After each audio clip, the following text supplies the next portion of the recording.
Hello, good morning. Um, Good morning, Kamar. Good morning to everyone. Here we are ready to cover the World Chess Cadets Blitz Championship.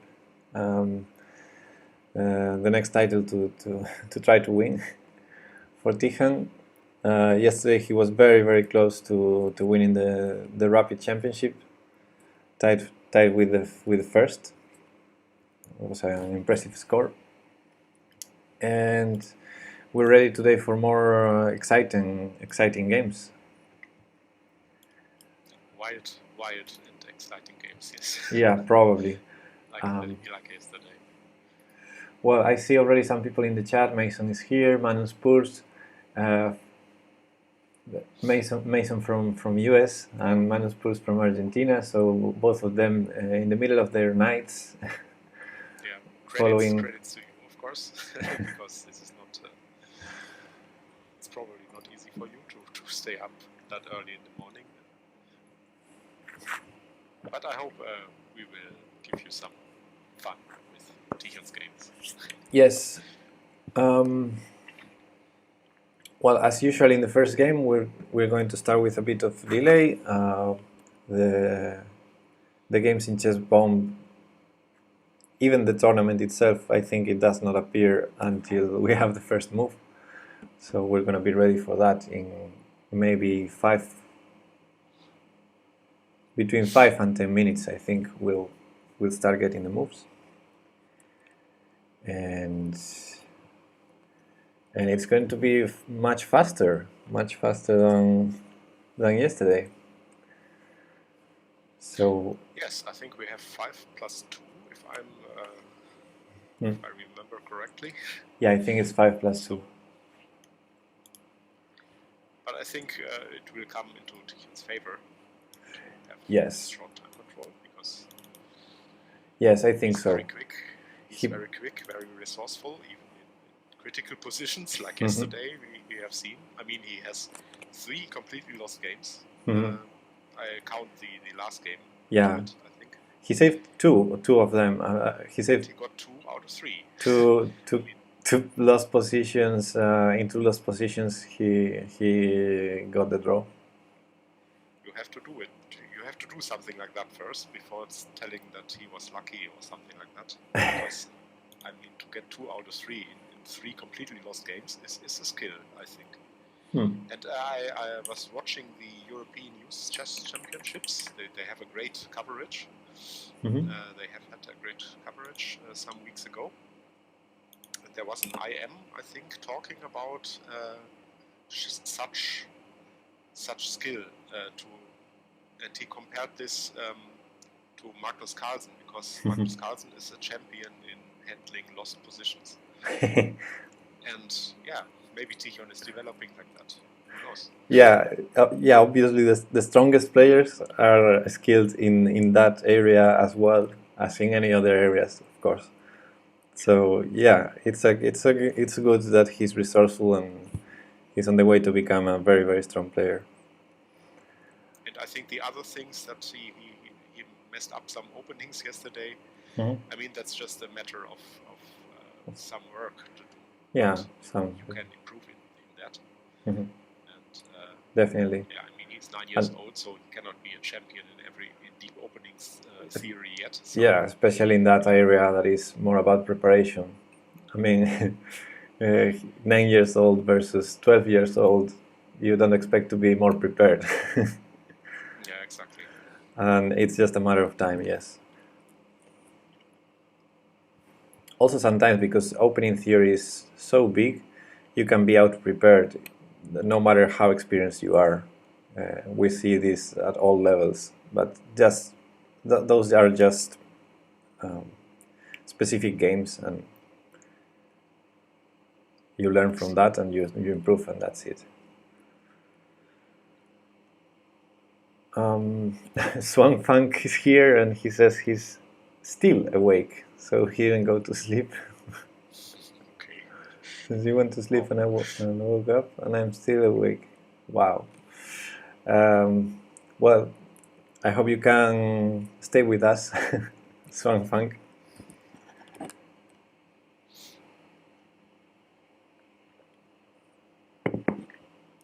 Well, I'm showing the pairings. As you can see, Tihan is in board number 1, obviously, because he's in the ranking he's also number 1 in Blitz. His rating is 2100, 2194. And he faces Aldar Babarinov, who I don't know, but it's one of the few kids with a profile picture in the FIDE in the FIDE ratings page.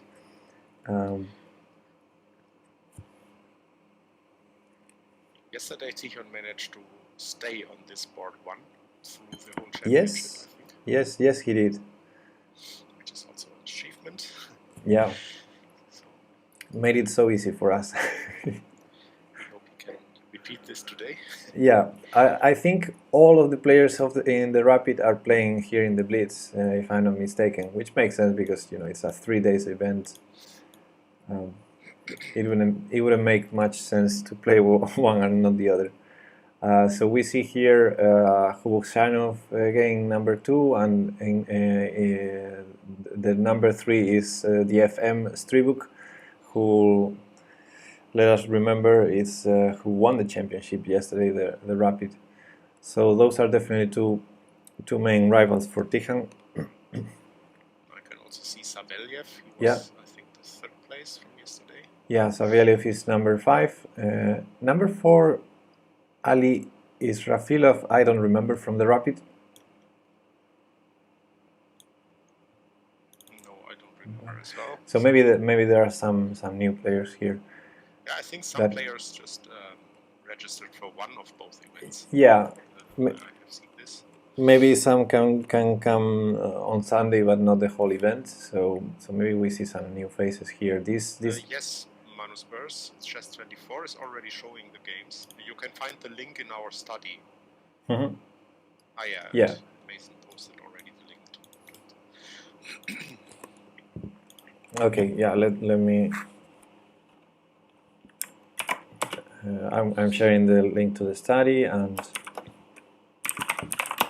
I'm gonna put it in a command handy for a key for.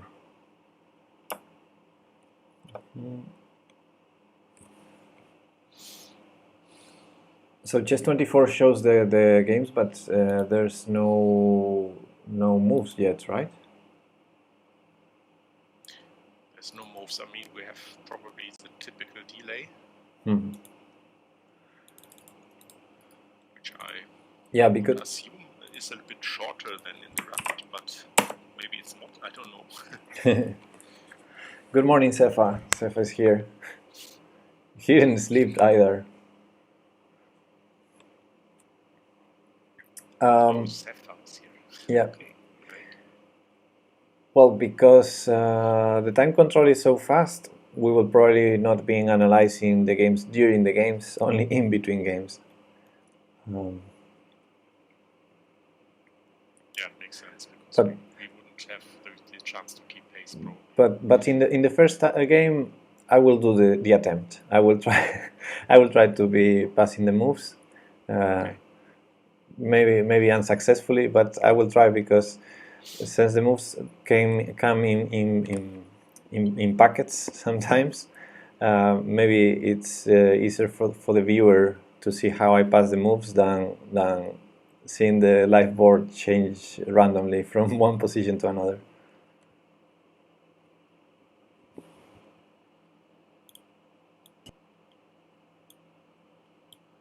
We'll see how it goes.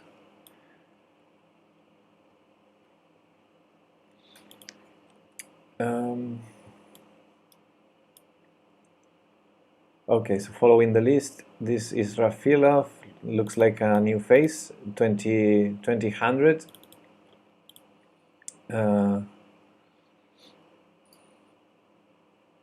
Then we have also Dmitry Shahyailo, the number 6 from Ukraine, who I don't remember either, and he's also a 2000 player. So I mean, this these ratings are the Blitz ratings, so they may Yeah. even differ from the Rapid rating yesterday. Yeah. So there might be some 2,000 players that we didn't recognize yesterday because in Rapid they are maybe lower rated. Yes, that could be the case.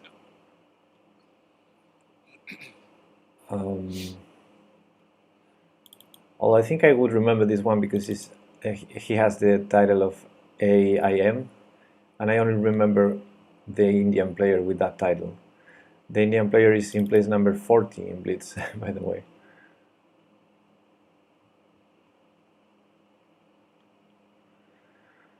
Well, many players. First round should be easy, but we'll see.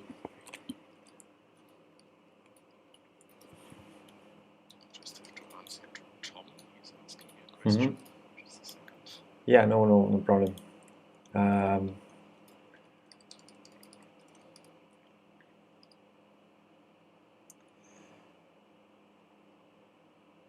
Hey, Basinga I is... heard a move sound, so maybe there's something coming. Yes, I think on chess 24 we already have the games started. I think I'm loading it. So the moment I can get a board, yeah, we have already 4 moves in chess 24. It's a Sicilian. The moment I can get a board on chess bomb, I'll share with you. Are there no American kids playing? Asks Beam Me Up Snotty. I think they're not. I think there was one for the whole event, and it was not in this category.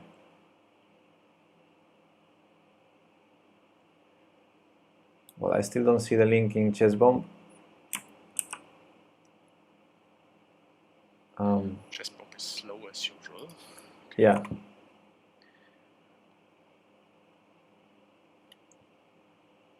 Yeah, probably we have to wait for chess bomb a little bit. Yeah, I think it was the same yesterday. Yes. For the moment, we have only 8 moves. Only. So I don't know. Either I wait for Chess Bomb or I share directly Chess 24.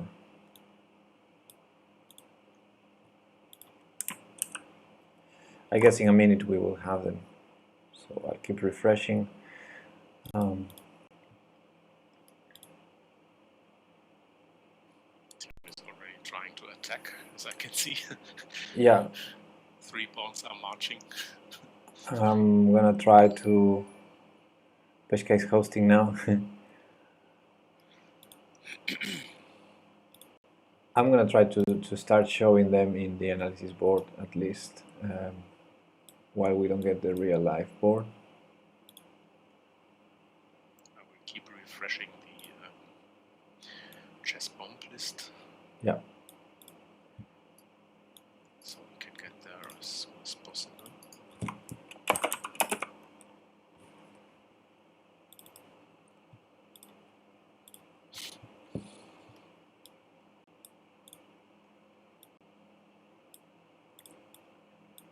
Okay, so at least people can see the analysis board, and I'm just putting the moves there. We have Sicilian with knight c3, but this time he didn't play bishop e5, I think. Basically because his opponent didn't play knight c6. So we have a proper King's Indian attack. I've played this a lot in the past myself. 3 knight f6, knight h3, interesting move. Usually that knight goes to e2, but it can end up in the same place on f4. Knight h3, bishop e7, castle, castle, and f4, d6, and g4 attacking. Rar. Knight c6, g5. Yeah, this attack is going fast. And f5. He immediately wants to crush his opponent, as it seems. Yeah, it's very typical pawn storm that you get in these positions. Sometimes you start with, if your opponent fianchettos the bishop, makes more sense to start with bishop e3, queen d2, but in this case you don't need to spend those tempi after e6, bishop e7, so you go immediately f4 and g4.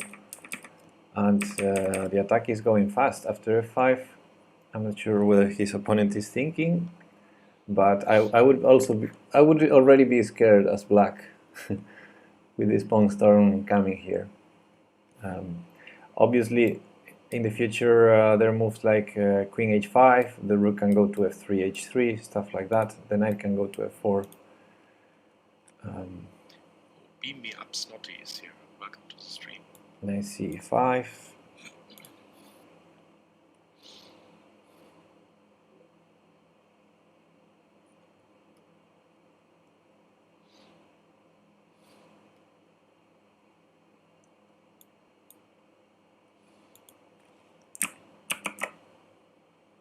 Refreshing chess bomb. Yeah, knight c5 is a bit strange move. I would have done, I mean, the a5 square black usually wants it, but I would have put the other knight to release the bishop on c8 and help something in the defense of e6, f5. So it's a bit strange, this last move. It looks like it doesn't coordinate very well, which is good. Still don't see anything in chess bomb. Also, the engine evaluation is showing an advantage for white now, since this knight to e5 move. Yeah, it's a bit strange to put that knight and not the other. Anyway, knight f4.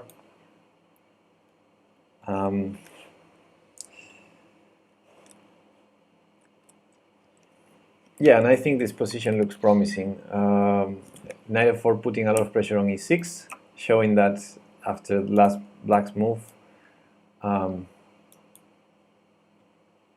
black has a problem there. Knight b6, that was his idea, defending that. And now Tijan plays f6, which makes a lot of sense. If g takes, he might take knight h5 immediately. He took, and only after bishop f6 he went knight h5.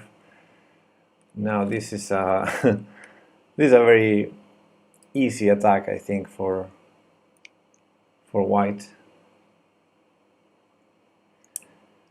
The knight's still helping a bit from e5, can block on g6 and is controlling g4, but all of white's pieces are ready for attack, especially that knight on h5 is very annoying. Hey, Chess Network is here. He only needs a queen and a knight and can always find a perpetual if need. Yes. Game yesterday. Yes, he proved that he only needs a queen and a knight for that. So welcome, Chess Network. And Sefa is asking why not bishop takes g5.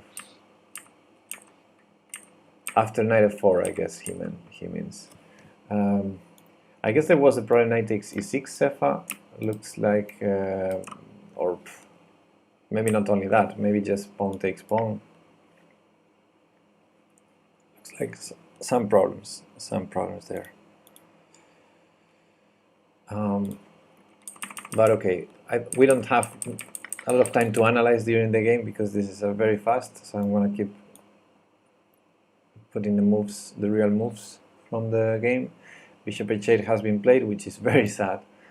Bishop h6, and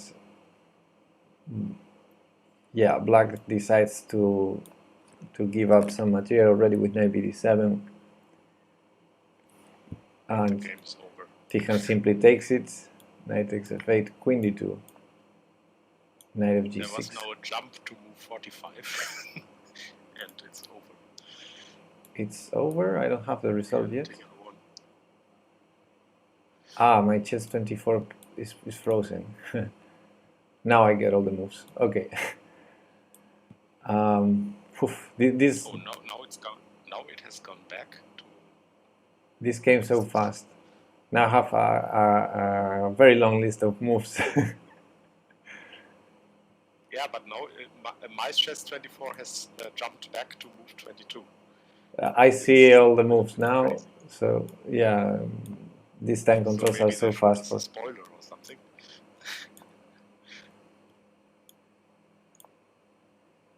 Yeah, now it went back to move 24.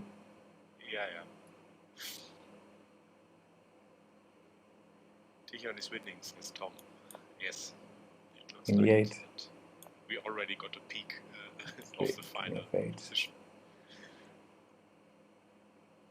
Yeah, maybe it was a spoiler. Yeah, I mean, because there's a delay, maybe they they had a technical problem and we got suddenly all the moves instead of the ones we're supposed to see. Yes, Tom, chess 24 is going crazy a little bit.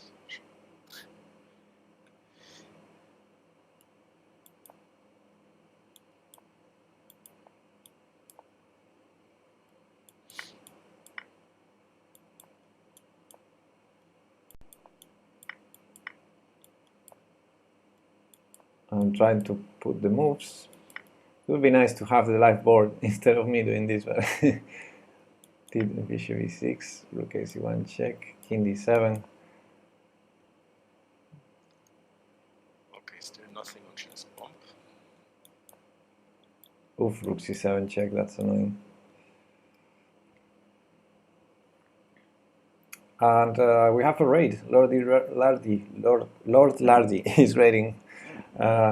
Welcome, thanks for the raid. We're following Tihan's game, first game in the World Blitz Championship. I'm trying to keep up. Why no live board? We are still waiting for chess bomb to present us with the live board. Currently we are taking our moves from chess 24. Winning the queen.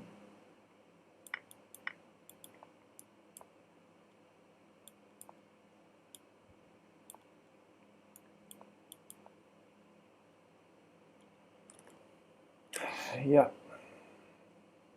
Let's analyze. No, not yet. I don't know, Pepe, if chess bomb keeps sleeping, maybe we should switch to the chess 24. Chess 24, yes. Yes, I think we should, if this keeps like this. King h1, 94. Let's see if I check king d8. Rook f1, bishop g7, rook f7. And this is checkmate. We have the final position again, yeah. This is going to be checkmate in 4. So after rook f7, did he resign? Yes, okay. So I think I have all the moves. Yay. Wow. Credits to you, Pip. I'm the fastest mouse in my desk. Yeah.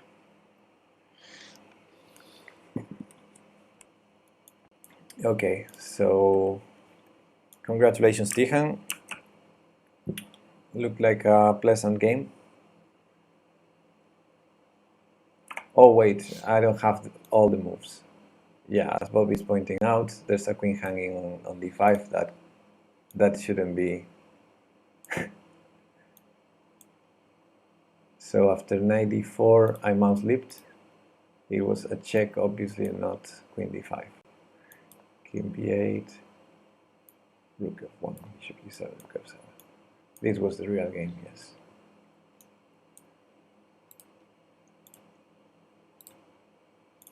So we had a convincing start for Tihan. Yes. Like in the rapid.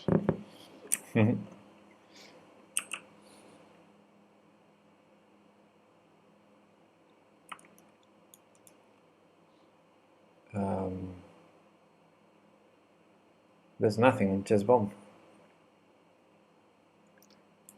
Nothing, yes.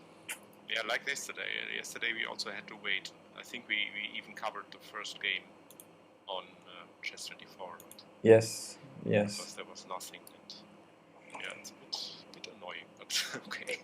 Yeah, but we use what we have. Yeah.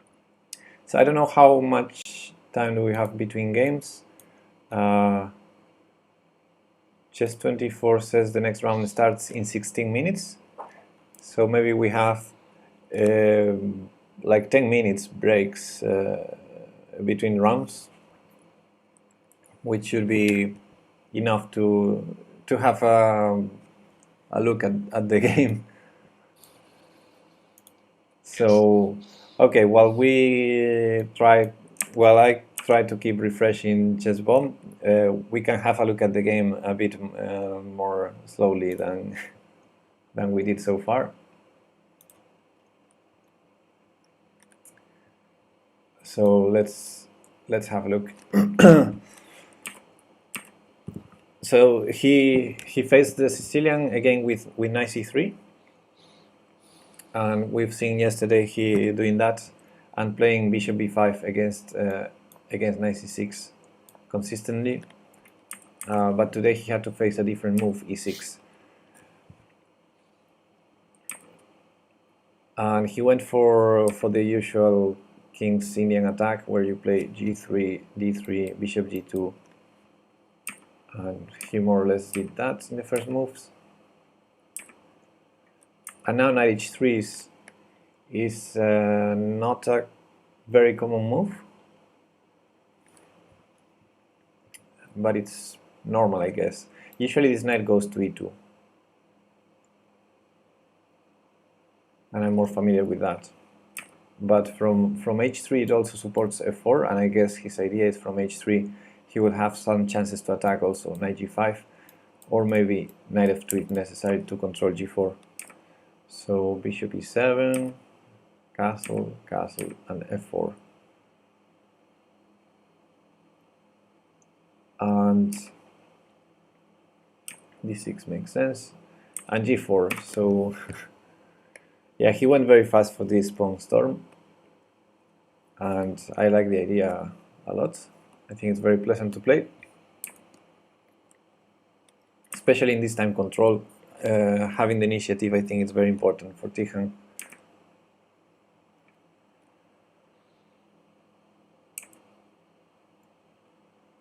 d5, knight e7, and f5. Yeah, and here this was already the first strange move by black.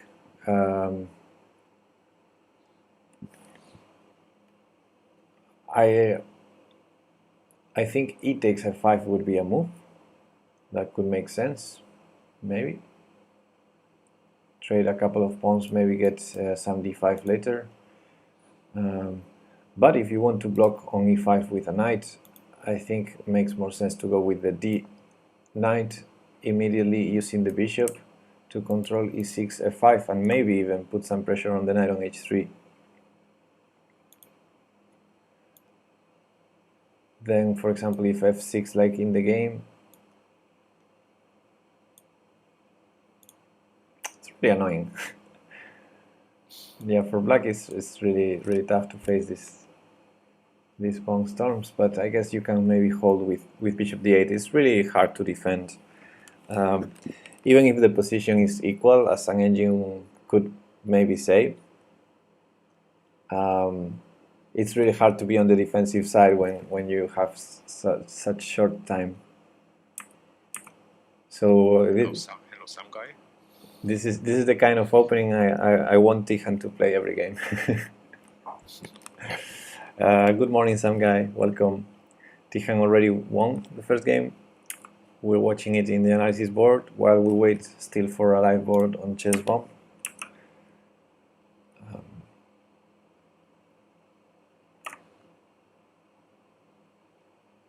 That I still don't see. Okay.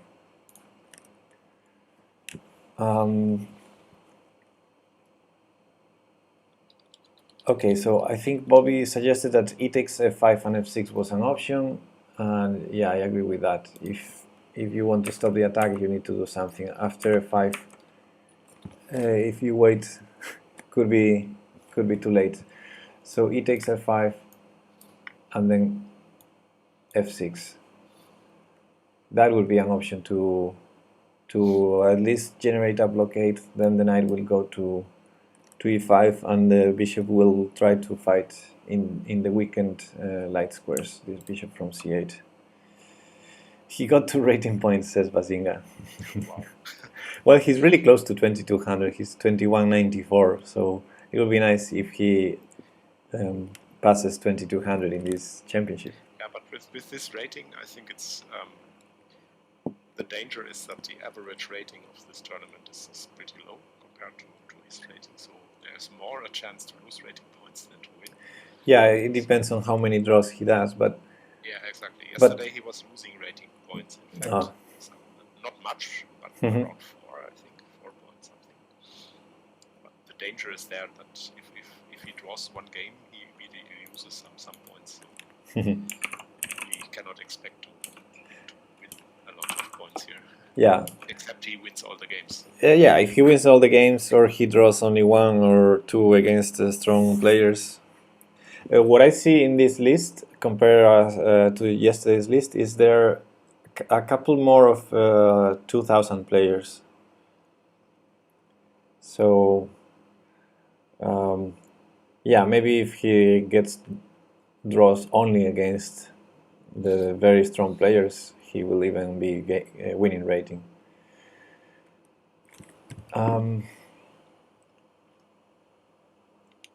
Anyway, going back to the game, after this move knight c5, it went all very, very smooth for Tijan. Knight f4, f6.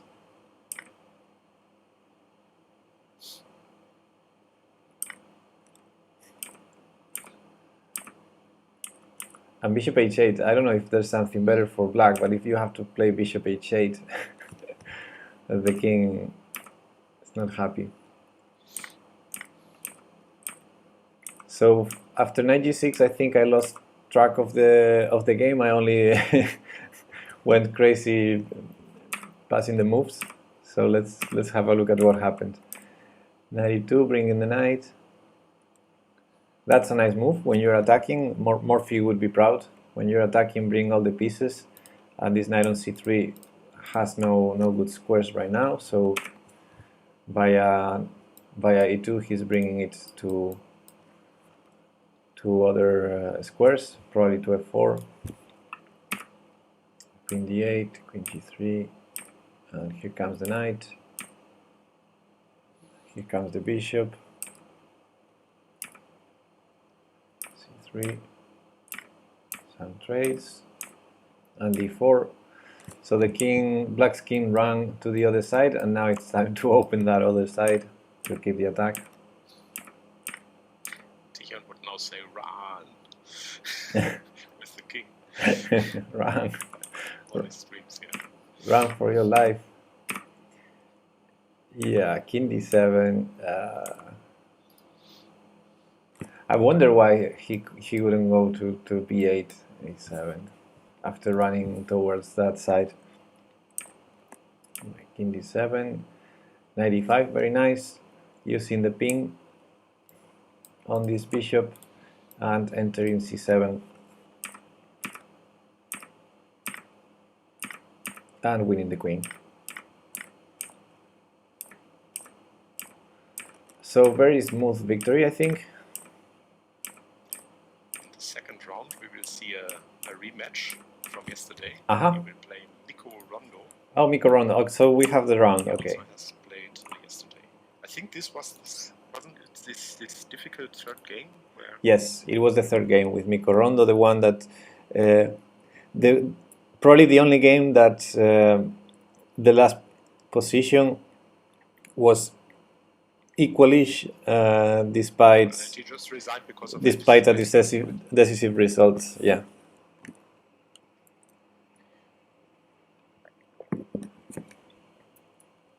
And this time they have the other colors, right? Tijan will be black and Miko will be white. So yeah, we have the results here. Let's have a quick look at, let's see if there's some surprises. No surprises in the first boards, but in board number 6, we have a draw between Konstantin Koltelnikov, 1400. He drew the Ukrainian 2000. So that's, on the paper, according to the ratings, that would be a bit of a surprise. And then we have another one on board number 10, Serafin Krukowski, 1300, defeating Ponomarev, one of the players that did a decent championship yesterday. Ponomarev maybe top 15 or something like that yesterday. wasn't he playing Tijan yesterday? Yes, yesterday he played Tijan in round 5 or 6. I think round If it 5. was round 6, then it was this wild game, right? Where Tichon won in the end, but it could have been that one, yeah. yeah, I think so. All right, so round number 2, we have Tijan in board number 1, obviously, playing now with the black pieces against Miko Rondo.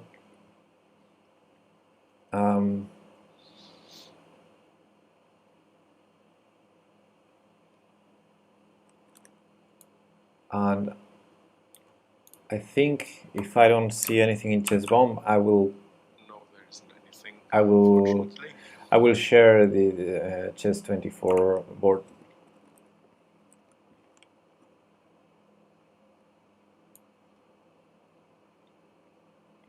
Yeah, I don't see it. So.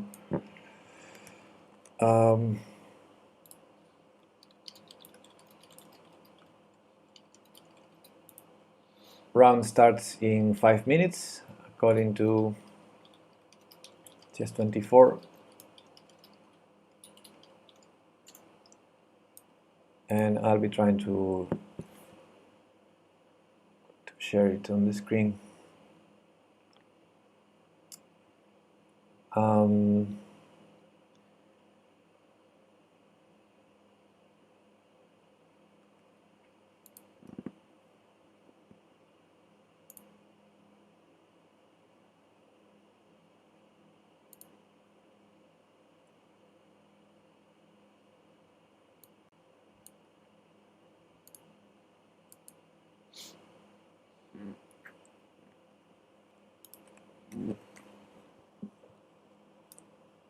Maybe I should change the title of the stream now. 1 second. Bobby thinks Tijan blundered with knight f4. But knight f4 was putting a lot of pressure on e6 as well. Probably f6 immediately was better. What do you think, Bobby? Good morning, Chesalt. There was bishop takes g5.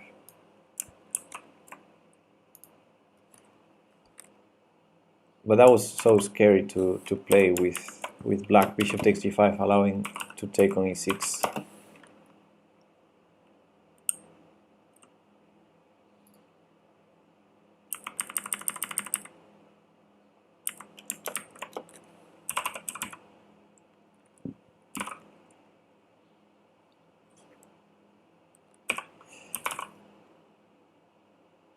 Maybe he. Orsito, welcome to the stream. Just 24. Yeah, good morning, Orsito. So let me go quickly to the analysis board. I think Bobby is saying that after knight f4, if I find it, here in this position after knight f4 there was bishop takes g5. Maybe Tijan had the idea to take on e6 with the knight, play some crazy idea like this. And now if f takes e5, we have knight e5. So maybe f takes e wasn't the idea. Maybe just knight takes e6 and open some squares for the rest of the attack. It would be nice to have Tijan's words on this. I think we want.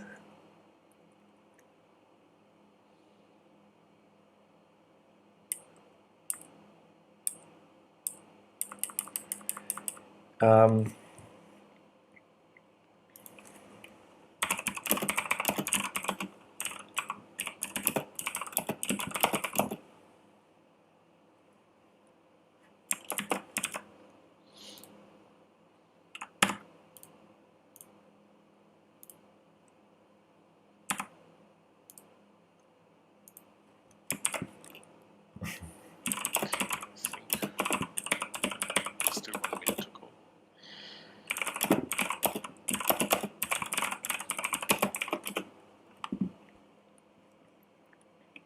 Board is showing up for Miko Rondo versus Tijan. Yes, we already have the board. Let me load it to get ready. So at least now we're sharing the live board on chess24, so as soon as we get moves, you'll be able to see them.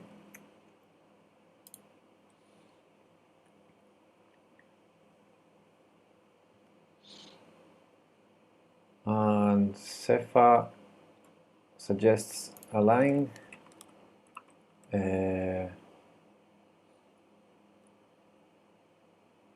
E takes f5, e takes f5, bishop takes e5. So after knight f4, e takes f5 to be able to play this. But I guess then, again, knight e6 is an idea. Knight e5 is an idea as well. But maybe even you don't recapture on f5. I'm thinking. After e takes f5, I'm thinking you probably want to keep the attack, removing that bishop, something like knight e5, queen d8, taking that bishop, and then maybe knight e5 again. And you will even be able to regain the pawn, I think, after this sequence. So this looks like also not helping black.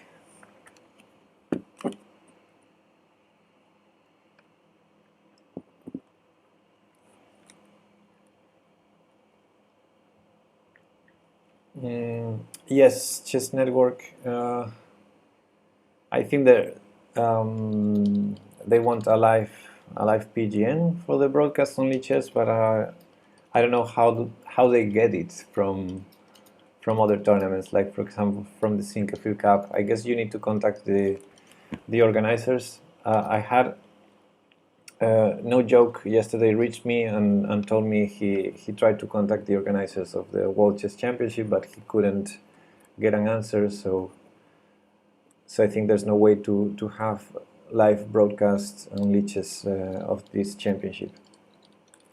Only how we're doing it manually.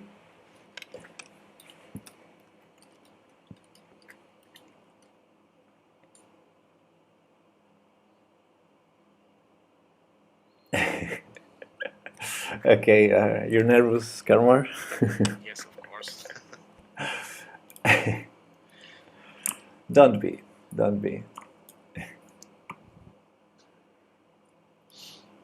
Okay. I mean, not yet in the first round, I think. Yeah. I think Tichon will go smoothly, but there will be tougher opponents later. Surely. So we have 5 rounds before lunch and then 4 rounds, I think. And it's almost like 10 minutes of break only between games, so this is gonna be going fast. The main favorites won in the first game, so we still have Khubushanov in board number 2, playing white against Sheremetev, and in board number 3 we have the FM. We can call him like that, right? The FM. We got used to call him like that. Stribuk. The FM Stribuk. Maybe we should learn his name because he's world champion now.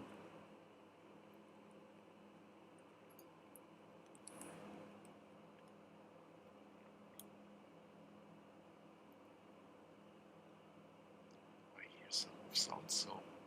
Yes, knight f3 has been played. Knight f3. Interesting. So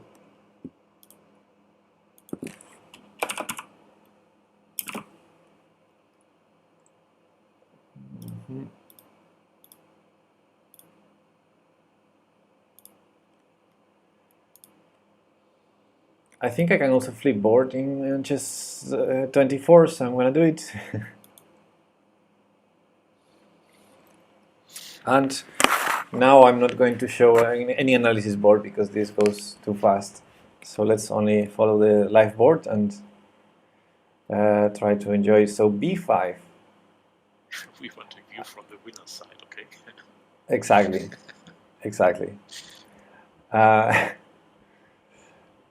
I've played b5 myself many times against 1d4, so we're sort of transposing to.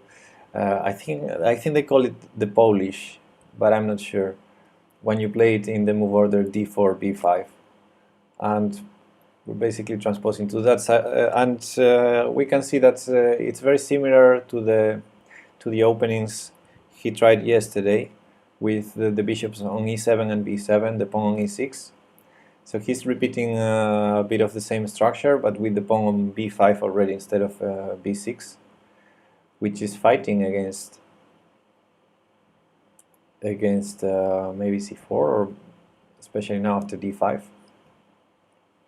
That's gonna be hard for white to play c4. Queen's Indian, yeah, this would be a Queen's Indian defense.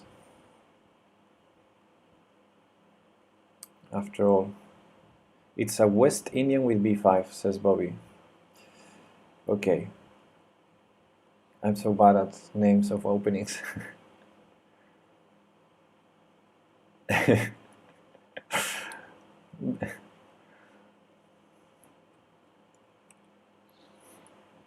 Basinga saying, and the first place in the FIDE World Cadet Rapid Chess Championship, the FM.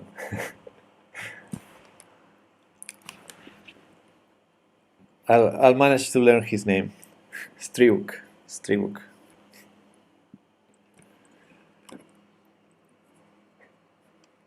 Maybe today, when they play between each other, because I'm sure at some point they will play between each other, Tijan and Striuk. Maybe today Tijan doesn't agree to a draw.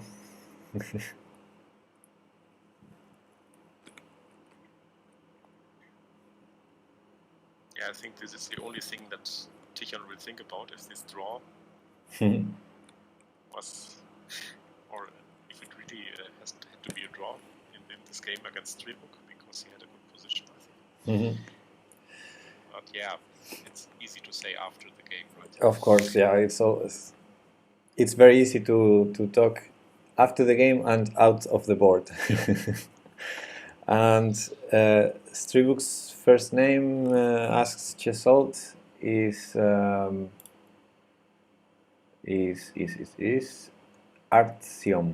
Striuk, and in the FIDE it's Striuk Artyom Wang, which means that there's some other chess player with the same name and surname. Hifse asking, did Tijan finish with the same score as Striuk? Yes, there were 4 players with the same score, and with the tiebreaks, Striuk was champion and Tijan was second. There was a difference of just half a point, I think, if I remember. Yeah, half a point in the tiebreaks. So close.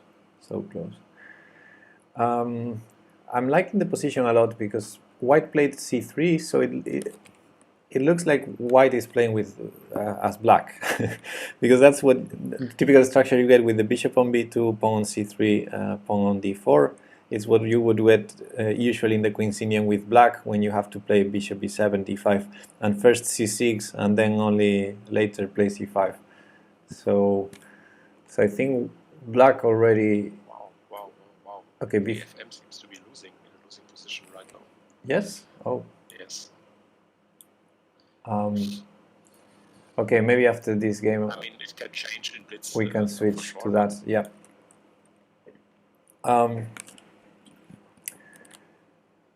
B4 is a strange move, I think, by white. I would think knight a4 could be a move here. Tijan lost points from winning 6 games and drawing 3. Yeah, it all depends from the opponent's ratings, and the rating average here is far below the rating of Tijan. So B3 B4 is very, very strange move. Now white will have this backward pawn on c3 forever, which means he has a dead bishop on b2, as Chess Network is pointing out. However, Tijan went for that bishop, went knight d3 and took it, which also weakens that pawn on c3.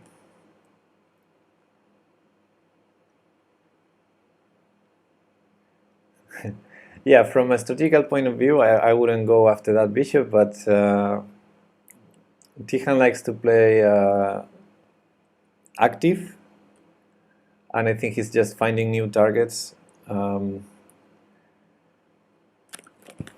and especially in this time control, it might feel more comfortable trading stuff and going for new targets than just, you know, playing a dominant positional game. However, he's completely dominant in this position, I think.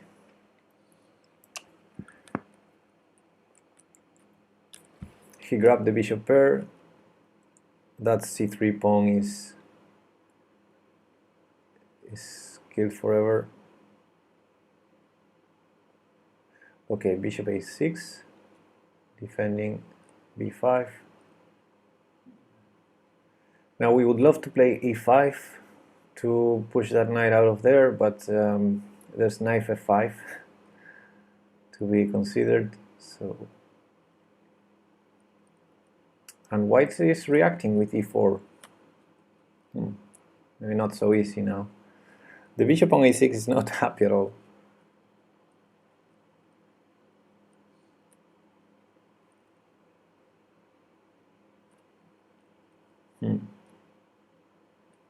Yeah, Chess Network is suggesting a probably better plan of defending b5 with queen b6, so the bishop was still on b7 fighting against the e4 idea.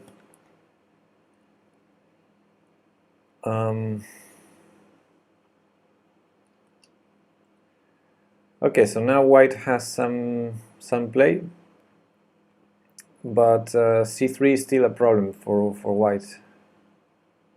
We'll see. Bishop a6, seriously?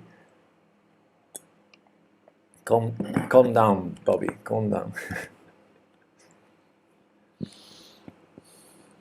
That bishop will get back to the game when the knight is out of d4.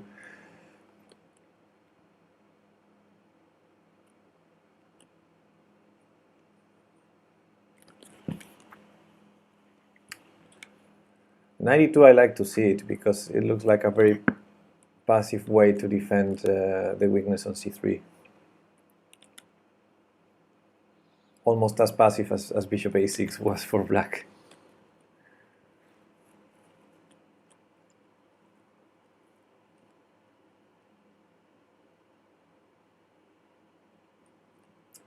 Yes, Jerry is suggesting knight b6 to c4. I'm a bit concerned to open the diagonal to the rook on a8, so we see a bunch of moves now. Tijan prepared knight b6 with rook a b8 precisely.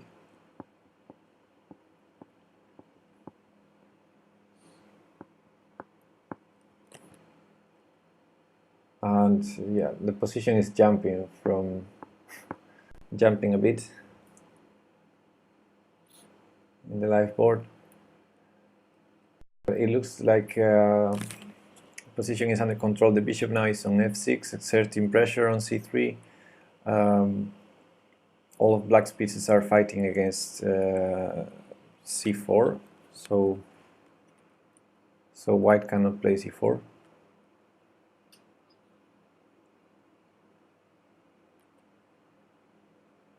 And now maybe Tijan's idea is something like knight c4, and if knight takes c4, take with the rook.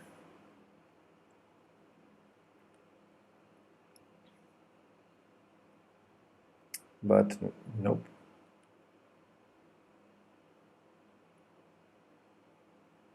After knight e4, he kept the bishop, which I like. Increasing time pressure for white now. Yeah. Now he can put the knight on c4 immediately if he wants, or maybe queen d5 first. Yeah, he put the knight there. Also the time, yeah, as you say, Tijan usually faster than his opponents. That was yesterday's normal situation, and I think today is also the same. So now we have a defended pass pawn on c4.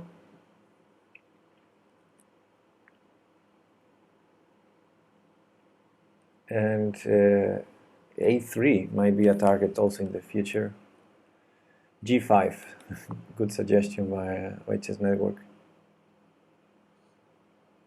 Okay, the life board is jumping a bit. The moves are coming too fast. Some simplification happens there.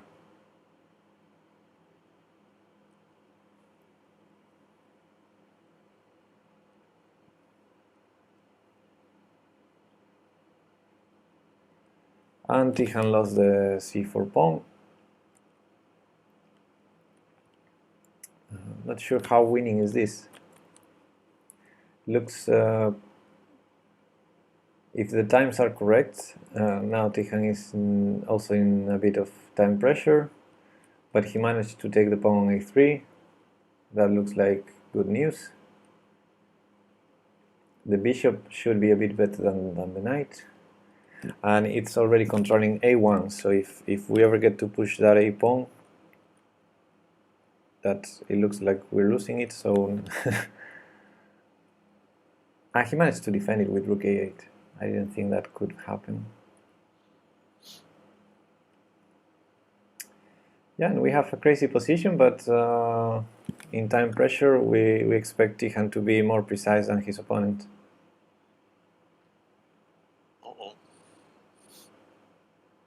What happened? What just happened there?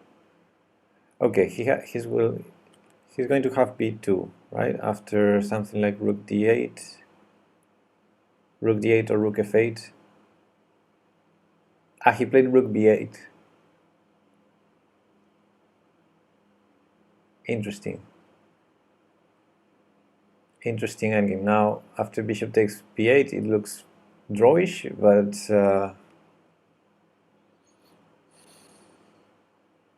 oh no, something wrong happened. For me, it looks winning for white completely. Yeah, now it's completely winning for white. Yeah, I don't know what happened there.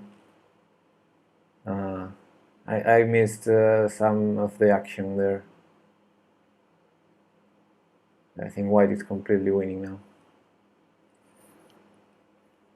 We don't even have material for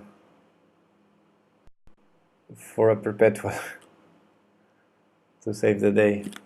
Okay, Tijan lost. This is a bit of that's an upset, yes. An upset there, yeah. Let's see if I can export the BGN so we can see the game in the analysis board.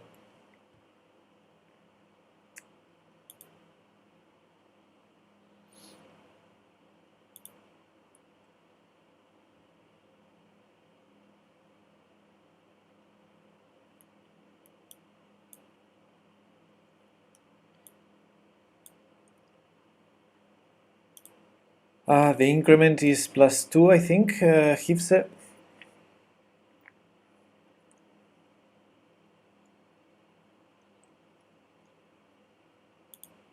mean, this game was the other way around than some games yesterday. Yeah. Had a winning position and managed to lose it, right? Yeah, these time controls are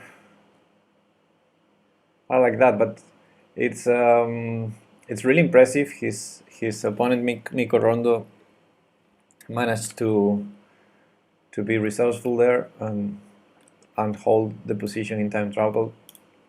Yeah, I mean, if we gave credits to Tijan yesterday, so we have to today give credits to Nico Rondo, right? Yeah. For doing this. Yeah, it looks like the champion from yesterday also has a losing position, but this board didn't update for some time now, so maybe he already lost. But okay.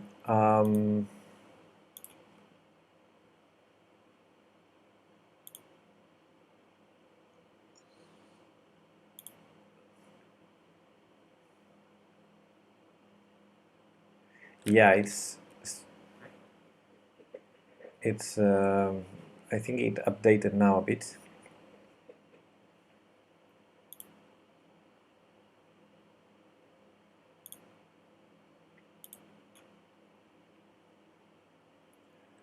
And in the meantime, I think I have already in the analysis board Tijan's game. So we can try to see what happened there. but I wonder, did Tijan resign here in this position, which would be very unusual for him? In the final position, I guess he resigned, yeah. because This is not Tichon, right? Who's playing there? maybe, well, final position is with black. Maybe we missed the last move. Maybe his opponent just promoted here and he resigned because it's white to move, and yeah, I would promote.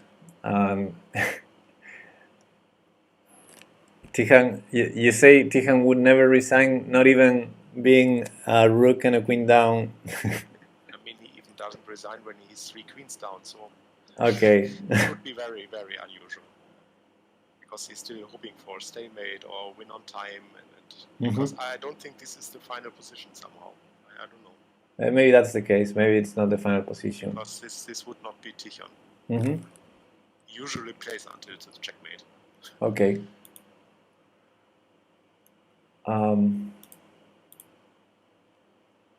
The same as this board is standing still, so I don't know. There may be some problems with the move transmission.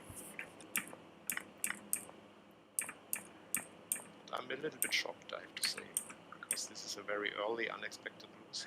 Yeah, very unexpected. But let's. We might even face the problem now that Tichon will not play in one of the top boards in the next round, right?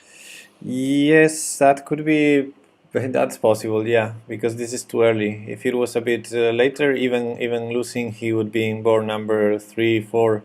But now maybe he goes in board number 15 or something like that, and we cannot see the game in the next round. Yeah, that's a bit of a problem for us. But, well, I guess we can see one of the top boards. Tijan, well, let's not lose hope, because one loss is just nothing. Some of the, for example, yesterday, some of the players who were tied for first in the end, they had losses as well. And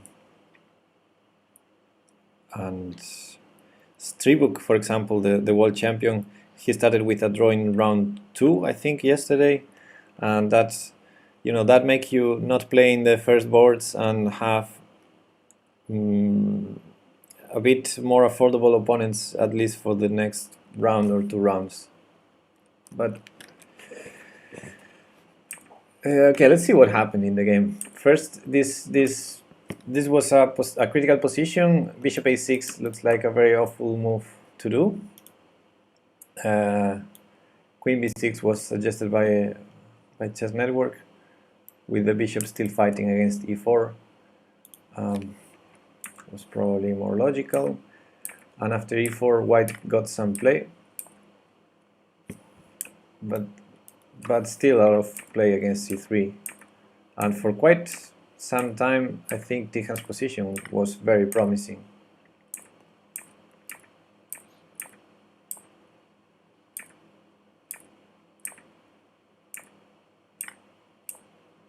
And there was this moment, I think, right here, when g5 was suggested by Chess Network. G5 with the threat of g4 was a very, very interesting idea. He missed a knight takes knight on move 29. Let me have a look at that.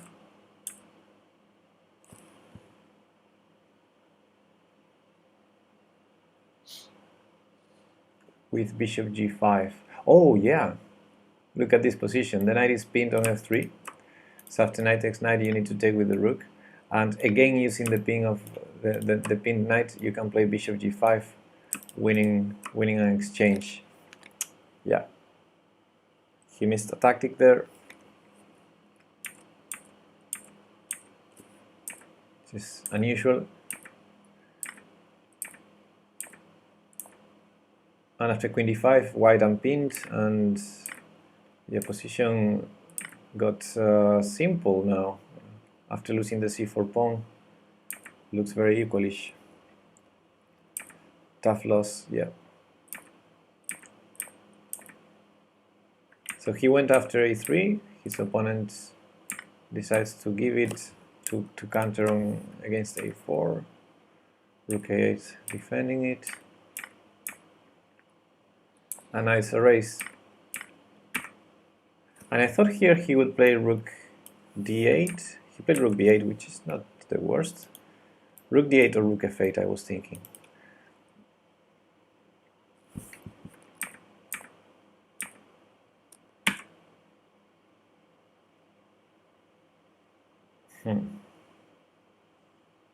Yeah, the problem is 92. Oh.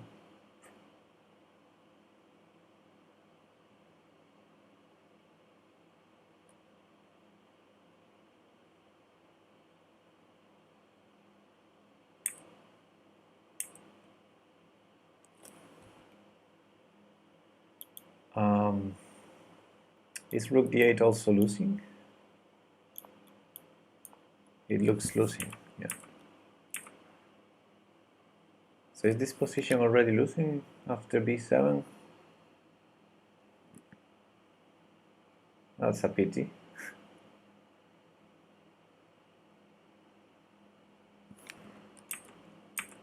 So I guess he miscalculated something when he went for this queen d3.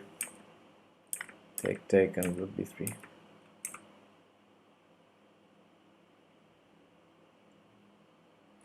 Yeah.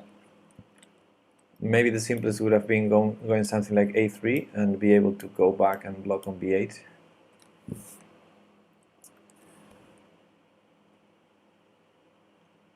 For example, if b7... No, wait, I'm also losing here. I'm managing to lose every line.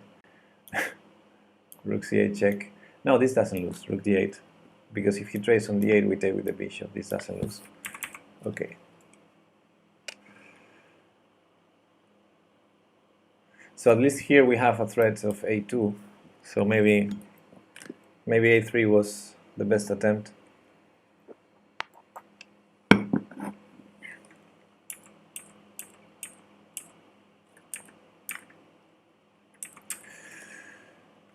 Well, so I think we've seen here a miscalculation by Tijan, and shit happens. when you're in a losing position, there's nothing you can do, no matter the opponent. Yeah. And Hifz is asking 94, 96. That line is lost after bishop takes d8. 94, 96. In which moment? Ah, the line we were seeing with bishop takes d8. This one. 94 to c6. Maybe.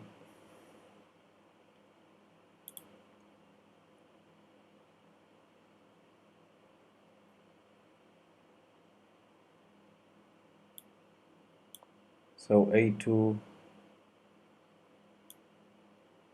rook a1, rook takes b7.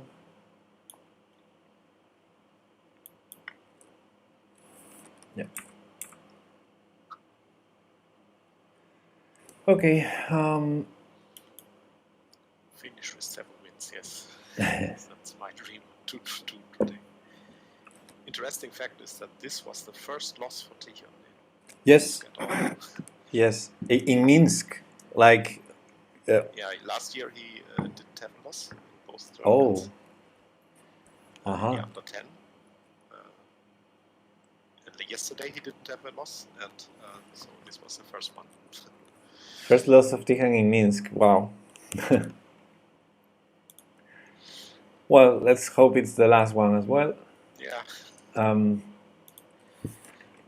Rook b3 looks like a big mistake. It was a pity. But yeah, let's finish with 7 wins. On fire. Yeah, I mean there are still 7 points to grab, so. Yeah, looks like a draw now. This game between Nemchenko and Stribuk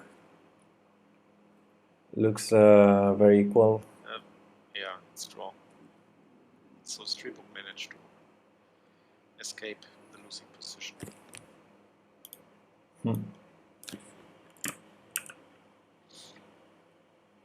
But I really wonder what happened here. that Tichon resigned is very unusual for me. Yeah, maybe he lost some time. The official PGN says Black resigns. Yes. The PGN says Black resigns in this position, but maybe we're missing some moves. At least one.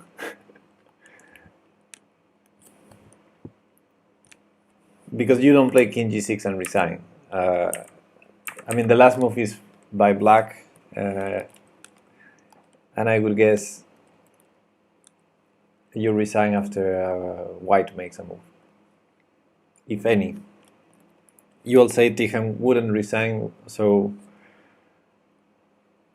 maybe we're missing more moves. Yeah, I don't think he resigned. I mean, I would if White plays B8 equals Queen here, I would resign. Yeah, but we've seen yesterday. I mean, there were some resignable positions. Yes, but He didn't resign and scored 2 points out. It's different because here you have to take that queen and give away your last piece. So it's yeah, but you still have some resources.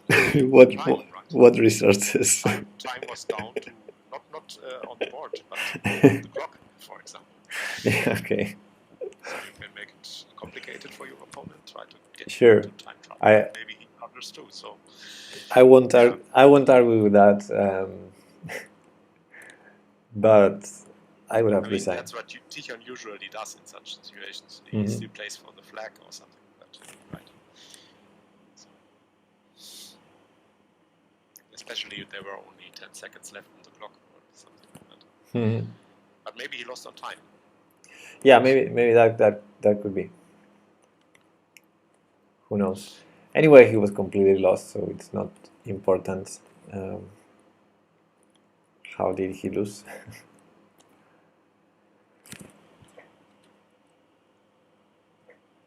Bobby says, with increment you can't lose on time in that position. Well, you never know.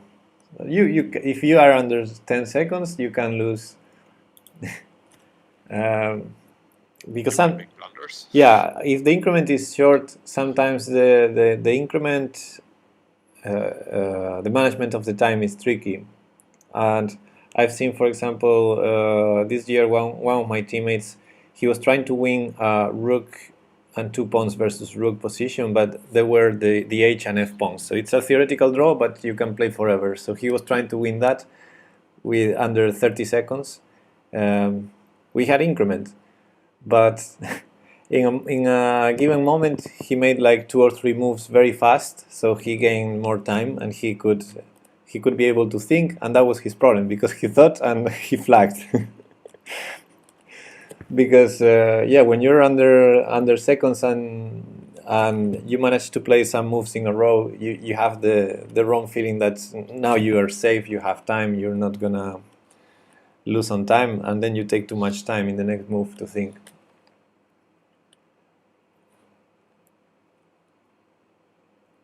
Okay, results are still not showing up. Just results. We have to wait what it means for the next round. Yeah. How many boards do we have? I think only 6. In chess 24 we have all the results. Mikko Rondo winning against Tichon. Hubushanov winning in board number 2. Stribuk made a draw. And then we have, I think, a surprise in board number 4 is Rafilov, the 2000 player, losing against Burbach. And also in board number 5, another surprise, Savieliev losing against the Indian player. And Kaliesov making a draw in board number 6. So quite a few of surprises in this round, I think. According to chess 24, let's see when we have the results in chess results.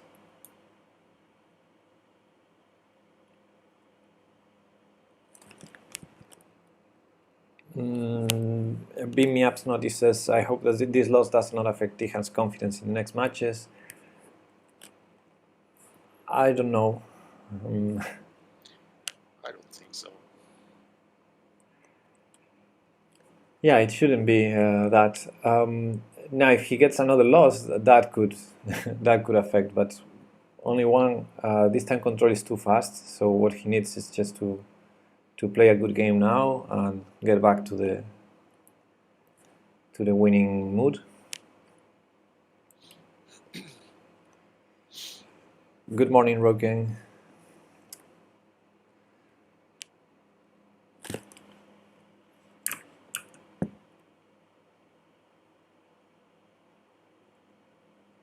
Okay, still not having the results. Yes, I slept, Rocken. Not much, but I did.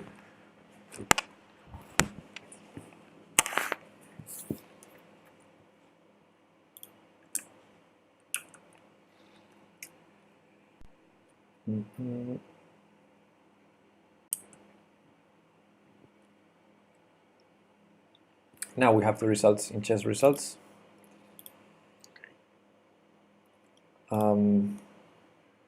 So the next round number 3. Yeah, we're not gonna be able to follow Tihan's game. Tihan is out of the top boards, as expected. Yeah, Tihan is in board number 20 now, playing white against Daniel Sapienov, which is good. I mean, apart from the loss, which is not good, a good thing is that from all the people, which is a lot, with 1 point, Tihan is the first one, so he gets to play with an opponent with 1.5 points. That's going to be good for his tie breaks, at least. Yeah, maybe similar to yesterday when the FM, I always forget the name. Stribuk, the world champion. Yeah. Had this first early draw. He drew in round 2, and then he had. I mean, he again did this today. So.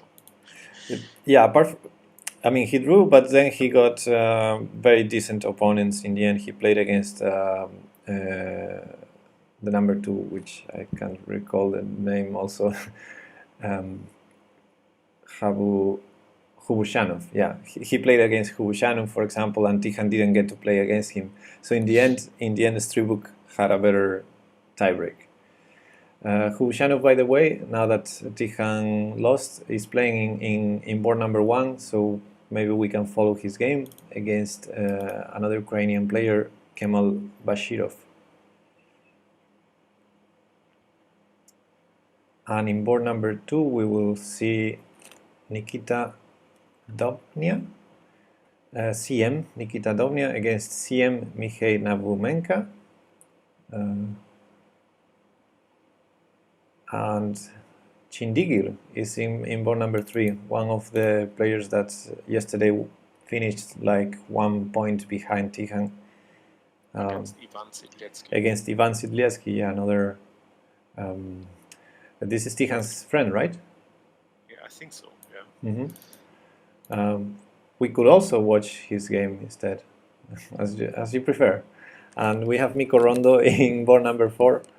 Now we should be rooting for Mikko Rondo for the rest of the tournament to give Tihan good tiebreak points. Yeah. It could also be interesting. Maybe we can even switch between the games because now we are quite neutral. Yes. So. Also, Rockin' Eagle says, "Can you make me a little bit louder on the stream?" Yeah. I think I cannot make you more louder than you are right now. I don't know if I can do something, but I don't think so. Let me try. I can mute you, but settings here maybe.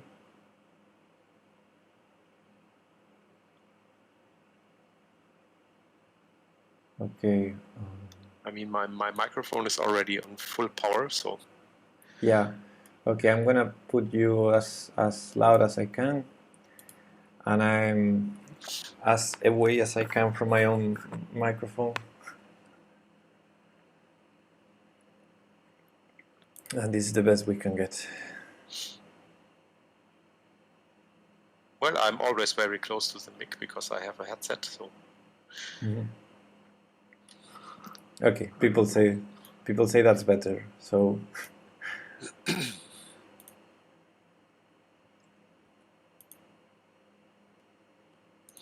okay, so let's get ready for round number 3. Round starts in 5 minutes.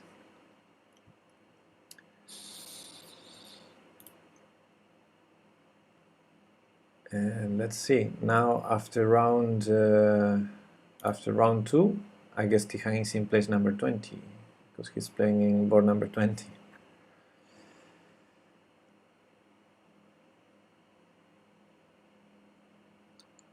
can check the standings. Yeah. I'm trying to. Even he's place number 40 right now.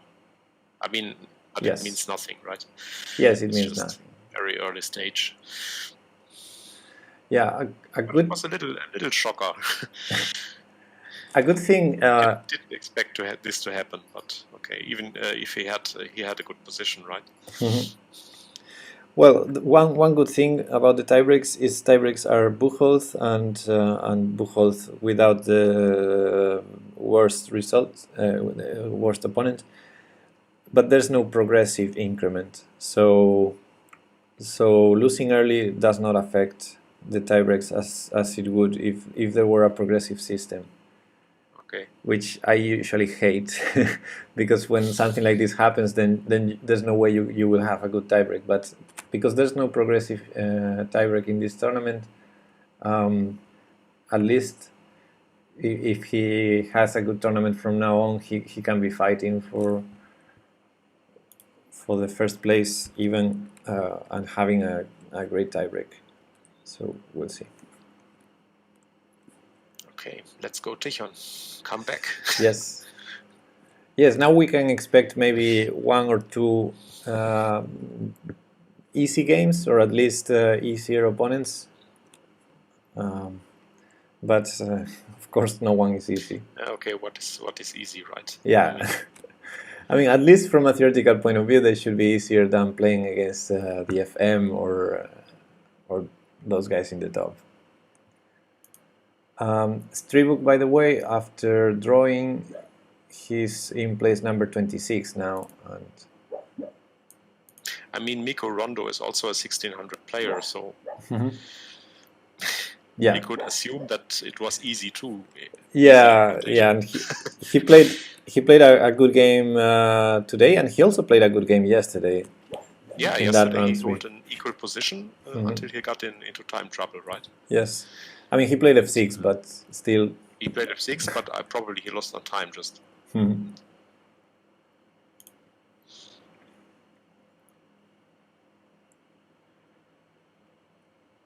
I need to ask Tichon later if he resigned in this game, because this is concerning me right now. Okay.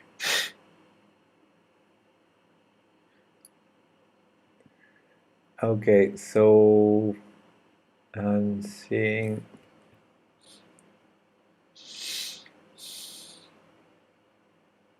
Seeing the parents, and Stribuk is going to play in board number 13 now against Timofey Shkurdyuk from Belarus as well. So the same happens to him as to Tihan. Tihan with 1 point is playing with an opponent with 1.5 points, and Stribuk with 1.5 points is playing against someone with 2 points. They're both favored by his starting ranking, so they get to play the player of the next group of points.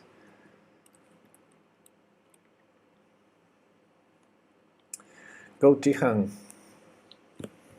Yes, go. Never give up. Yeah, and we will not know whether he has a pleasant game or not. We will only be able to know the result.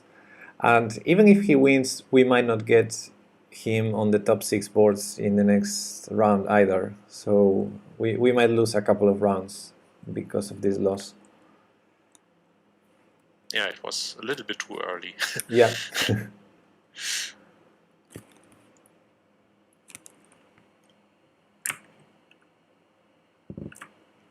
I'm surprised that there are only 6 boards, 6 electronic boards there.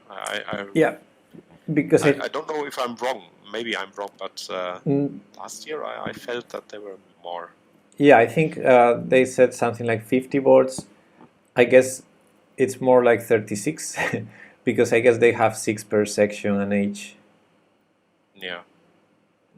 So that would... I somehow felt that last year it was more, but I may be wrong. Yeah, sometimes you have less boards than less working boards than you expect in the beginning. Yeah, maybe some got broken or something like that. Yeah, and then if you don't have the same number in all the sections, maybe you also discard some of the boards just to make them the same number, the same amount in every section. Okay, the games should be starting now.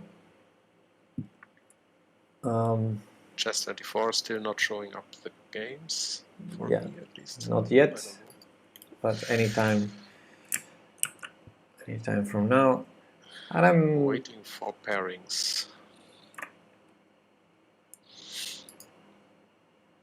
And I still don't see anything on Chess Bomb. No, Chess Bomb seems to be completely out of round number 3 of this championship. Yeah. I don't know. Chess Bomb resigned. Yeah.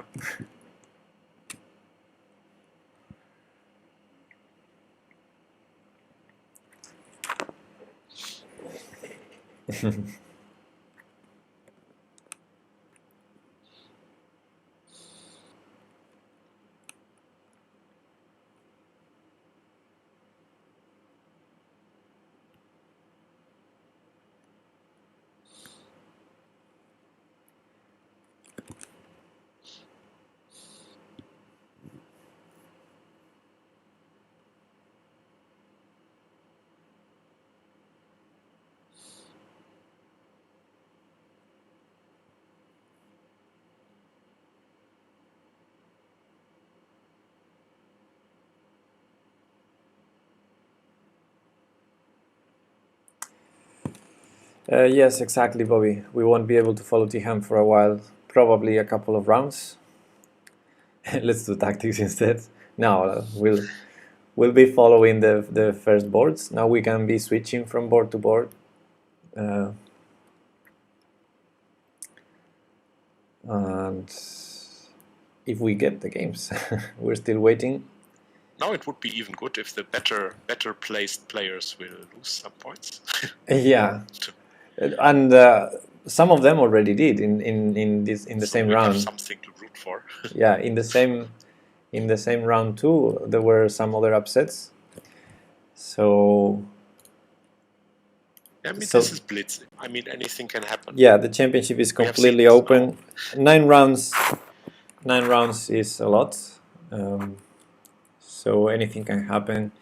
And with 8 out of 9, Tihan can very well be world champion. Yeah, with 8 out of 9, he won last year the Rapid event. And he had even 8.5 out of 9 in the Blitz. But of course it was under 10, so it was the opponents were probably easier. So of course. Under 12 can be tricky. We have seen this yesterday also, even if there wasn't a loss, but there were some tricky games. Okay, we're seeing already the moves. Some moves. So let's start with following the board number 1. We have Kemal Bashirov from Ukraine, so probably one of Tihan's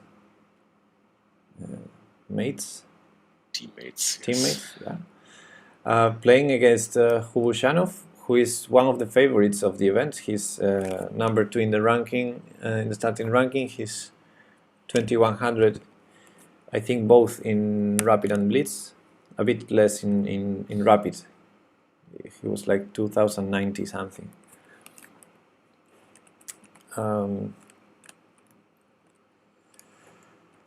And we have a normal Queen's Gambit declined, where after the trade on d5 by white, c takes d5, e takes d5, so now the bishop can go out to f5.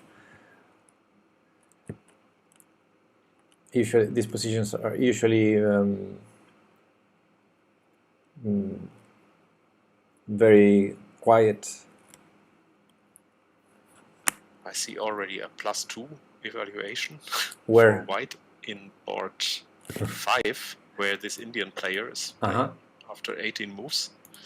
The engine shows +2 for white, or close to +2.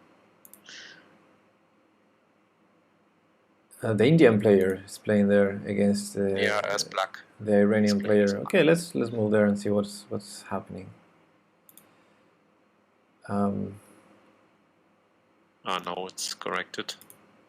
Yeah, but the position looks very dangerous for.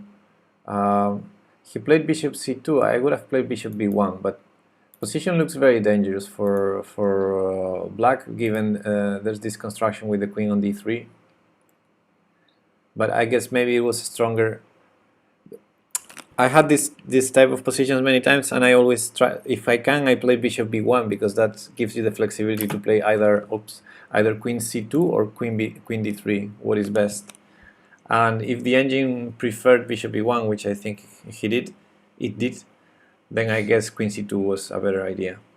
Anyway, h5 looks so strange now. After queen d3, he will have to play g6, and then. Yeah, this looks very, very dangerous for black. I think we're going to see a win by white here, because the center is blocked, so black's pieces are not helping defending that king. Both bishops and the knight are not helping at all in defending the king.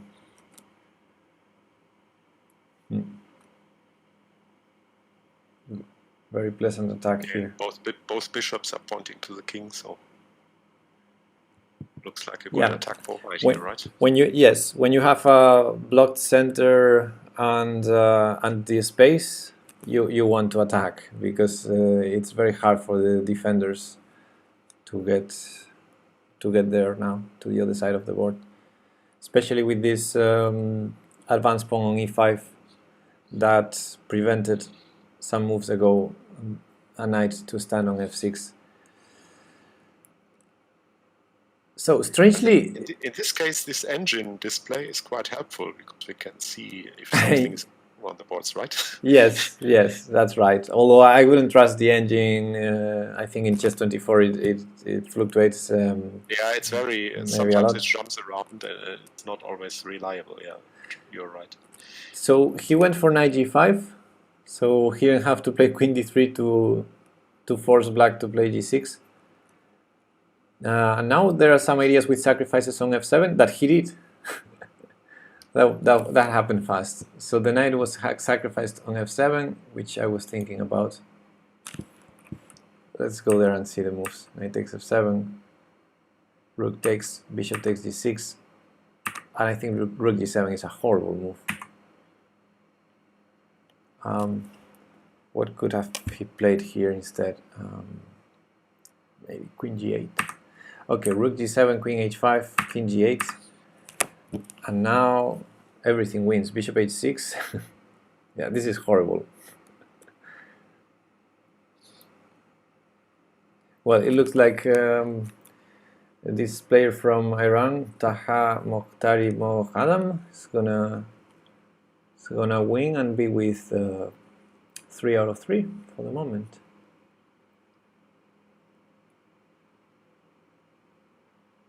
Black is so tied up that you can even bring more pieces now. Rook 81 to d3 and g3, or you can immediately take on g7, and that should be also good.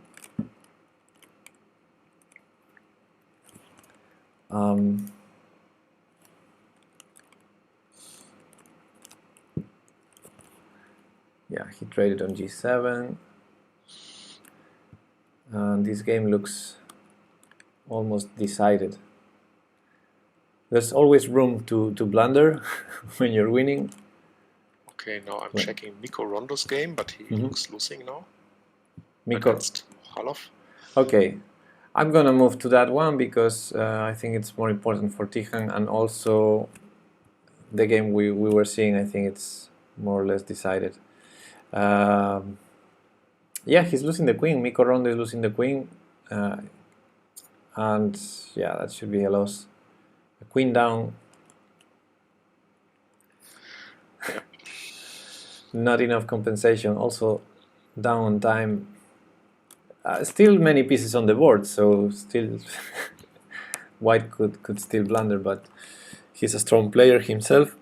Dmitry Mochalov. We've seen him doing a decent tournament yesterday as well. 1900 from Russia. Yeah. Pass pawn on d5. Big knight on f5. Yeah, I think this is hopeless. I don't expect Mikko Rondo to have the resources of Tijan, but I mean, he had in the last game. But yeah, but it was just. He was not down a queen, right? It wasn't. I wouldn't say. It was not much of a resource. I mean, when Tijan did those couple of comebacks in the rapid, he managed to find things there on the board. Mikko Rondo in his win against Tijan, it was just Tijan blundering, but Mikko played the obvious only moves, like rook b3. He had to trade rooks, then he had to push the pawn, and then he had to play rook c8. So he didn't. I wouldn't say he was resourceful. He was just playing the logical moves after Tijan blundered. And in this position, a queen down, I don't think. I mean, I think Dmitry Mochalov needs to blunder a lot not to win this position.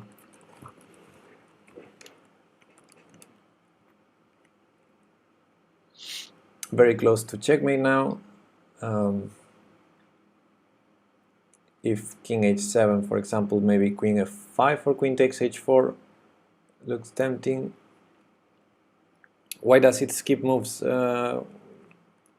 It's the official broadcast is probably going in jumps like that.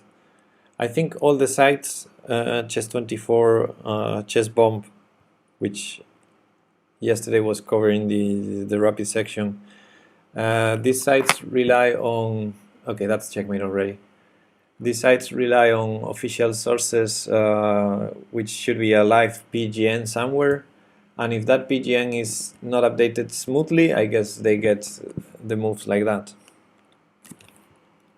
Also, time control. I think it's just they will update the PGN in intervals, not with every single move.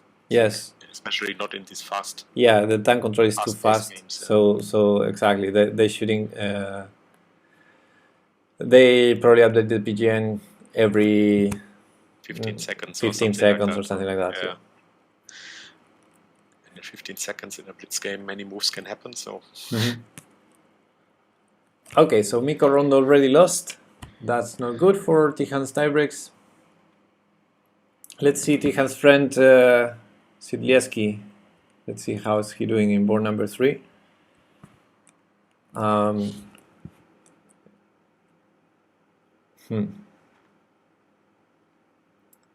It looks a bit uncomfortable for him, but position could very well be a draw. I mean, equal material, all the bishops there and queens. Oh, now suddenly a lot of things happened. And yeah, if he trades queens, it should be easy to hold the draw, I guess. Board 2, we could see an upset. If not, White would be in time trouble. Okay, let's move there. Sidlieski looks like having a close to drawn endgame.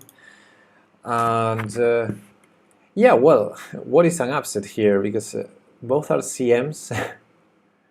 Nikita Dovnia just rating wise is lower rated, but yeah, yeah. we don't really know his level.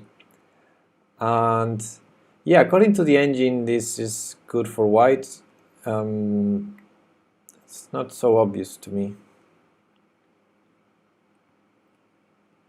Yeah, I guess he can just take the pawn on d6. Oh, there's a fork on d6. Knight takes There's a d6. fork, yeah. Ah, yeah, I completely missed knight takes d6. Yeah, knight takes d6 should be winning, because if rook d8, But he wasn't going for the fork. and he's now it's equal. He's Okay.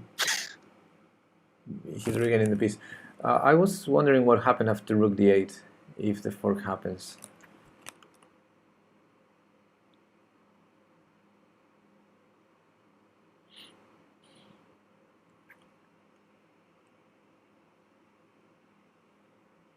I think it wasn't that obvious, knight takes d6. Let's see if I can go back to that position.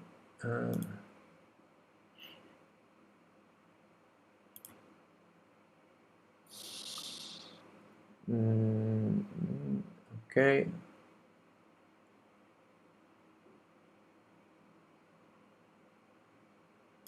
Knight e5. Yeah, knight takes d6. I think he was probably concerned with rook d8. I'm analyzing now, this wasn't the real game. After rook d8, you cannot take the queen. That's the problem, because then rook takes queen is check and then you lose the knight. But you have knight f5, which I missed at first, and then you win an exchange. So probably that's what he missed, and I missed it too. Now can I go to the live position?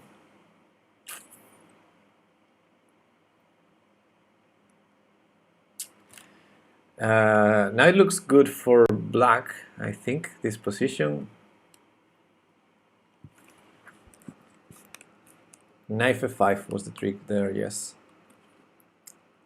Now this is very pleasant for black, so rating wise we're not gonna see an upset, it looks like. Okay, in board number one we have a result. Yes, Hubushanov won, so he's gonna keep leading the tournament for now. Yeah, he's 2,100, so yeah, he's number he's two one in, of the favorites, in rating the, favorites at least. he's number 2 in the starting list after Tihan, and yeah. Oh, and Ivan lost. Ivan lost that endgame. Oh, yes, lost this game. Sad.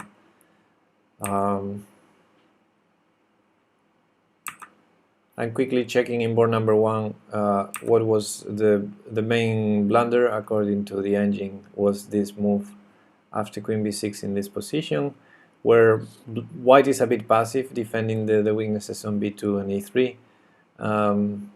According to the engine, he had to play king h2 here because I think rook takes f4 is a threat, and he played instead queen c3.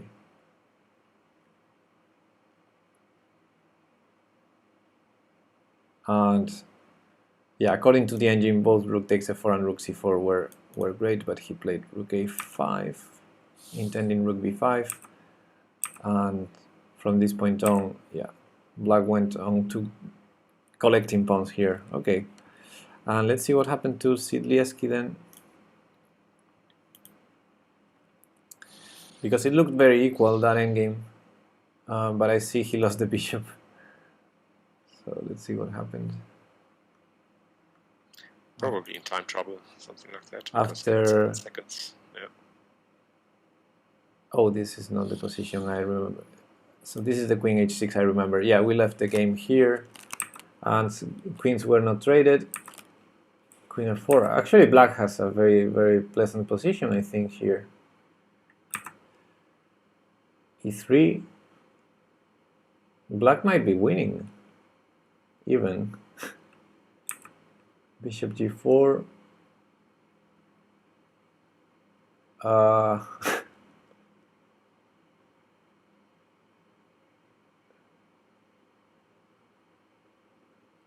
Wait, so I think I was mistaken. He wasn't a bishop down, he was a bishop up in the final position. So this is funny. Here, white blundered the bishop with bishop g4, or at least decided to sacrifice it to stop the e3 pawn. Bishop g4, queen takes g4, queen takes e3, and black should be winning here.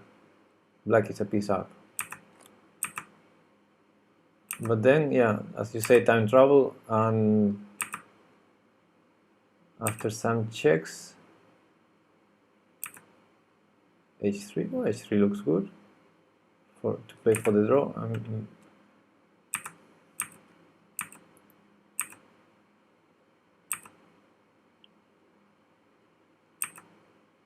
So some more checks. Everything can happen. Yes, Jacqui, everything can happen in this time control. Queen takes h3, queen h6, trading queens, looks good.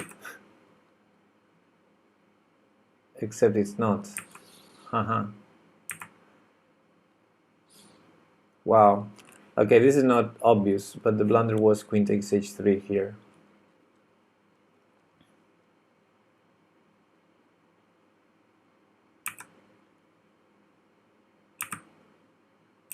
And this is a losing endgame now for black, because white has too many passed pawns.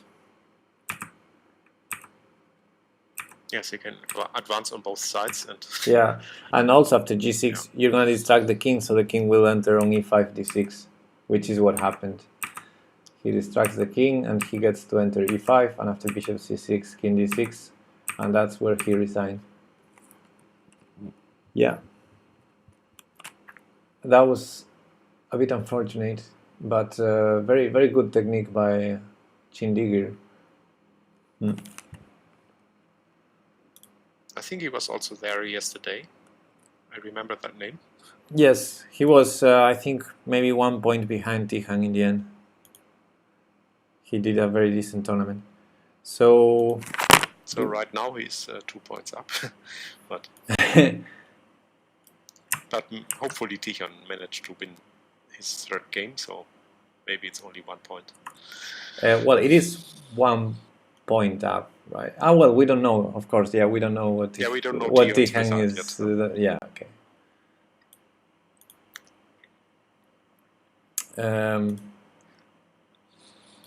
Okay, so all the 6 first games are over, and we only need to wait now to see Tijan's result.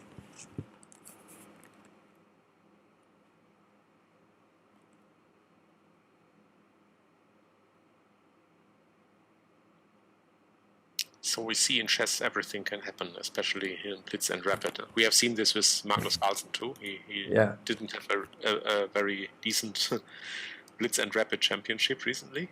Mm-hmm. It was wasn't it in St. Louis? He just had a lot of losses, unexpected losses. Yeah. Blitz and Rapid tournament. Yeah, in those time controls, the problem is streaks. You enter a bad streak, and then it's really hard to recover because you don't have time to. You don't have time to recover, and it's also very hard in fast time control to look for example, for a strong player, like to cut the bleeding and say, okay, I'm gonna play for the draw. But no, it's if you have a classical game, it's easier to play more solid than in Blitz. In Blitz, it's harder to defend and find the most solid moves. So when you enter a bad streak, it's not good. Therefore, I think the most important game for Tijan is now, right after the loss. This is a critical recover. This is a critical moment, because if he doesn't win this game, he might enter just a bad streak.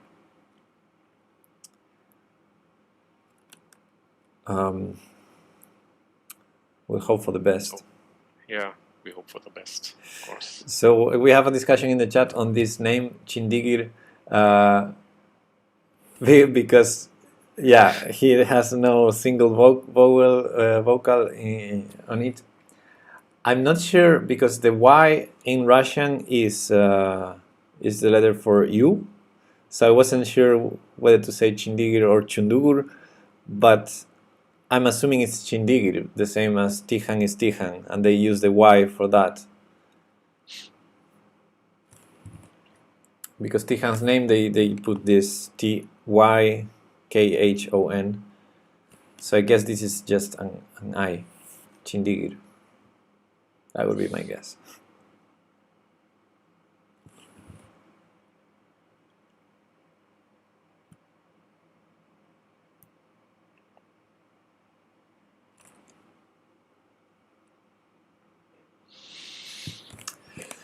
Okay, so now only thing I can do is refresh chess results until we have the result the there. refresh button until the results shows up. Yeah. So according to chess24, next round should start in 20 minutes from now.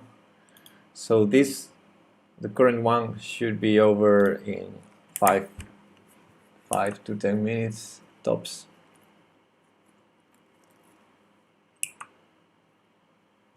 Let's keep refreshing. Maybe we can. Is there any game we missed from these top boards? Game number 6, I think we didn't have a look at.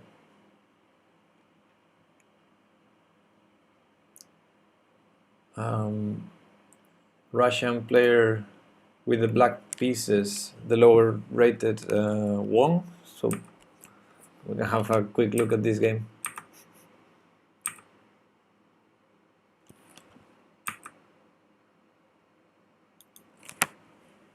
Did Tikhon win? We don't know, Jokui. Not yet. We are full of hope. Yes. That he did. So.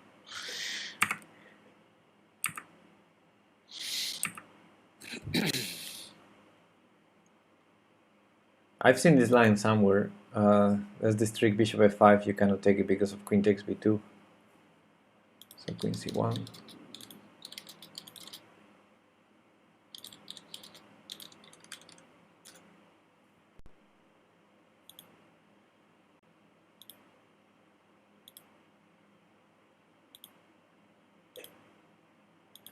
Bobby says this line is good for black.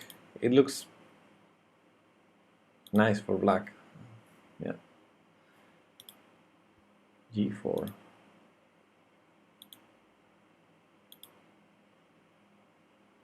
Why not queen b1 here? Okay.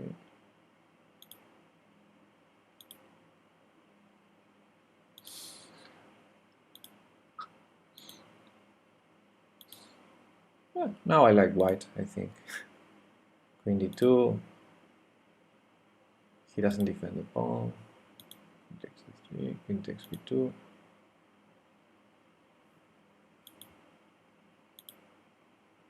I really like white here.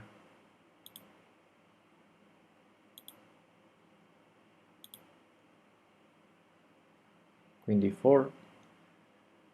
And this position, according to chess24's engine, black could just trade queens and have equalish position. But after queen c6, he got into some trouble. Rook fc8.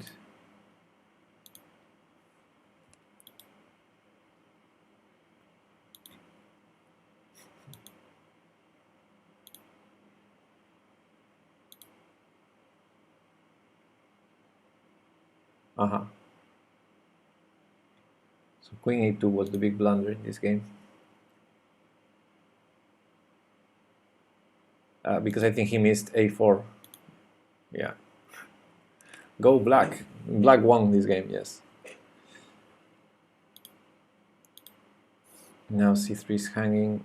Oh, I thought he would trade queens. Ah, that's a knight hanging. Oh. Yeah, he's losing a piece here.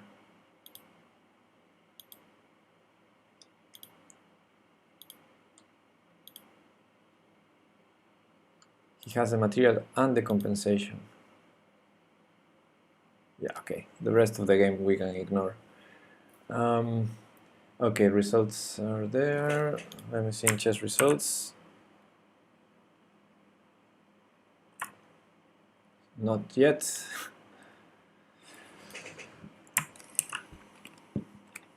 Let's keep refreshing.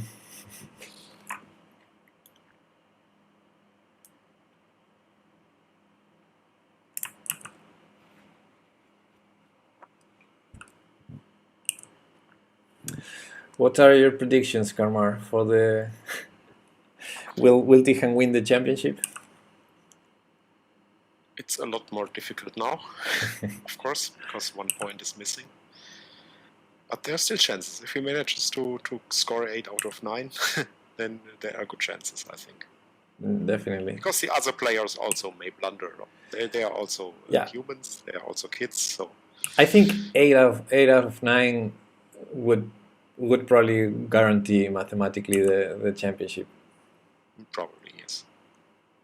And he's able to do that. I mean, we have seen that last year, for sure, in a different age category. But yeah, we'll see.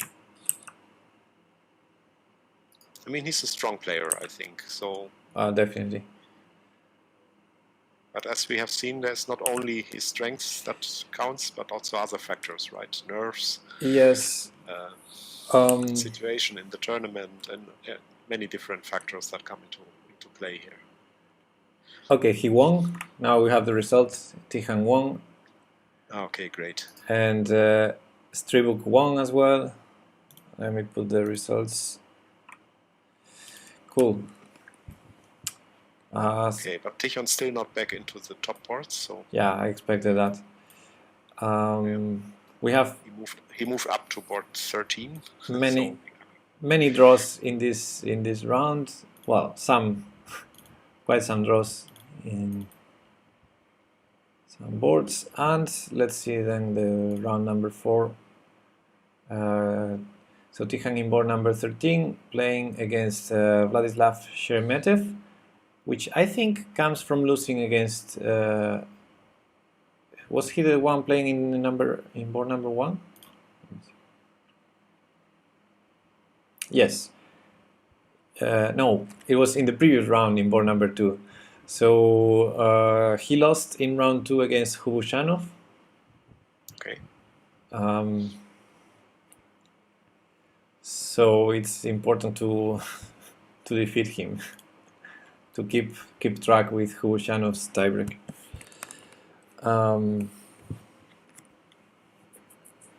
Okay, we will miss that game again, but we will have in the top boards the games between Hubushanov himself, still winning games, against Dmitry Moshalov. I think that would be a tough one for Hubushanov.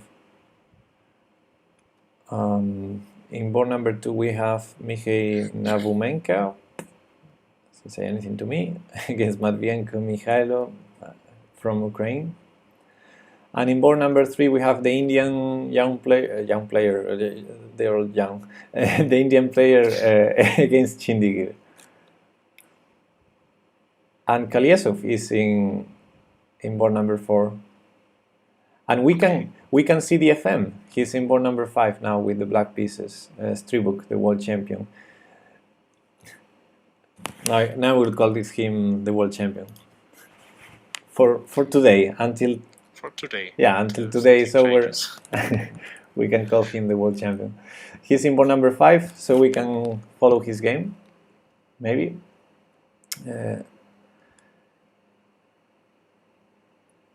Yeah, sure. I mean, there are many interesting players in the top boards. Yes, definitely. Okay, the most interesting one is missing, of course, but...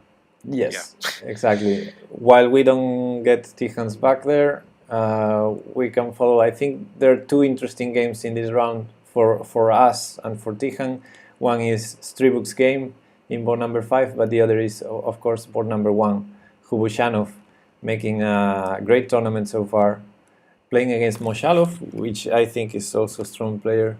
At least he had a very, very good tournament yesterday, and he's doing great today as well. I will just make a short 2-minute break. Yeah. Be back. Right? Sure. Okay. See you. See you.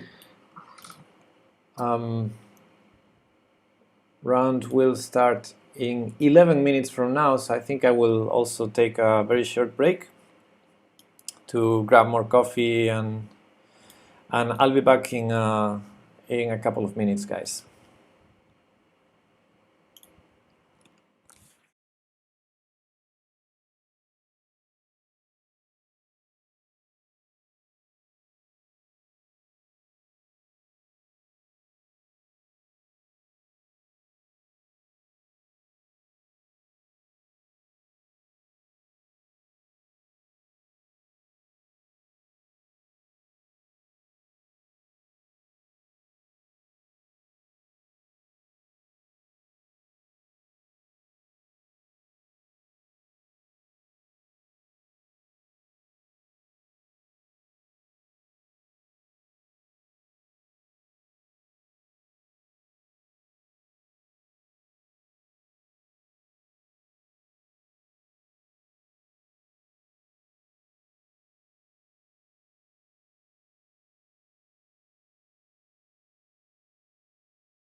Okay, we're back.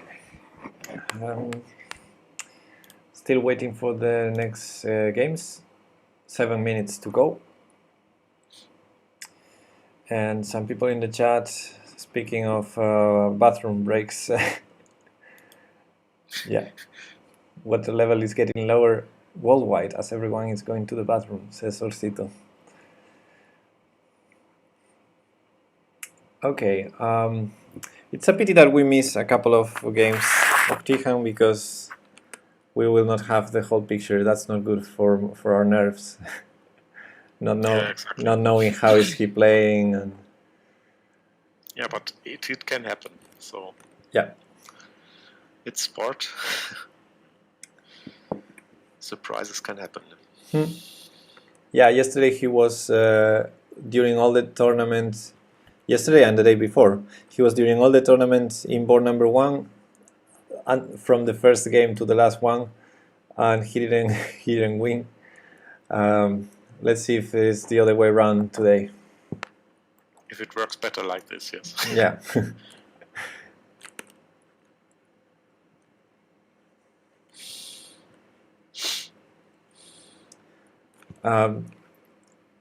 And yesterday the Sinkerfield Cup started, and I was watching the games in the night.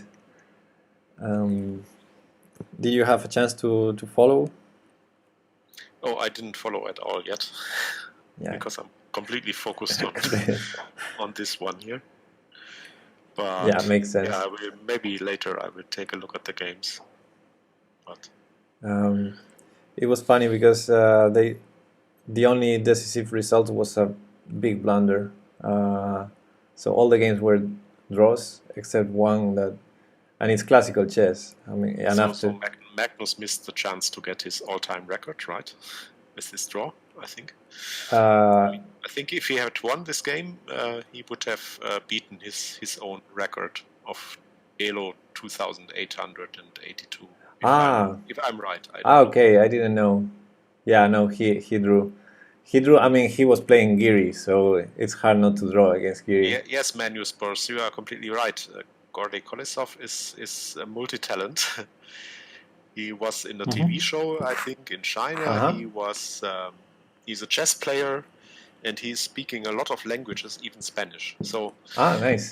Yeah, he's some kind of genius. Yeah.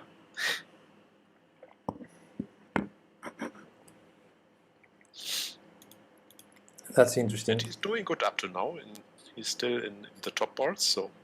Yeah.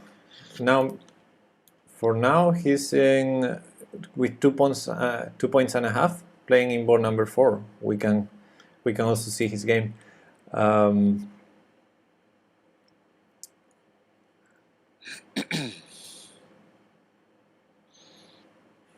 Interesting guy, yes.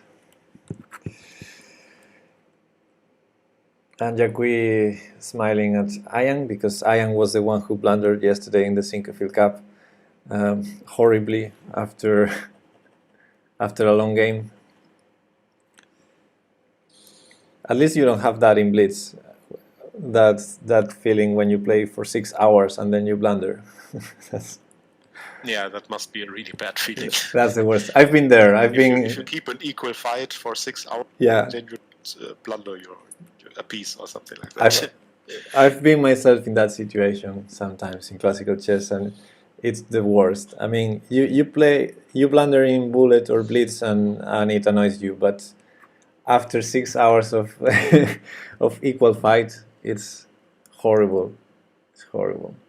I mean, in bullet and blitz, you expect this to happen. So yeah, because of the time situation, and even Tichon, we have seen it can happen. Such blunders in this time pressure, even if he's really good in this, but you never know. Yes. But in classical chess, it must be really frustrating.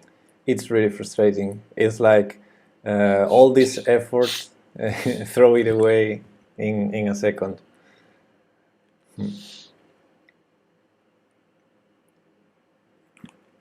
But I guess top players are even used to those situations, because I really was impressed with Ian's reaction to that. He wasn't very pissed off. He was just like, I blundered. Okay, and he resigned then.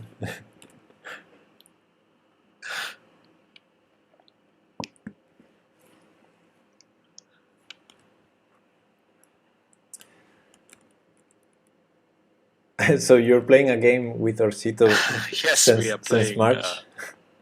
We are playing a correspondence game. Yes, I can explain it to you, Orsito. I'm playing around 25 games on chess.com correspondence, and 4 or 3 games also on Lichess, so it's really tough to find the time to always respond fast in the games.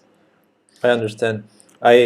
Back in the day, I used to play a lot of correspondence chess, and I stopped because That's the problem. I'm playing one game, two games, and then I'm like, this is too slow. I need to start a new game, and then I start yet another game because I'm waiting for the moves, and I want to make more moves. So I start a new game, and suddenly I'm with, like you say, 30 On games. chess.com, I also on chess.com is nice. It's just that you can play tournaments even, Mm-hmm. and I'm doing some tournaments and team matches. Mm-hmm. And in one turn, I expect that I will not come through to the first round in such tournaments, but now it happened that in one of the tournaments I managed to win 2 of the first rounds. So, Nice. And I'm getting more and more games. Yeah. And that was my problem with correspondence chess. I liked it, but at some point I got a lot of games going on, and then I had to play. Too many moves fast, so I couldn't spend the time I wanted, which was contrary to my wish. There was no berserk option in correspondence.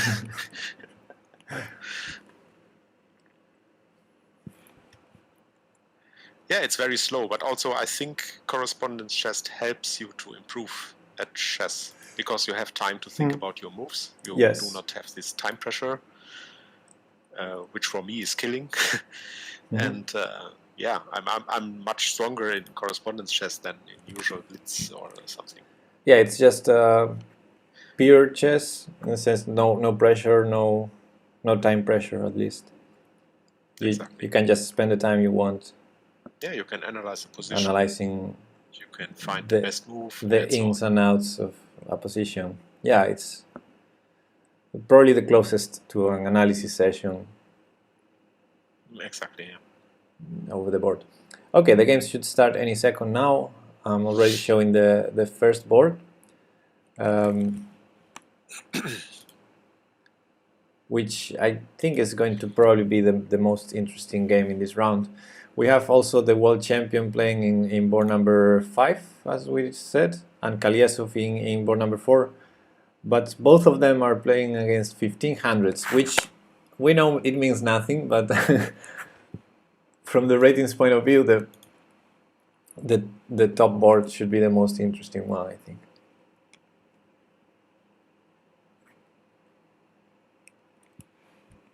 In the top boards, I keep hoping for draws, so because this would probably benefit Tichan if he manages to win his games, he comes closer. Yes, but only a point behind a 9 rounds tournament. Even if some of them, like let's say Hubushanov, even if he wins all the games, eventually he will have to face Tichan as long as Tichan keeps winning. So we're still there. We're still 1 point behind, and we don't need necessarily help from the opponent's results. I think Tichan still can do it by himself. And I also finally found a screen setup here that benefits me, so I can in parallel watch the stream, the chat, and perfect. also result pages. So I'm fine now. Yesterday I had to switch a lot between those windows, and this was complicated. Yeah, I think I only need 2 more monitors, and that would be perfect. Yeah, I also have only one, but I managed to get some setup now here. But seems to be okay. The answer is yes. Tichan won the 3rd game. Okay, and the answer is yes, also to Lord Ananas, who asks, is there also a standard, which I guess it means classical chess category for the Juniors World Championship? And yes, they have that category, and it will be in China, I think, the next week. I think immediately after this. Yeah, immediately after this, there's the World Championship in China. Therefore, many of the players playing this are not going to be playing there, and vice versa, because it's too much of Same for Tichan also. Two immediate travels to very far away from each other places. So yeah, Tichan will not play. No, it's too far away and too stressful to get from Minsk directly to China. And Yeah, immediately. And I think the time schedule from FIDE is not very optimal in this case. also, it's an expensive trip. So if you have to pick one of the two, obviously you go to Minsk, being from Ukraine, and also in case of Tihan having family. Okay, the game started, and we can see in this top board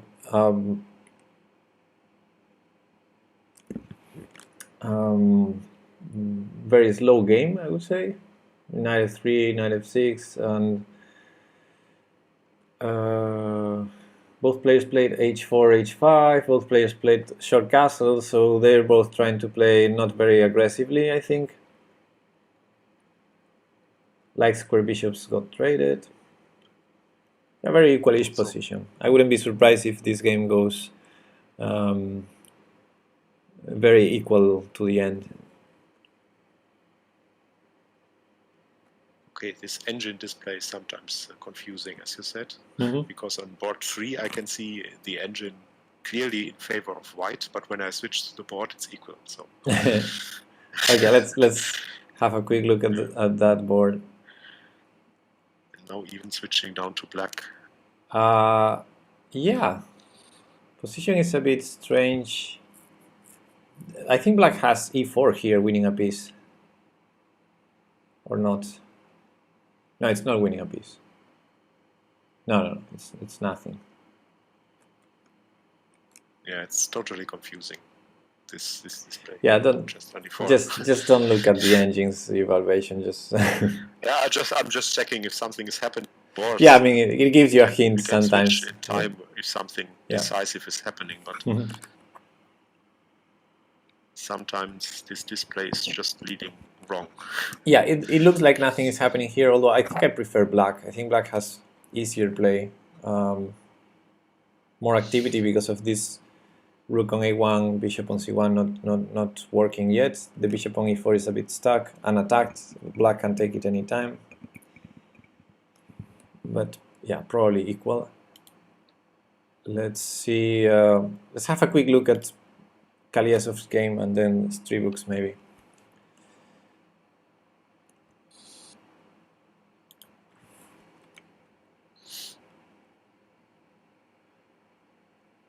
Many people playing d4 openings in this tournament.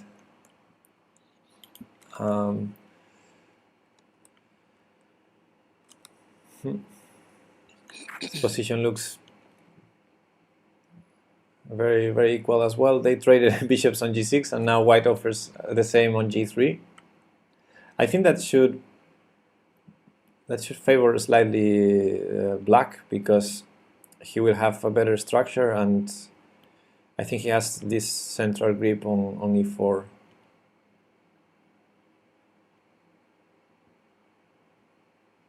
But yeah, very equal. Let's quickly see Stribuk. What's he doing? The world champion. f6. He played f6. So okay, so he's going down. That's good. And at least here we have an e4, e5. Wow, we have an attempt on a Berlin in this game. Look at that. Bishop e5. This is interesting, how the opening went. Knight f6. I wouldn't expect to see a Berlin defense in a kids tournament, but castles, knight takes e4, d4. So they're going for the main line. 96. Except black, white played d takes e5. So here the main line of the Berlin, as you all know, is bishop takes c6, pawn takes e5, knight f5, and then the trade of queens. And that's the infamous or famous Berlin defense that gave Kramnik the world championship against Kasparov back in 2000, making this opening very famous. But d takes e5 is one of the well-known anti-Berlins, and I faced it this very same year in the chess league. I played this with black and I managed to win.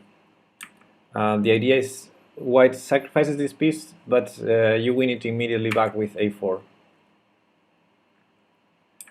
Knight bd4 is considered the best way to give the piece back, which I also played in that game. And d5 here is exactly my idea. It was my novelty in that game. Okay. I think this position tends to be pleasant for black. It's immediate equality, and now after f6 black is trying to play for some activity. Black has the bishop pair, so he wants to use it, open some lines. Yeah, I'm a bit concerned. Despite playing f6, I think this is a good position for black.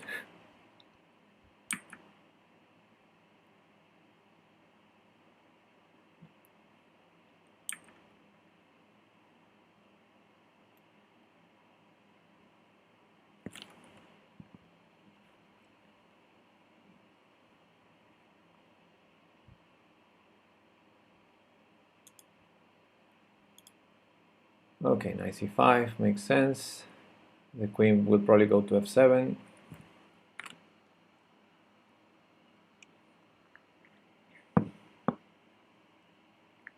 Black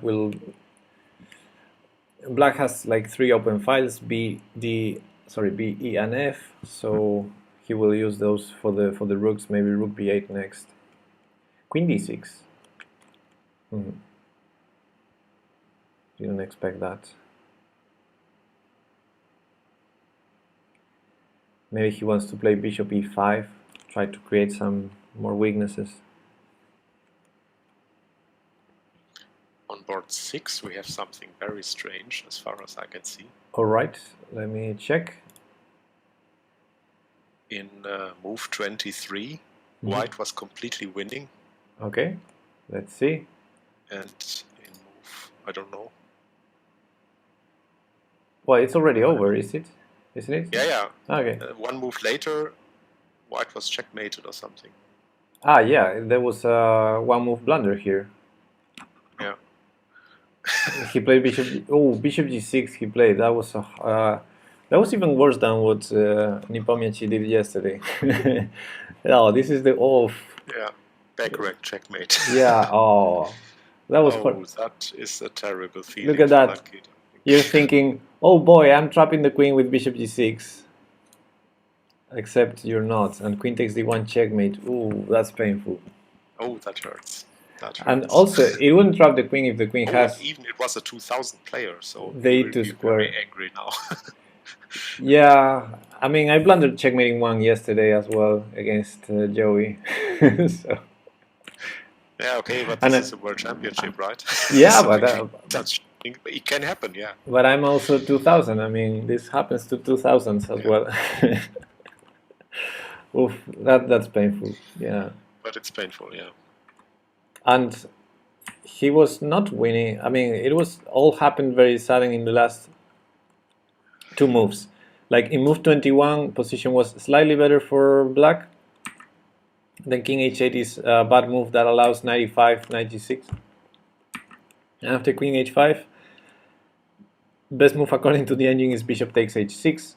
And that's a funny one. Bishop takes h6, defending with the rook from a1, the rook on d1. So then you can play bishop g6 next move. So bishop takes h6, best move according to the engine.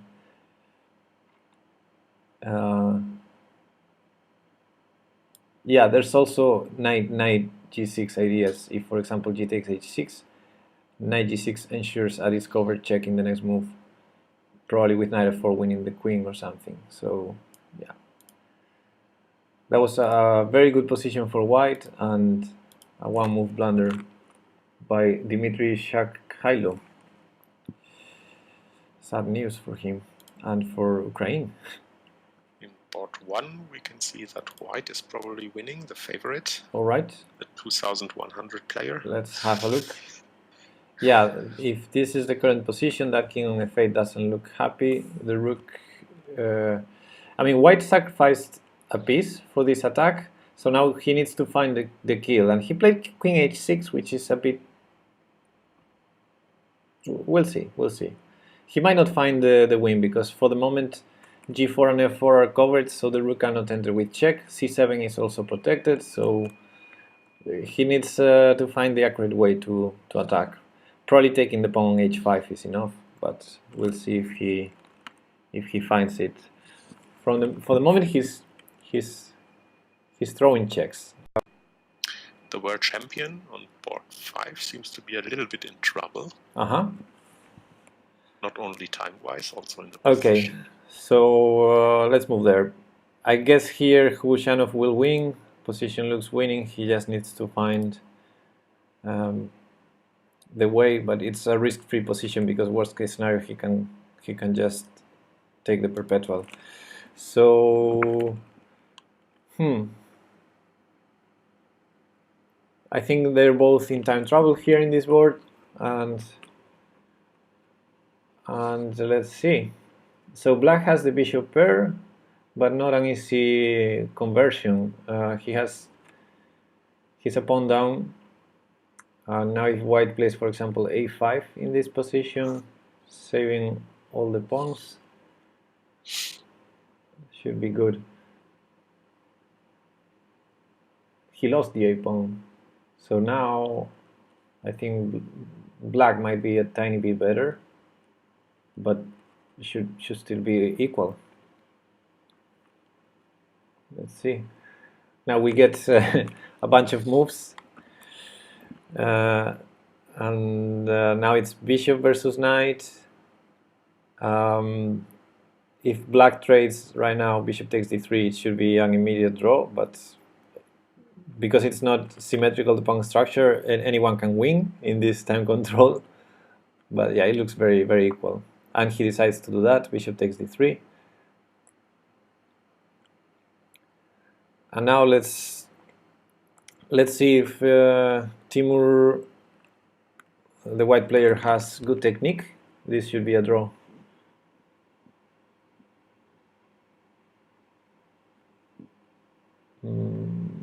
Something strange happened. Now white has... Well, white is not losing here either. He plays king f3, and yeah, this is safe. This is a complete draw now, I think. Theoretical draw? No, now this is winning for black. Wait. It's black to move, so black wins with king g3. Okay. Okay. So the world champion is going to win again, but I think white misplayed that. It should have been a draw. Yeah, it's really hard to expect good endgame technique from kids, no matter how strong they are at tactics. Endgames involve some knowledge as well, and yeah, I guess Stribuk is 2000 for a reason, and his opponent is 1500 for a reason, and in this kind of positions like endgames, that usually shows. It's a pity for Stribuk 1 for our interests. Fight that is going on, but we don't get moves there right now. Let's show the Gorday's game. I wanted to show to find the critical moment in this endgame, because I think it should be a draw. And let's see what happened. h5. So black is doing fine. Black needs to put pressure. He has a bit more of space. So in any pawn race, he should have an advantage. And I think this is a mistake for white to play f4 here. If you just sit with king d3, king e3, black should have nothing. Because yeah, you have 2 versus 1 in one side, 3 versus 2 in the other. If black tries to create a pass pawn in the queen side, he will be tied to defending it, so you will have a pass pawn in the king side. So in this position you just have to sit, and it's a draw. But he played f4, and now he got tied to defending the f4 pawn, and that was the problem. Yeah. And yeah, this is already losing, because this remembers me a little bit to the last game that Tichon played in Spain. I think he also advanced this pawn. while it was probably better to just wait in this drawn position, Yeah. this 6-hour game in the end. And he played at some point, he moved up the pawn to f6, I think. I mean, psychologically, especially for a kid, maybe not so experienced in endgames, psychologically is very hard to not do anything. To say, okay, position is safe, I should just sit and do nothing, because you want to do something. Yes, of course.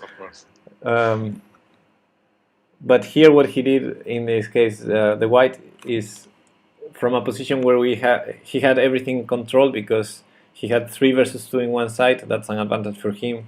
He had 2 versus 1 in the other, like a disadvantage, but the king was there already, so he had everything under control. And now he's not under control. He has 3 isolated pawns.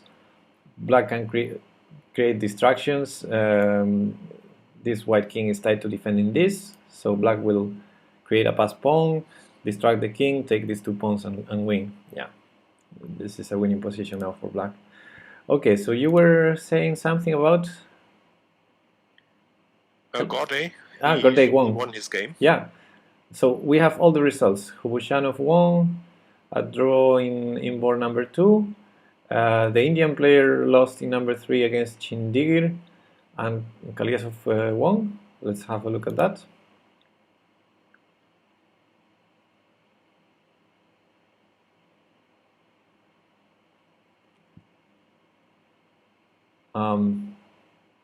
Did he win on time? Because the final position looks equal, so probably looks equal. The assumption should be that he won on time, right? I mean, if any, right now white is a pawn up, although I think he's going to lose it immediately, but there's no way white resigns in this position.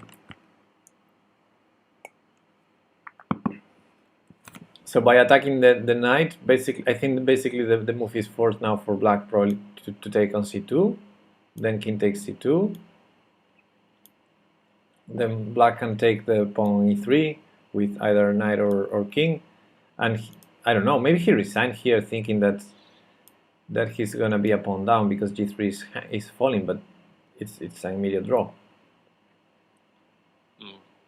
I mean, regarding the clocks, it could also be possible that he just lost on time, right? Because he was maybe thinking too long. Yeah, it could be a loss on time. The clocks say 9 seconds and 7 seconds. I'm worried he might have resigned, because this is a position where some players would resign thinking, oh, I'm going to lose the g3 pawn, he's going to have the pass pawn, the king is already there. But I think it's a draw. As long as you That's the problem with resigning too early, right? Yes. And I'm happy that Tichon is yes. Usually, I don't know what happened in this second game, but actually usually Tichon is not doing this. We talked previously how frustrating it is to blunder after a big fight, a big equal fight, many hours, and then blunder in one move. There's one thing worse, is resigning in a drawn position. That's even worse. I recently had an example of a GM game shown on Chess24 where someone was thinking he lost the queen and resigned, while the engine shows a complete winning position for white. So, I mean, if he sees this analysis later, then he will be very frustrated, I think. Yeah. There's a famous case. There are several famous cases, but one of the most recent was Sam Shangland, the American, the U.S. champion from last year. Sam Shangland resigning in a drawn endgame against Anish Giri. Very famously, because he thought it was a losing endgame. And that's the problem one problem you can have when you know a lot, because that was just a pure mistake in knowledge. He thought from his knowledge that endgame was lost, and Anish knew it was a draw. So there was this funny moment where Shangland was resigning, offering the hand to Anish Giri, And Anish, just to be sure, asked, "Are you resigning?" And he said, "Yes." Okay. But it was a draw.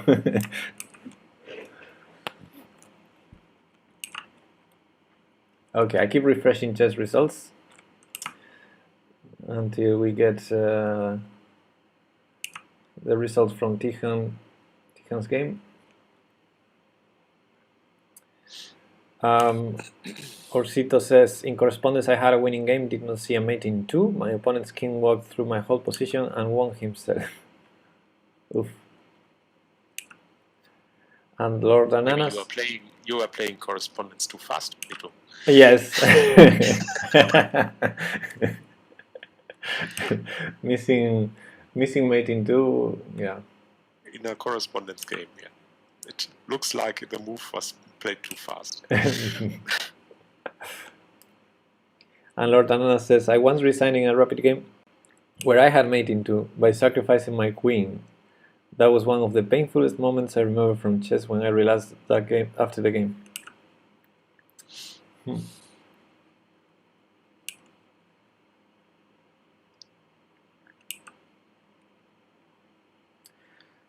One of my most painfulest moments was in a classical chess game. I was playing against a 2100 player. I was playing black. It was my first year, so I was very lower rated. And I played this great game, attacking, opposite side castling, and I was completely winning in a dominant position. And I saw the obvious good move, but then I thought, oh wait, I can find a better move, a brilliant one, and I played a sacrifice that didn't work. And that was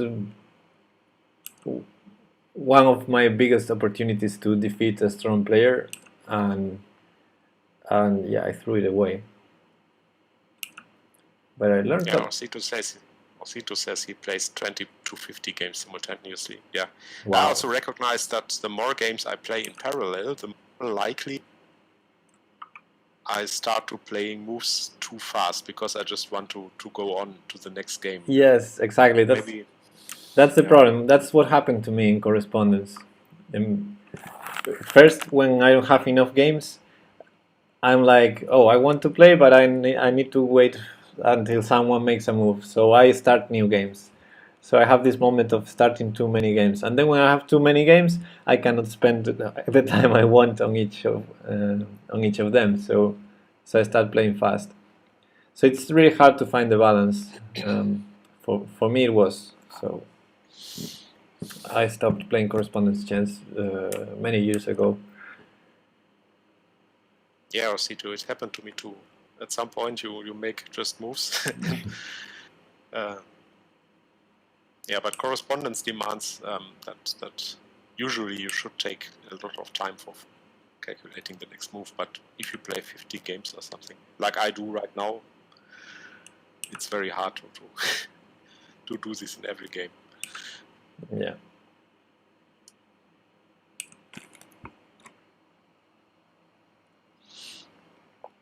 Well, 2 rounds to go until the lunch break. I think, no, 1 more round to go. We're in round number 4. Okay. So after this one more round, and then we have the lunch break, which is, I think, 1 hour of break.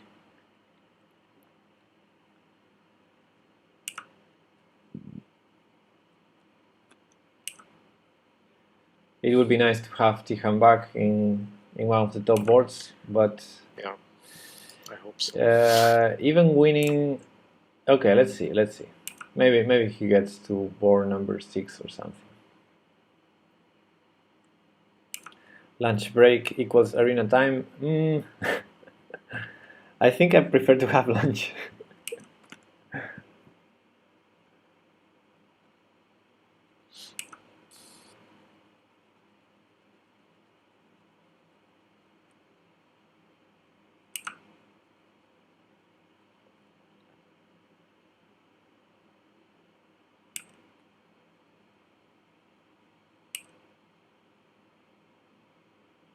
Spamming the refresh button. Yeah, I keep doing it.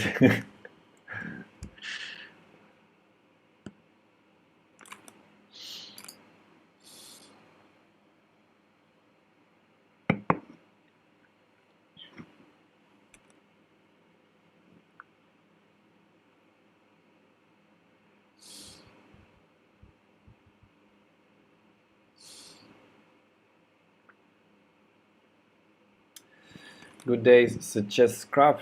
Welcome. We're waiting for the results of round number 4, the World Championship, to see whether Tihan managed to win.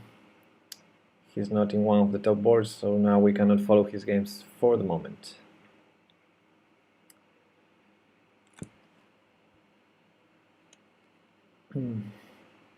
Yesterday we were talking about wishes. Mm-hmm. My wish would be that we see Tichon back to board number 1 in the final rounds.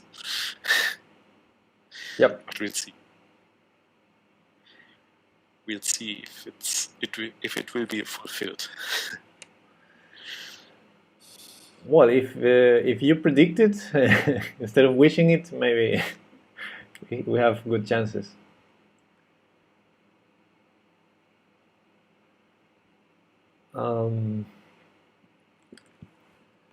It would be nice if the FIDE would have an official broadcast of.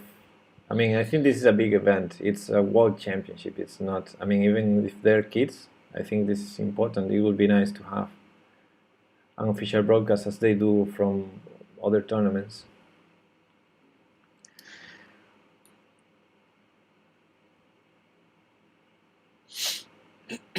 What do you think? Oh, you're asking me? I was just a little bit distracted by something else. No, yeah, I'm just saying that I feel it wrong that they don't have an official broadcast of a big tournament like this, World Championship, as they have in other events. I have seen this in the European Youth Chess Championship recently, which was also just immediately before this World Championship. Mm-hmm. They did a great video coverage with some grandmasters analyzing the games and a lot of pictures and interviews and all this stuff. Mm-hmm. This was really interesting. But here on these championships, there's just nothing. I mean, you even have to. Even this guy, there was last year this guy on YouTube who was doing some videos of the games. He seems to be not there this year, so yeah. It's a bit annoying. As Lord Danas is saying, it's important for chess growing, and I think especially in these categories, these are the future of chess. I mean, yeah, of course. It would be also nice. I see the one or other grandmaster of the future here, right? Yeah, I think it would be nice, not only for the fans, but also for the families and the players themselves to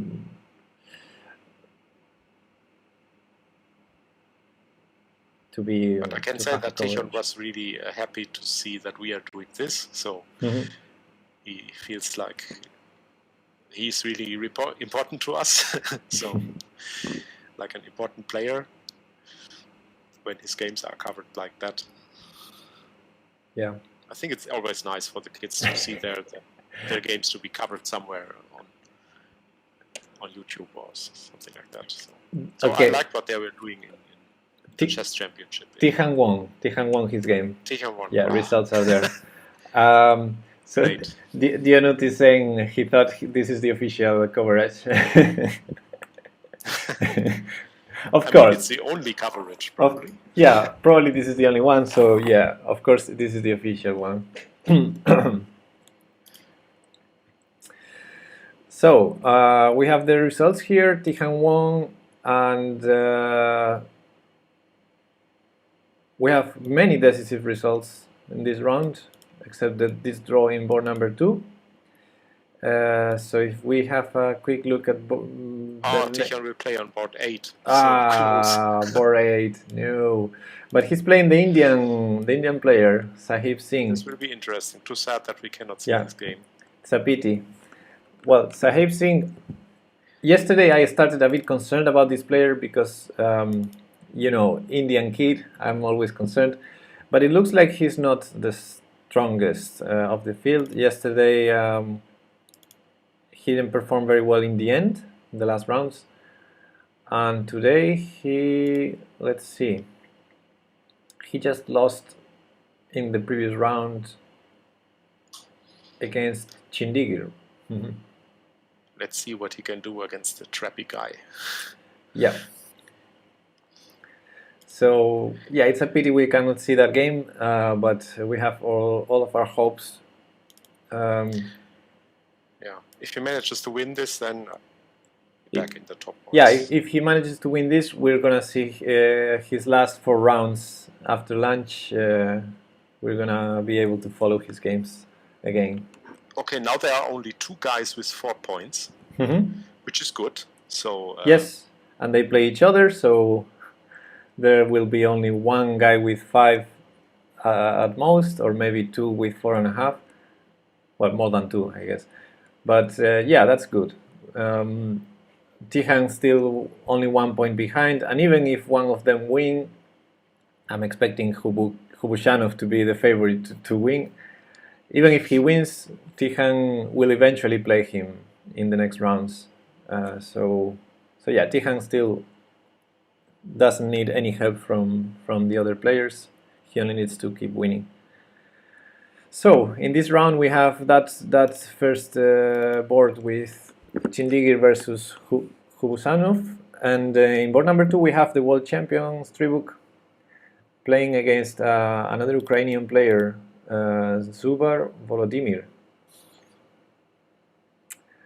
And Kalyasov, board number 3 now with white pieces against Artem Berin, another Ukrainian player.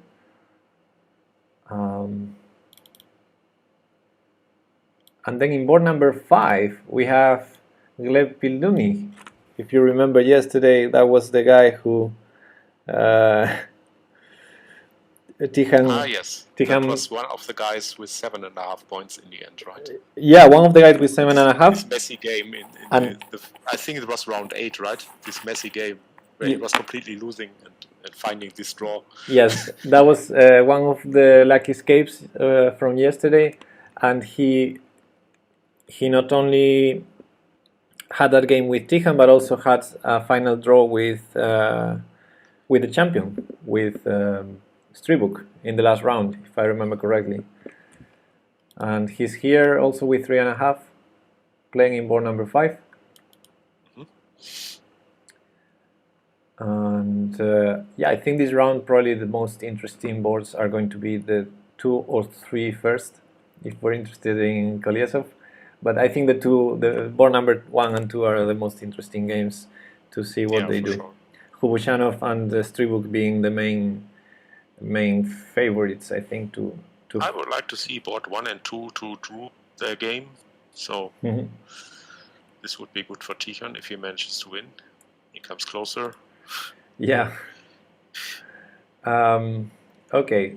So the round is going to start in 7, almost 8 minutes.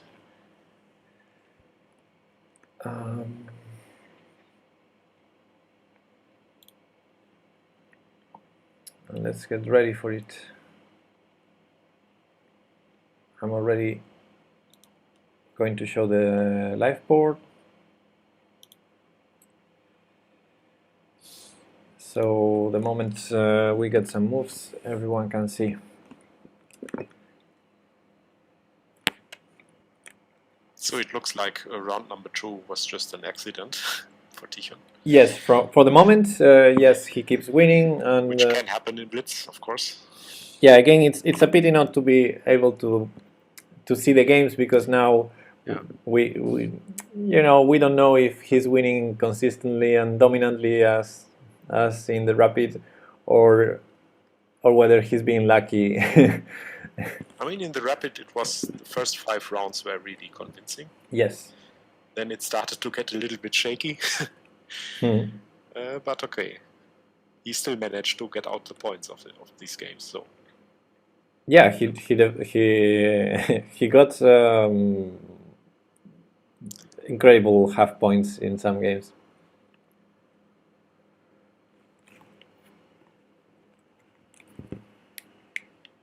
Anyway, he's still in the fight. Yes, and he's a fighter, we know it.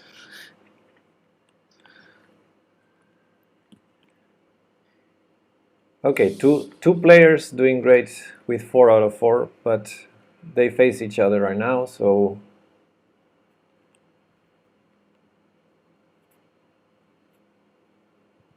So at least one of them will stop winning in this round.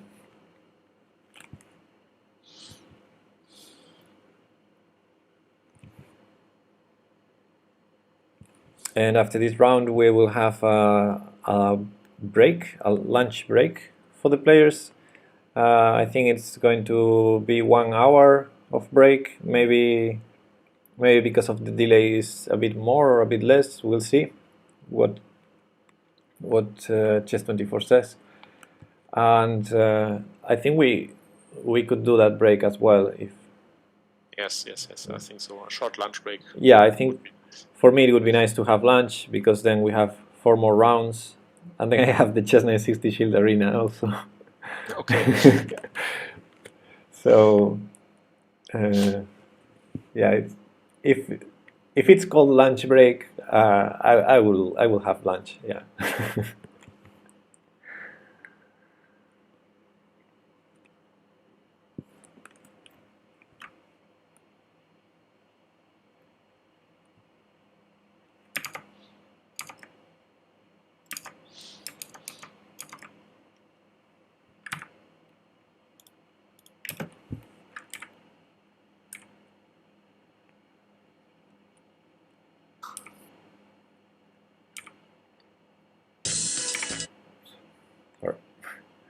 Um,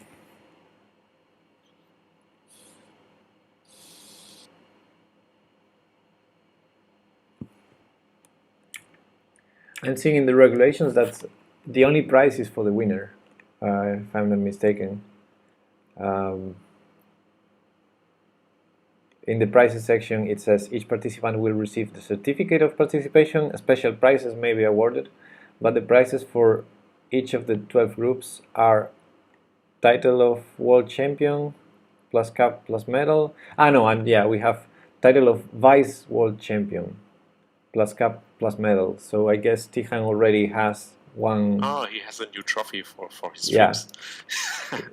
He has one trophy. Great. That's good.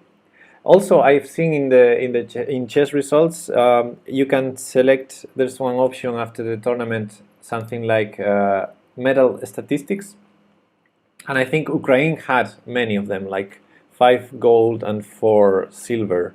So Yeah, I mean they have a lot of good young players. So it was the second country right after Russia. So I think that probably counted all the sections, although in theory it was only the under 12 section in the chess results. So it was a bit confusing, but I think Ukraine had a lot of medals so far. Good morning, nobody. Welcome. So yeah, just to. For those of you who are just catching up now, in 2 minutes, round 5 is going to start. We cannot follow Tijan's game because he's playing in board number 8, and we only have the coverage for 6 boards, the first 6 boards.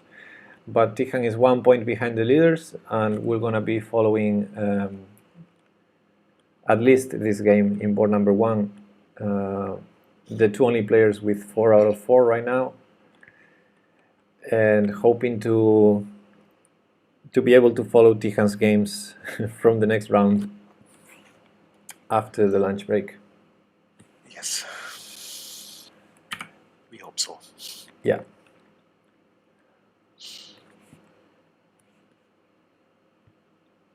And then according to the official schedule, after the last round, there's a closing ceremony, but again, there's no official coverage, so I guess we cannot see any of that.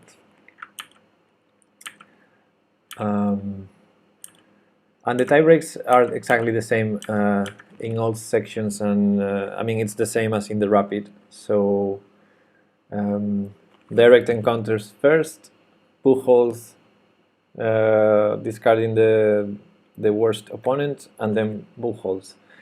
So, for example, if today Tijan gets to play against the leaders, against Hubushanov or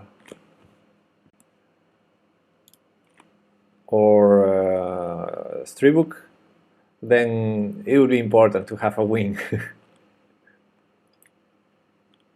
like for example, let's say Tijan only lost the game number 2, and let's say Hubushanov only lost against Tijan, then the tiebreak would be 1 for Tijan because of the direct encounter. So yeah, we have still so, chances. so Tijan still depends only on himself. If he wins all the games, he would be champion. Okay, let's go game by game. Yeah. First, he has to win against this Indian player. Yes. So. And which has to be done first before talking about anything else. So. Yeah, I was just trying to be a bit positive there. He doesn't need any help. Of course, we think that he still has chances to come into the top field. Yeah. Maybe even to win it. I mean, of course, it will get tougher when he manages to lose another game or something. Then it will be of course, very difficult. But or a draw, for example, that is more likely. Yeah. Anyway, games should start right now. So any minute we will be getting moves.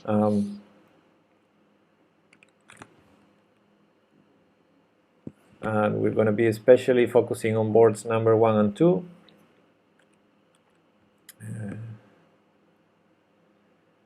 Because in board 1 we have these two people who are leading the tournament right now, Chindigir and Hubushanov.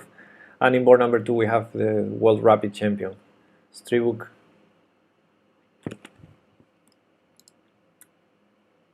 Playing. Oh, we have some people in the Indeed. In the Chess24 chat in the English channel asking for Tijan.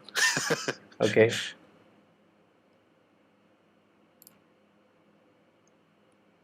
But it's 2 hours ago, so I don't know if Yes. they're still there.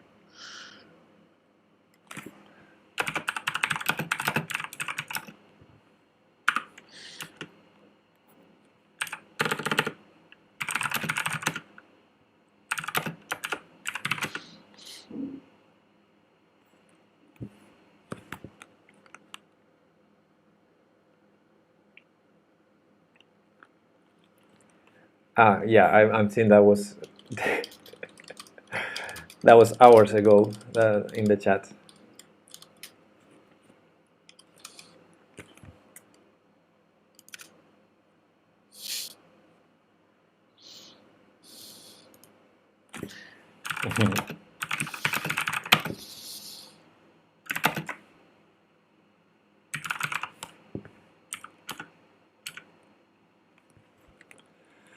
They asked 4 hours ago, yes.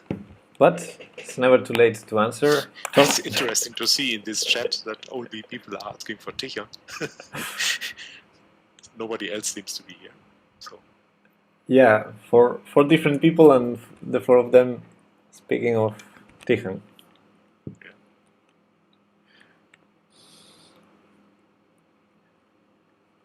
He's a rising star. Everyone knows him.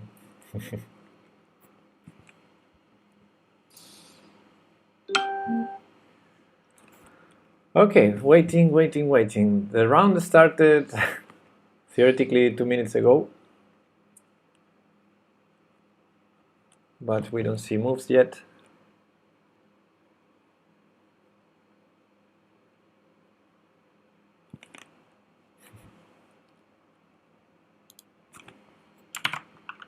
What's this guy saying?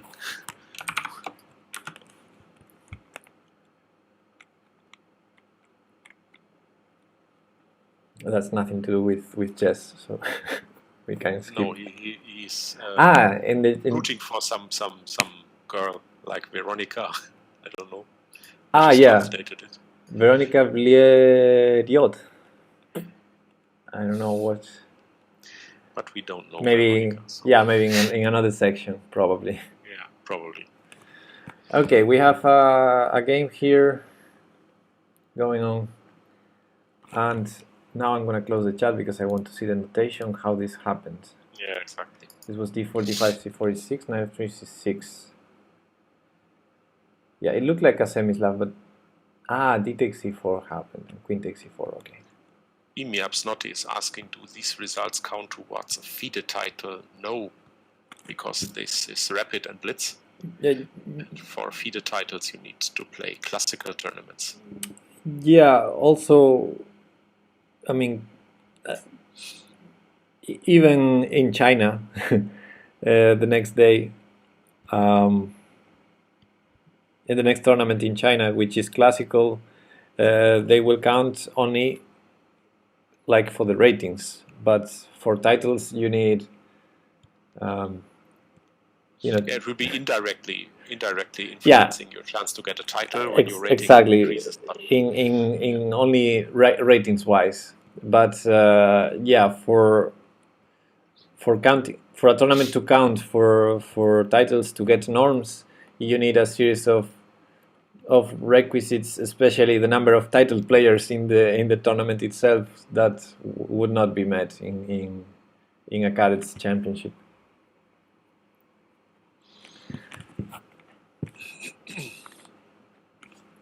And yes, you also can get a CM title by winning, as Lord Ananas the norms said. you need starting with the IM title, right? Not for FM. I think FM you will get automatically when you reach a 2300 rating. As far as I know. Yes, I think that's it. And starting from IM level, then you need to fulfill norms before getting the title. Yes. Bullet asks if I have I don't have a title, not an official one at least. PC Master. I, here where I live in Galicia, there were a series of tournaments in the past, a circuit of tournaments. They had their own rating system, and I played maybe like 40 tournaments of those. So I got a title there, but it's not official from the FIDE. They gave you a title when you reach 2300, I think, and I think I was 2400. Someone followed, and I just realized my layout was a bit wrong there. Thanks for the follow and welcome. Does Tijan plan to go to a classical tournament? I don't know. I don't know about any plans yet, but I think they will think about it after championship. Yeah, probably not the best moment to do plans in the middle of the championship. Yeah. What he's not going to do is to play the classical world championship in China next week. Yeah, because it's in China and far away. So, and also immediately following this rapid championships. So it's difficult to get this organized. Manus Purs is suggesting in the chat that I could go for the AGM title, but we already discussed this yesterday. I won't. I think it's important for some people like Tijan himself, and he already has that title. But I have no reason to pay to pay for a title that I don't really care about.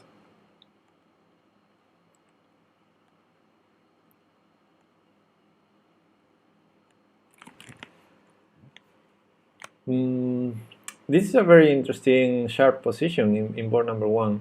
It's a good fight. Unbalanced pawn structure. Black has this 3 versus 2 in the queen side, but white has this defended pass pawn on d5, which is blocking a bit the bishop on b7. Very interesting. Still all the pieces in the board. Only a couple of pawns were traded. Very, very sharp and complex position there.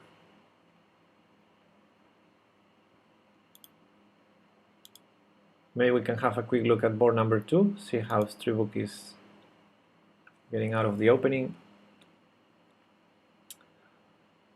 And it looks like Black's player is copying some of Tijan's ideas with this bishop b7, bishop f6.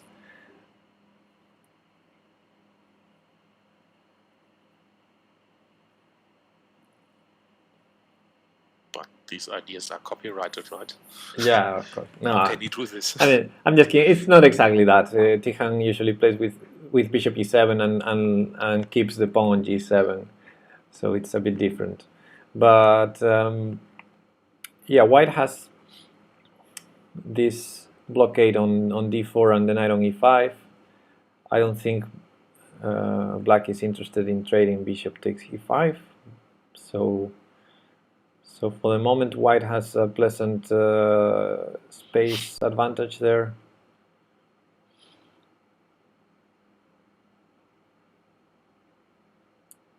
And white might be winning a pawn on b5. I'm not sure after knight e7. Oh, sorry, the trade happened. Yeah, I didn't realize. Bishop e5 happened, e5, so knight e7 attacks the pawn on e5. So now if white takes a pawn on b5, black will happily take on e5 and be completely fine, I think.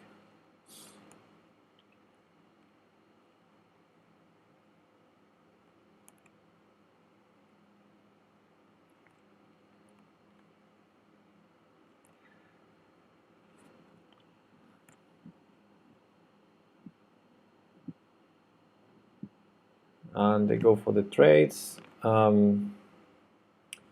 He took on b5 with the queen to attack the bishop on b7, not giving black the time to take on e5. So I think black shouldn't have traded on b5.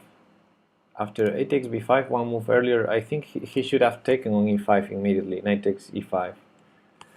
Because after ab, queen takes, now he's just a pawn down. That's not good news, because now Stribuk is a pawn up. And let's see. And also up in time a lot. Yeah, now for example, queen c7, there's rook a7, bishop a8 is ugly move to do. And actually it allows rook takes a8. Some interesting development on board 1. We have a draw there. Okay.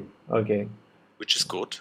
Yeah, it's good. Because those were the only 2 players with 4 points. So something happened here very fast.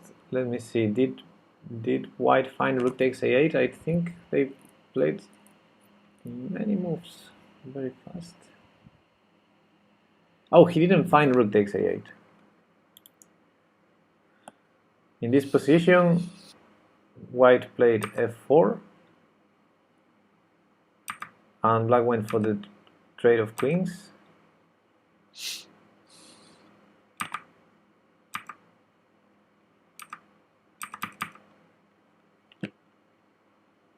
And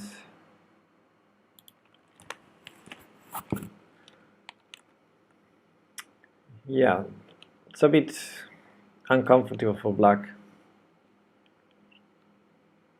but at least the material is equal. So well, up and down only.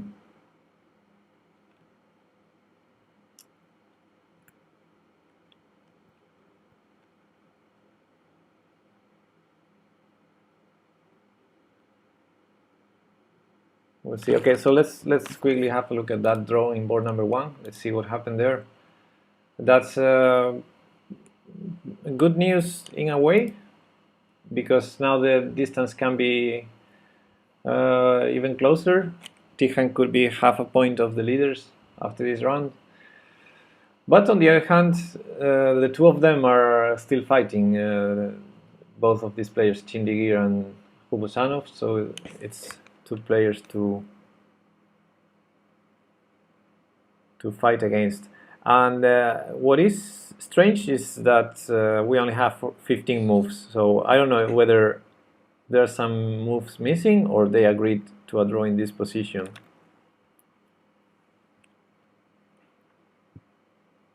Because we left this board around here, maybe move number 10.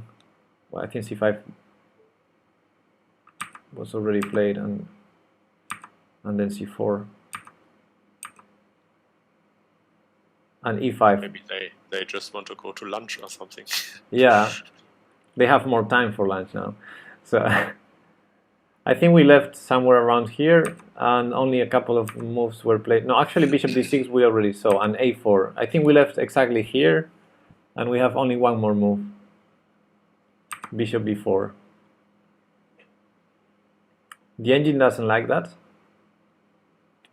The engine thinks white is winning, but I wouldn't say something as big. But yeah, it's strange to have a draw with only 15 moves. Maybe we're missing moves. That could be possible.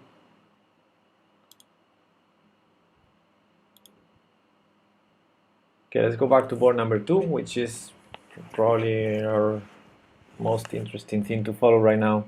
Will Stribuk be able to win this position? It's a pawn up endgame, but it's a rook and pawn endgame. This requires technique. So far, he showed good technique in the previous game.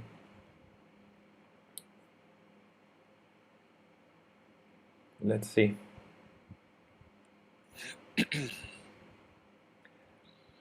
It looks like it should be drawish, but at the same time it's very difficult for black because the best defense is probably doing nothing.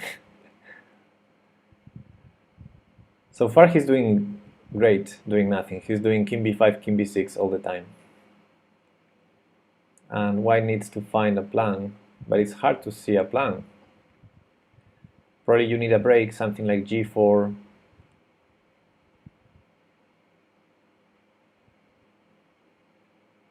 Yeah, they can play this position for 100 moves if they want. Yeah, he played g4, and black very nicely brought the rook to h8. So now I think it should be easy to hold. That rook is stuck on g4.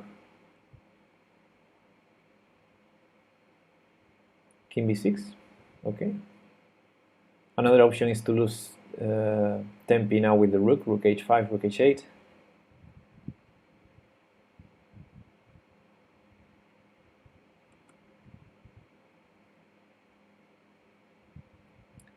And we can hope in this position Stribuk tries to play for the win and gets to play for the loss, maybe.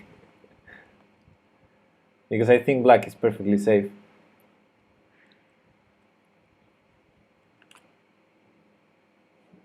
I think I wouldn't mind a draw here either. Yeah, it will be a draw, I think.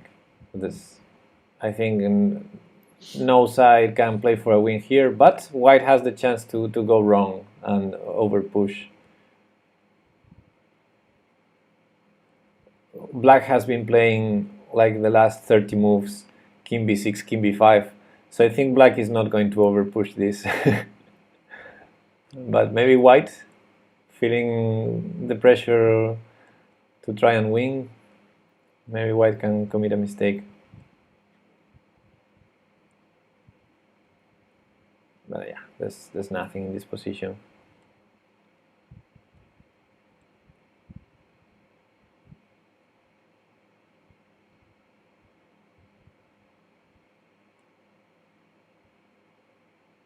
King d3, aha, he's trying.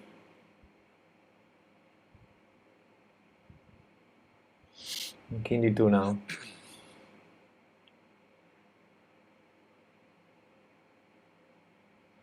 Black is not interested in taking the pawn on b4 and allowing f5 check, which I don't think it's that terrible, so if he has some seconds he could even think about it.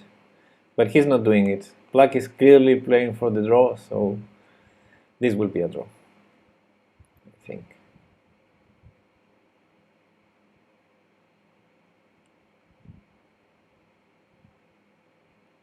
Maybe a 100 moves draw, but a draw. King d4 now. Really asking for it. Really asking for king takes b4 now. But given the previous play, I guess black will just keep playing like rook h5. Aha, rook c8 now. Interesting. So rook c4 check. No, nah, he keeps playing for the draw. But taking on h4, there's nothing wrong with that. Oh no. No. I think now white is winning. No.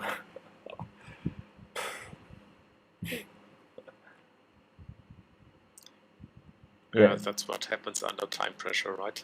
Yeah, he didn't take on h4 and he allowed the white king to enter. Now rook takes f7. Yeah. He will try, I guess, rook h3, but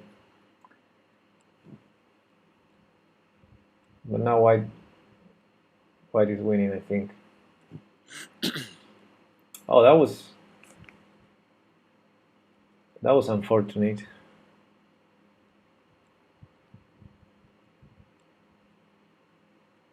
Good fight, anyway, by Stribuk.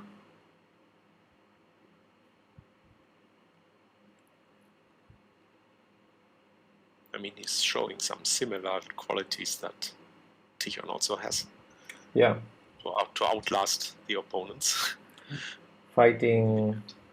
Yeah. Fighting a lot.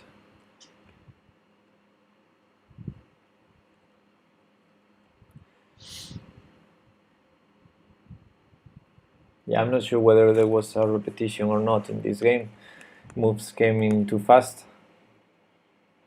In last year, there was a game of Tichon that he also playing for a long time, and he won in the end. But after the game, it was declared evaluated as a draw because they saw that there was this 50 moves rule reached in the game. And well, in this game, we don't have 50 moves for sure, but maybe we had a repetition. Maybe, I don't know.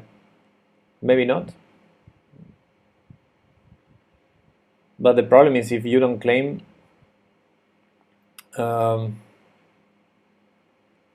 If you're a player and you don't claim for 3-4 repetition, then the only way an arbiter can say no, it was a repetition, it has to be 5 times instead of 3, I think. And the 50 move rule, if the player himself doesn't claim, the arbiter can only say can only apply the rule with 75 moves, I think. Like when the player claims, it's a number, but when the arbiter intervenes without any claim from the players, when the arbiter decides, the question if this claiming rule also applies on Blitz games, right?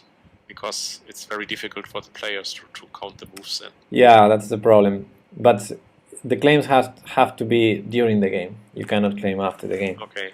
So, but yeah, it's difficult to know sometimes whether you are repeating the exact same position or not, especially in these positions where it's not an immediate repetition like king b5, king b6, but the opponent is moving the rook through like 10 different squares.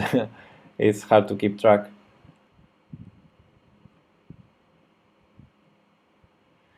Okay, and it was declared a draw in the end or something. The result says a draw, but...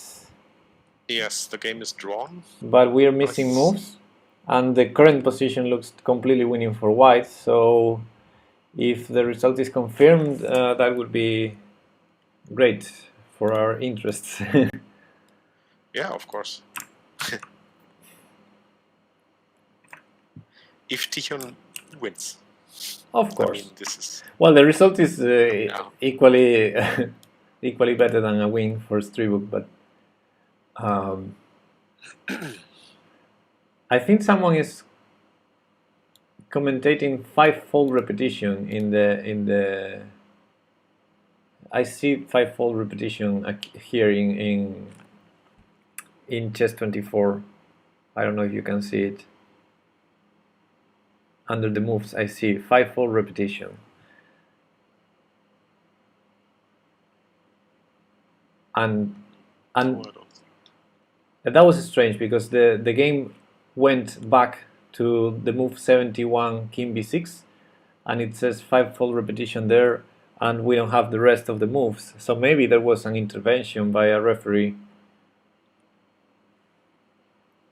Yeah, maybe. Yeah. Because what I remembered we had this last year, something like that. So because exactly what I was saying. If the player claims it's threefold, but for a referee to make an intervention, it has to be fivefold. But maybe an arbiter was seeing the game and declared that this position after move 71, king b6, it's a fivefold repetition, which I think it might be. Let me now if we see all these moves. It's hard to see all of them. I mean, now in all three top boards we had draws, which is not bad for Tichan, I think. Okay, so 71.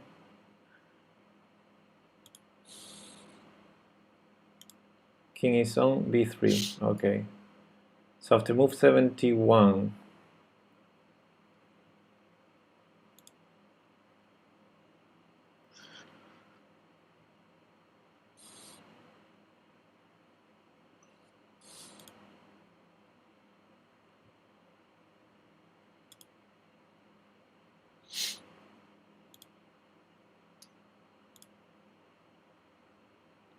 Uh-huh.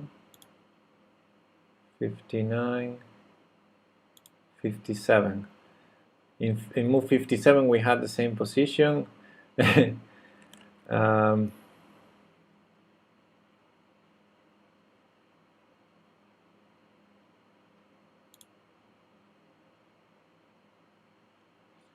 In move 53 we had the same position.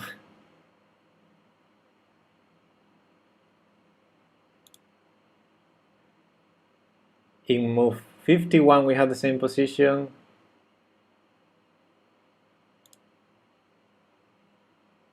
And exactly, in move 49. So yeah, it was exactly a five-fold repetition. I found the 5 moments in the game where that position occurred. And after move 71, king b6, it was declared by an arbiter 5-fold repetition. Well, that was lucky because after that, black collapsed and and he had a losing position. So that was good. For our purpose, it's good.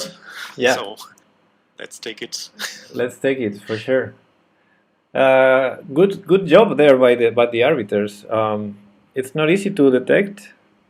I mean, they had to be checking the game in a different board while they kept playing, and they played for more, maybe 30 more moves or 40 before this happened. Okay. Now it's time to keep refreshing. So now let's hope that Tichon has managed to win his game. So yes. He will be back into the top field. Well, Tichon was, at least he's playing white this round, so he should have There's good hope. More chances to win as with black. He did really well with white in the rapid, except maybe one game.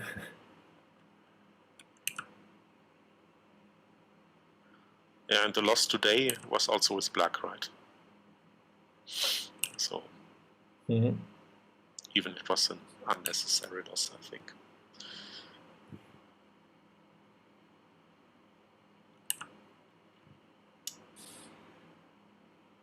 All right.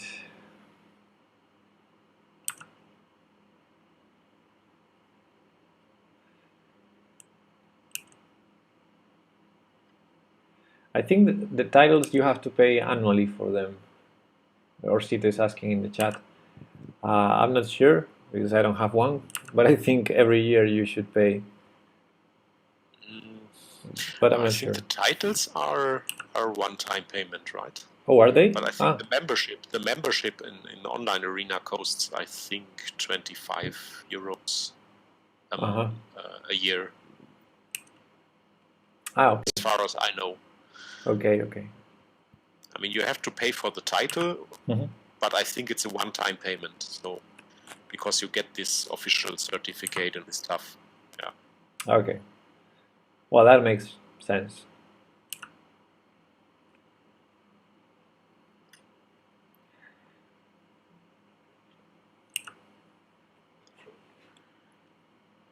refresh button. Yeah, keep refreshing. Waiting for the results. So we're going to have 2 players with 4.5. In board number 2 they drew as well. What did Kalyasov do? A draw. A draw also. That's good. I mean good. That means they're with 4 points, and Tijan hopefully will be tied with Kalyasov in that group of people with 4 points. Then we have wins, I think, in board 4, 5, and 6. Wins by black in all of them, including Gleb Pildunis. So 3 wins there. So those 3 players that won, they are tied for first now with. So we have 5 players with 4.5 after this round, and yeah, we have the results, and Tijan drew. Oh no. Yeah, Tijan drew. This is unfortunate. Well, at least he didn't lose. So yeah, but so he's still 1 point below the leaders, behind the leaders. So it's good that they drew in the first board, because the distance keeps being only 1 point. Okay, so yes, but it's still 1 point on the other hand, no? The results yes, all going in favor of Tijan, so yes, he didn't use his chance. Still 1 point, but 1 point is a good distance to keep fighting for the championship. The only problem is now he's gonna play in board number 9, so we're gonna keep missing him.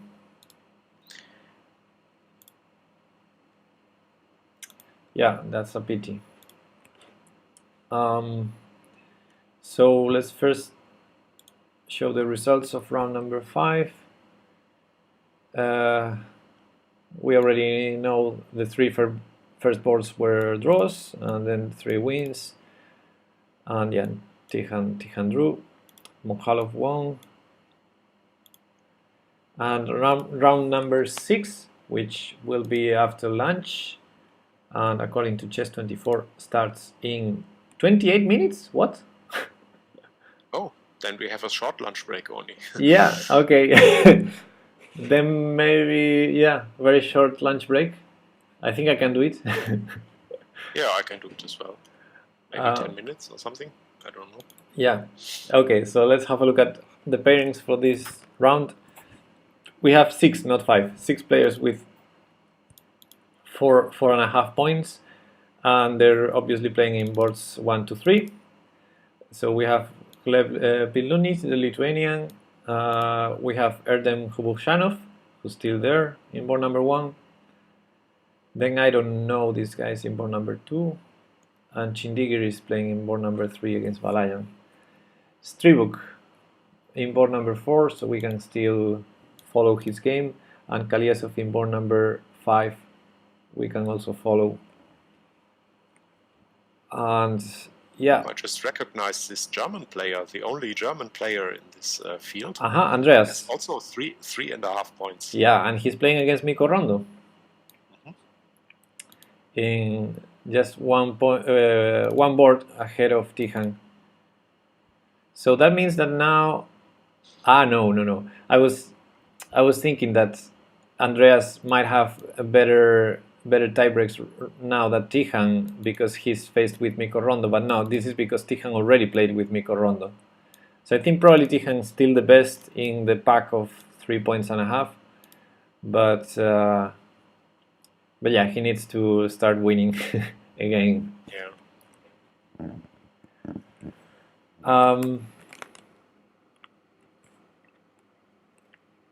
Okay, so I think we should probably do a break now to have lunch before it's too late. Round starts in 26 minutes, so it will start at our 1 p.m.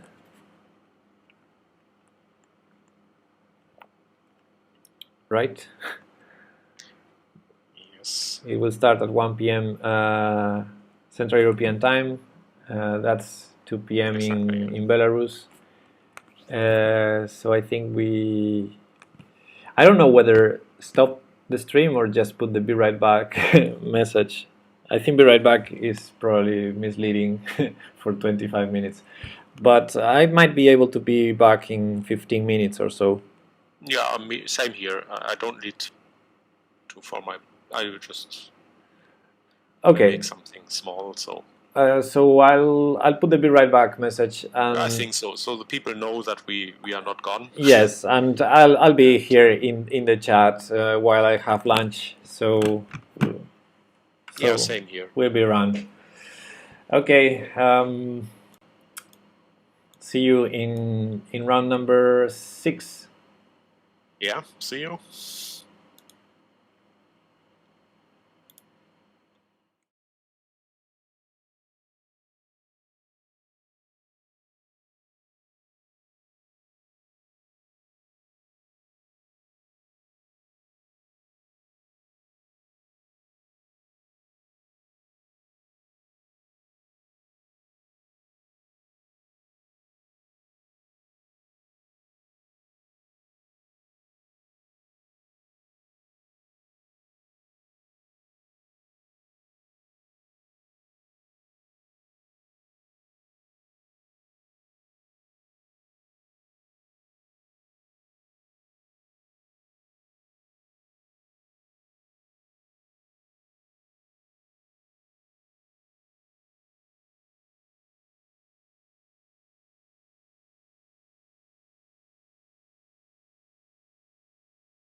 And here we go. Welcome back. We're ready for round number 6. Absolutely ready. Yeah. And yeah, it wasn't our best expected results so far, but still in the fight. 1 point behind, and anything can happen. Four rounds to go, and I think Tihan still pretty much depends on only himself, because again the first tiebreak is the direct encounter. So if he wins all the games, if he defeats, for example, one of the players who is 1 point ahead of him, he would immediately have better tiebreak than him. So anything can happen. Obviously, he's almost in. He needs to win, yeah. Yeah, he's in a must-win situation. The 4 remaining games, basically, to be able to win the championship. Even another draw would reduce his chances to. Yeah, a lot. Keep up with the top. So. But yeah, so far he was in a way he was lucky that no one won all the games, so he's only 1 point behind, because that means he depends on himself. Just by winning the 4 games, he would be the champion. But yeah, it's definitely not going to be easy. Yeah, Chess Network is saying that he needs to win. And some luck on the tiebreak wise. But as we said before, if he manages to beat the top guys, then he has an automatically better tiebreak than them. Exactly. So I think with the tiebreaks today, it's I mean, more than luck with the tiebreaks, he needs luck to win the 4 games. And that's probably the toughest thing to do. Luck and skill, I would say. I mean, okay, the skill is there, so usually. Yeah.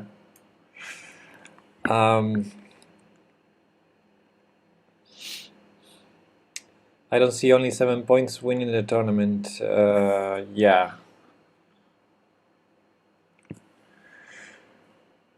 Yeah, many players also in the fight. 6 players with 4.5, plus 9 players with 4 points. And then all this pack with 3 points and a half, same as Tihan. Many players there in only 1 point. But yeah, smoke will clear in the next 2 rounds, I think. And last 2 rounds we're gonna see probably only like maybe 6-7 players playing for the championship. Violatic asking, what is AIM? That's an arena online FIDE title. It's an official title from the FIDE given to players playing in the official arena online software platform by FIDE. We've been talking a lot about these titles in these streams. Yeah, but I think this platform is not very well known. So, I mean, this is what FIDE manages to not do right, I think, to market this platform somehow. The only thing FIDE doesn't do right. Yeah.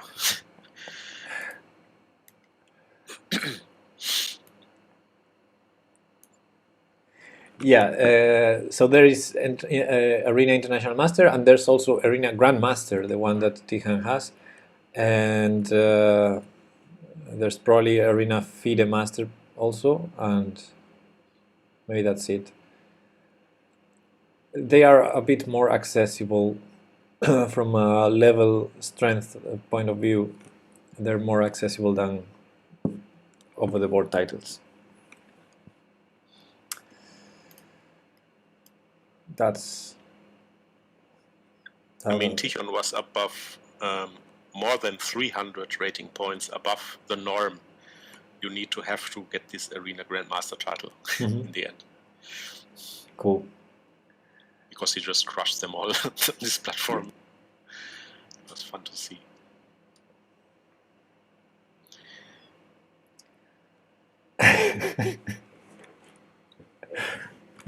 Sorry, Violatic. Sorry to disappoint you today.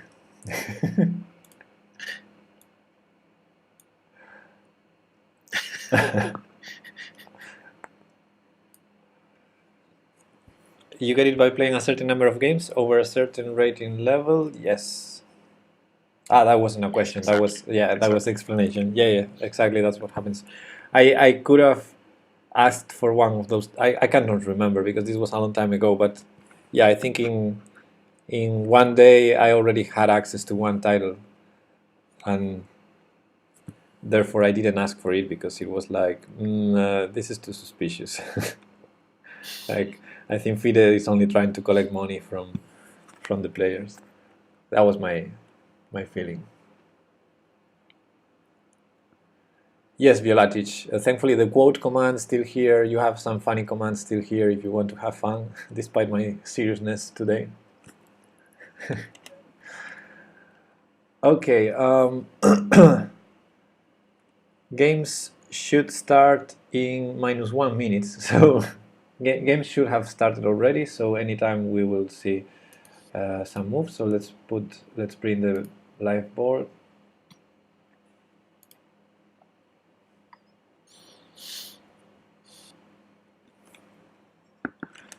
And I brought my coffee here, have my testosterone. And Chess Bomb seems to completely have forgotten about this event. I don't know.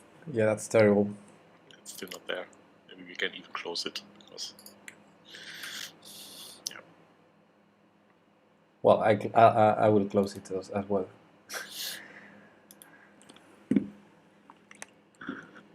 Yeah, it was a bit strange. They had the Rapid Championship and they don't have this one. And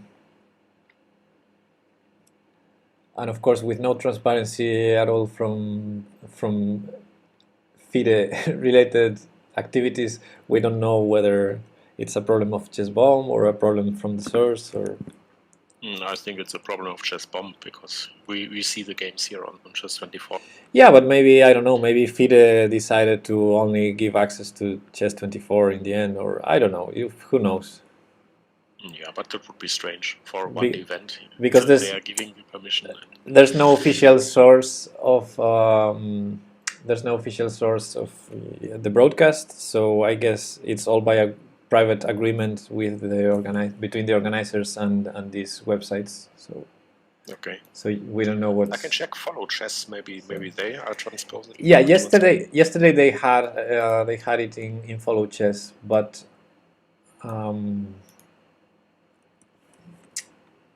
But nothing. I mean, I don't have my layout prepared for that. Okay, but they also don't have the championships today, so. Well, we have some moves already in the games. In the top board, we have Hubushanov, who I think is still probably one of the main favorites to win. Playing against Hleb Pildunic, which yesterday drew against Tihan and drew against Stribuk.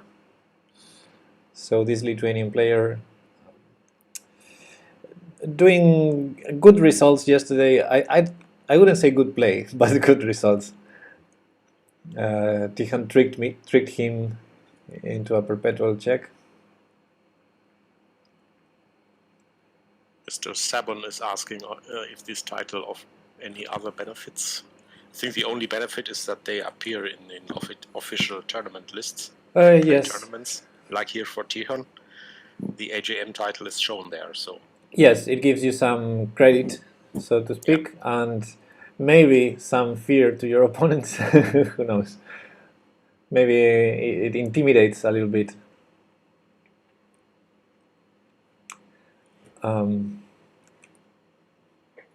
Violatic says, I want the LM title, that's the most meaningful in my eyes.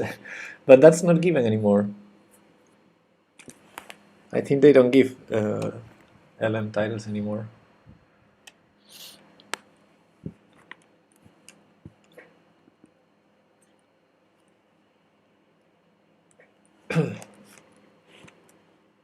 we have a sharp game here as well.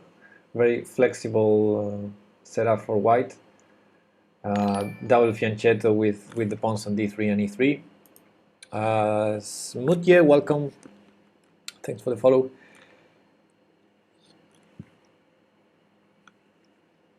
And all the pieces on the board, so a lot to play here. What other boards do we have? In board number 4 we have Stribuk, but the 3 first boards are the guys in the lead with 4 points and a half. The chess 24 bar went a bit crazy in board number 3, I think. So let's have a quick look. Looks like white has a pleasant position.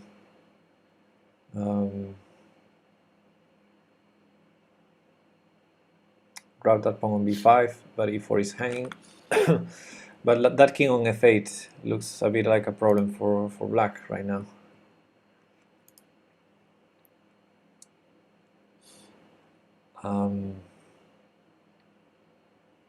Hello Smutje, Smutje already also in the Twitch chat.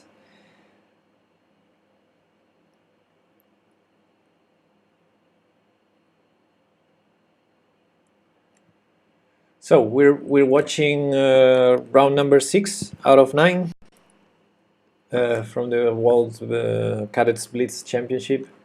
We are rooting for Tijan, but he's not doing the best so far, and he's playing in this round in board number 9, so we cannot see his game. Let's hope he wins, and we can see him in the next games.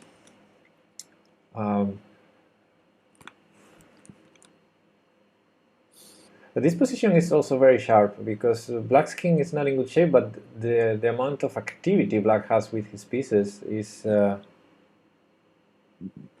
is really worrying for white. Now bishop takes g2 could be very strong.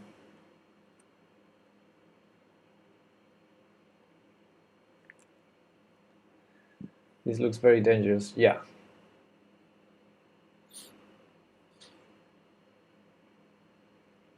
Looks very dangerous for white. And suddenly white's king is even worse than black's king. So I think Chindigir could be winning this game very soon. If h6 happens at some point, then bishop h3 or bishop h1 ideas could be really strong. I'm curious to see how this game develops. Not sure if... No, it looked like black blundered away this advantage, right? According to the bar, to the chess 24 bar, yes. According to the bar. But why? I mean, king e8, king e8 96, yeah. Well, king e8 is the only move now, so he's gonna play it. Then 96, maybe king f7.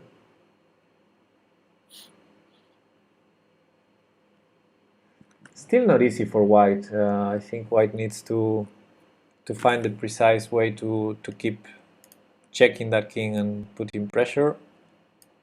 Otherwise, black's attack is really dangerous.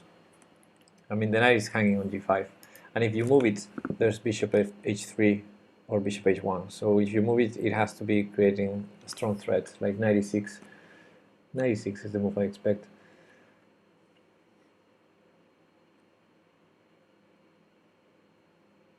So according to chess 24 bar, white is doing fine, but I think it's not easy to find the moves. For example, knight takes g7, king f7, and suddenly white loses the initiative and black starts having threats.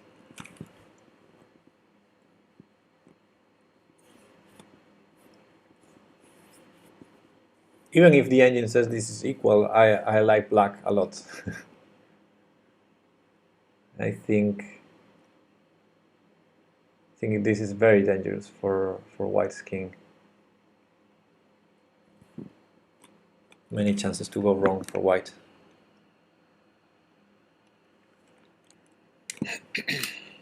And according to the bar, it went wrong, yes.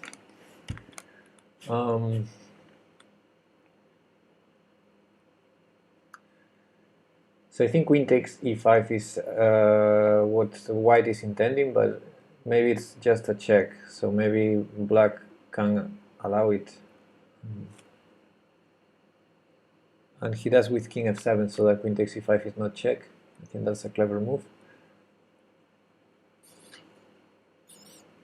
For example, if queen takes e5, he could try to play bishop h3 or bishop h1.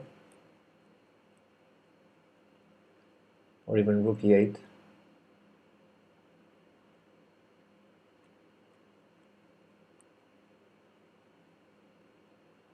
Yeah, I think Chindigir is gonna win this game. And Board 4, the FM also seems to have some kind of trouble again. All right. No, not. Okay, now it's over. Now the opponent blundered. The opponent blundered? Oh, okay. One move ago. Okay, let's see. Let's have a look at that board. Yeah, a few moves before this blunder, they had a pleasant position, I think. Oh, he's losing material there. Yeah. This is no way back from this. Yeah, and he resigned. So white was enjoying an extra pawn and also a bishop against a knight position. White was doing very, very well. And then after e4, d4, d4, queen e5, queen f5, he played one of the worst moves in the position. Yeah, Violetic says maybe a mouse slip in this case. I don't think so. I'm thinking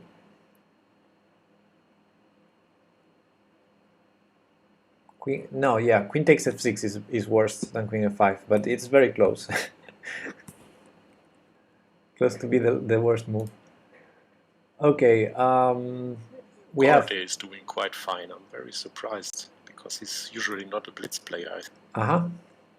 But he has a good position. But he's a strong player, so yeah. He's a strong player. And sometimes, position, yeah. Sometimes you're not fast, but if you have a pleasant position, you can convert it.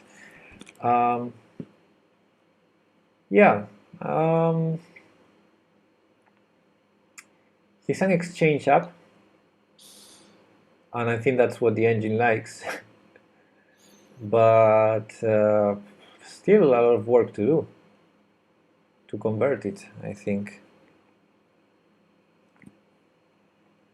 If the clocks are correct, he's also a lot. Yeah, because white wants to bring the knight to g6 and have all these blockading light squares. But he managed to open the b line. Yeah, no, that shouldn't be that hard to convert now. Especially because white only has 6 seconds left. Yeah, as long as you don't blunder any problem, any. Yeah, but the danger is going up when you are in time trouble, right? That you blunder something. Yeah. I don't even see white having any threats. I mean, knight g6 is only one check. So as long as black doesn't make a horrible blunder, he should be able to convert this one.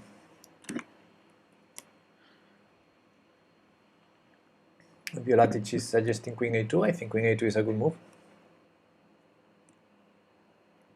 Yeah. And Stribuk won, Chindigir won, and in board number 2, Nabumenka won. And maybe we should go back. Board number 1, we might experience an upset. Right? Yeah, let's go there. This game, I think Kalyasov will win. Let's go to board number 1, which is important for the tournament. And the Lithuanian player seems to be doing fine, right? Yes. Let's see the position. Yeah, more than fine, I would say. This is a very healthy position for... White is regaining the pawn with rook takes before now. Or queen takes. 0 on the clock? Yeah, 0 on the clock. Yeah, the clocks are not very accurate. Okay, and They now just roughly show the time. after this jump of moves, black is a piece up. So it looks like we're gonna see an upset here for Hubushanov. And if Tijan manages to win, he will tie already Hubushanov. And now, which I really hope. Yeah, but now Gleb Pidluni is going to become one of the favorites. Maybe even leading in solitaire. No, Navumenka also with 5.5 after this round. I mean, both are in time trouble in this game, so everything. As well as Chindigir. Yeah, both in time trouble, but being a rook up, I expect black to win, or at least not to lose. Naturally, yes, he should be able to convert this, right? Yeah. There's now a mate in 22.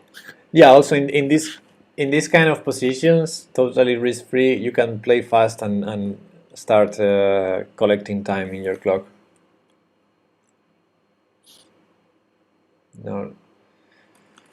No real chance to blunder this, I think. So there's gonna be 3 players on. And now it even will be checkmate very soon. 5.5. Yeah, rookie 1 is checkmate threat after rookie 2. So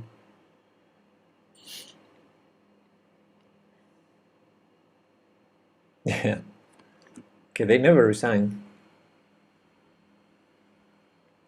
King of 1 only move.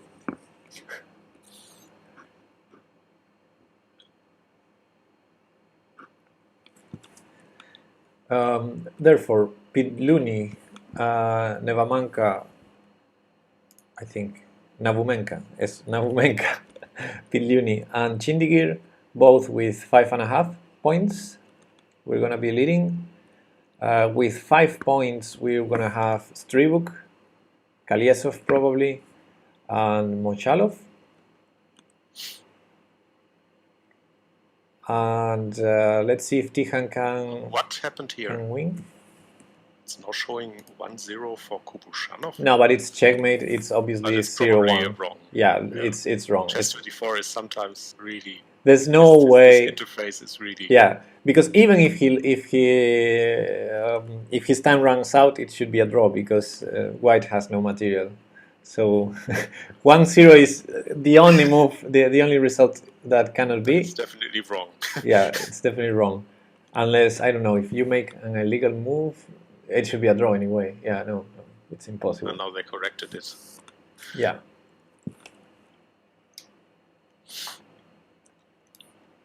You know, they have...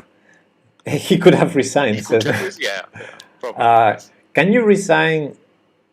If your opponent has no material and you resign, is it a draw or not? But that would be fine. If he resigns in that position, that would be that would be a joke. That would be very suspicious.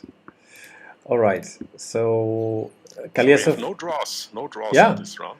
Kalyasov won. Decisive results. And now it's time to start refreshing chess results until we get a result from Tijan's game. So yeah, we're gonna have three players with 5.5 points, and some also with 5 points. So let's hope Tijan won, and he will be 1 point Maybe behind he the leaders. had a good meal and now he's fresh and Yeah, I don't know if they had a lot of time for the lunch. Yeah, that's true. The, Maybe just something quick, right? it depends how fast he finished in the previous game, maybe. 5 wins with black in this round out of these six first boards.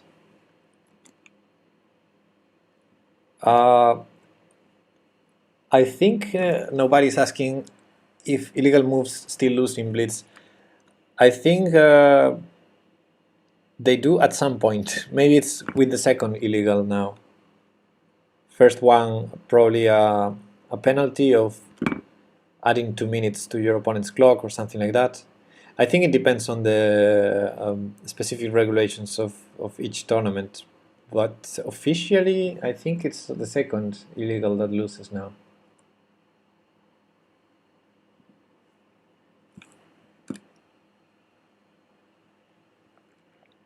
I mean, especially in Blitz games, I think there is some chance that this might happen, right?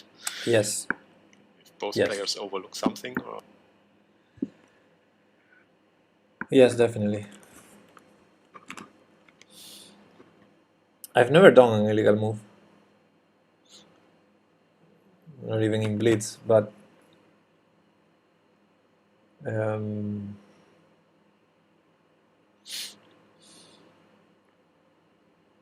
I guess it was just luck. I mean, it can happen when you're especially under time pressure.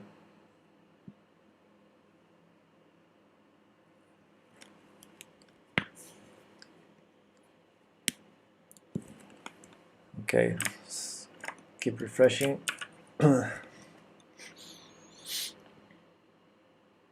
This is the hardest part, waiting for the result. Yes, when we cannot see his game. It's easier when we can follow up his game and see the progress, right? Yep. But now it's just... Also, we don't know how is he playing, Yeah, exactly. how good, how bad. Yeah, since 4 games now, right? We were missing his games. Lord Ananas is saying, I once moved my king in a blitz game over the board 2 squares. My opponent didn't notice, and me neither. Well, if neither of you noticed, it was not an illegal move. At least not officially.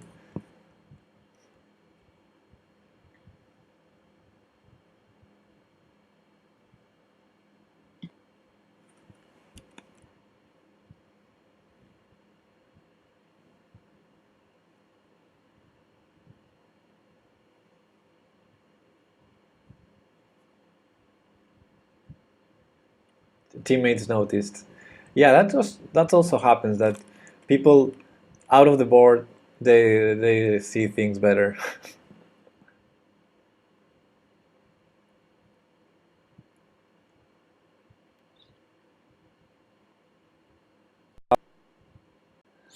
Moving a knight like a bishop. That's strange.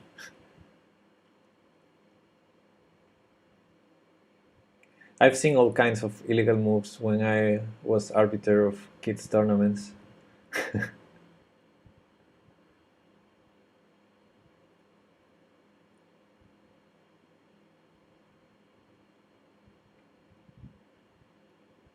But in this world championship, these kids are the best in the world, so I don't expect them to do many illegal moves.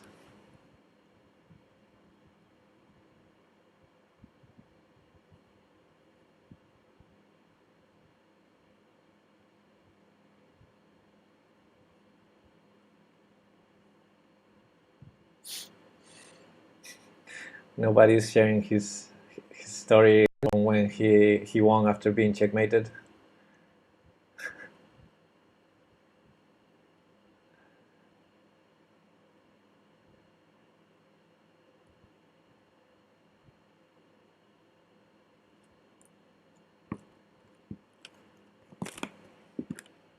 I won after being mated. Mm-hmm. Nice. Yes, because he was checkmated, but he moved the king out of the checkmate to a position where he was still in check, but the opponent didn't realize.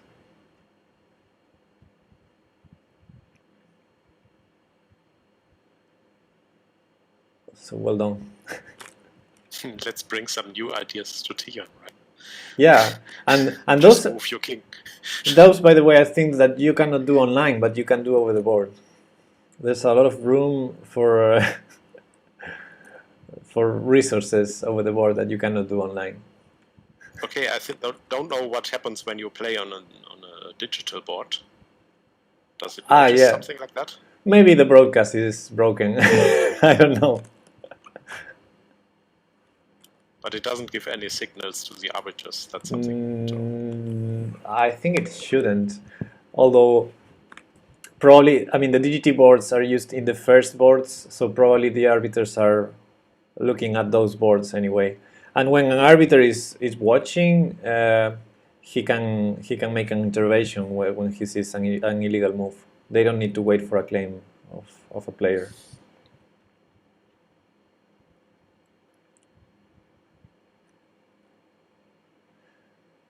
But if you're not watching the board, then you can only do something as an arbiter if they claim. And in kids tournaments, sometimes they claim you go to the board and both kings are in check and both of one of the players' bishops are the same color, stuff like that. And it's so hard to fix sometimes.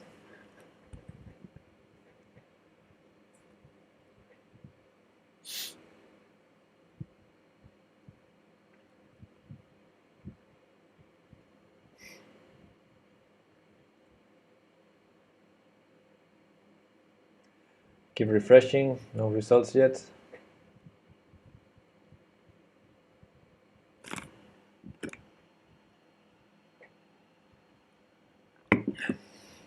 Illegal chess, a new chess variation. Illegal chess. Maybe you are only allowed to do illegal moves. Oof. That's tough. Because, well, I mean, how many possibilities? I mean, there's a lot of possibilities to do illegal moves. Like, you can bring a piece from another piece set and put it on the board. You can move pawns backward. Yes. Pawn to the first rank to block a check. Eat your own piece. But who wins the game? I mean, checkmating is not possible in that case, right? No, you only lose if you do a legal move. That's the thing. Okay. The first move to play a legal move loses.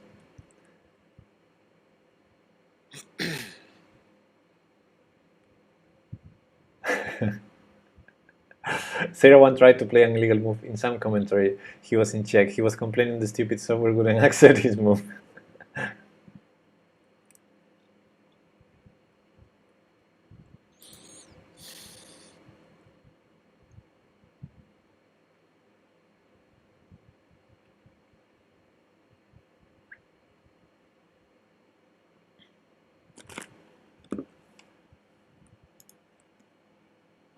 So, quickly see, next round should start in 16 minutes.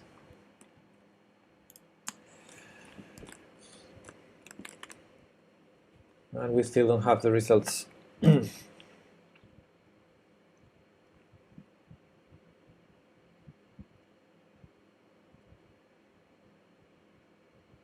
Oh, the other day they told me a story about a player that is very good at cheating. And so what he did once in a game, an over-the-board game, he was in time travel, playing fast a position, and he made a move fast and hit the clock so hard that the clock fell to the floor. Okay, Tichon won. Okay, nice. Yes, Tihan won. Great. So this guy was in time travel, hit the clock fell to the floor.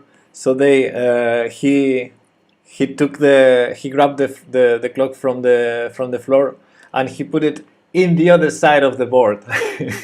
so basically he passed the time travel to his opponent and the opponent didn't realize. That was a good trick there. And Okay. good news, we will finally have the chance to Yes. cover Tichan's game on board 5. Yes. Tichan in board number 5 playing against Huang Mingyu from Vietnam, I guess. Candidate master. Yes, candidate master. And we have in board number 1 two of the leaders, Chindigir and Nabumenka. And in board number 2, Gleb Pitluni, also with 5.5, playing against Stribuk. So also very interesting match there. Also very interesting board number 3, Miko Rondo against Kaliesov. And as much as we like Kaliesov, we should be rooting for Miko there for Tichan's tiebreaks. Yeah, of course. And board number 4, Mochalov against... Oh, sorry, I thought I was sharing the round with you guys. There you go. Board number 4, Mochalov. And in board number 5, Tichan. We're going to be following board number 5, obviously. Finally, yes. Playing with the white pieces. We can expect e4.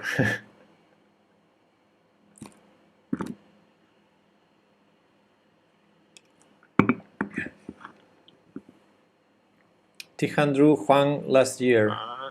No chess network, I think it was Dang An Min. It's the player on board 15 that he drew against. This is a different player from Vietnam, as far as I know. They sound similar. Yeah. I remember the name of this board 15. Okay, so this is Huang Ming here, and the other is Dang An Ming. Yeah. And I think he's not doing... Last year he got a third place, but I mean, you can see that the under 12 category is tougher than the under 10. So, I mean, even Tichan has some problems to win easily. So, and I remember Dang An Ming because I think either you or Tichan's mother talked me about him because he was in Santiago last year as well, and I knew this was the one drawing Tichan. So yeah. So this is a different Vietnamese player, but higher rated than the other. So we'll see. Yes. The rating doesn't mean anything in this level, but in these years. But so good that we can finally see Tichan's games.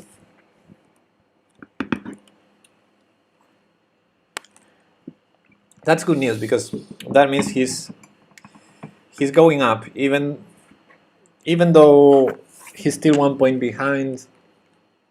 You know, some people are winning, but some others are not, and Tichan keeps the pace with the ones that are winning. That's good news. Yep. Tom is back in the chat. Welcome back, Tom. Okay.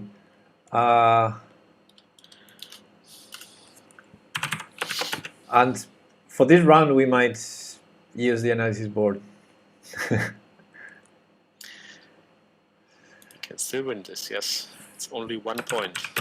Yeah, three rounds, only 1 point behind. And again, first tiebreak is the direct encounter. So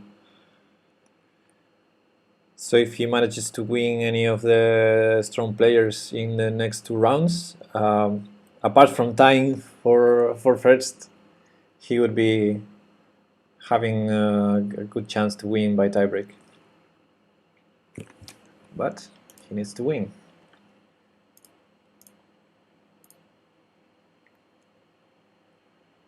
So we are in round 7. So we have 3 games. Winning 3 Blitz games in a row. That's... Yep. I think. 3 out of 3 is what we need.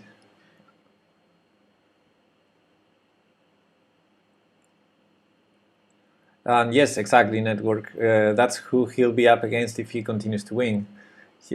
Because he's only 1 point behind. If he keeps winning, he will have to face the leaders sooner or later.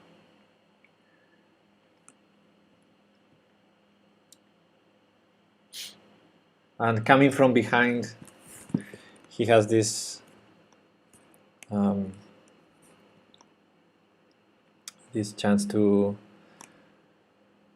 get the best tiebreak by defeating them.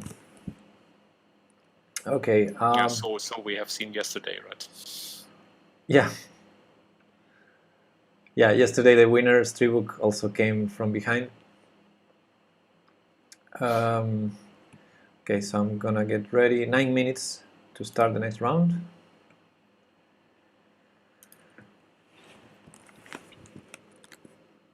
And this is gonna be exciting.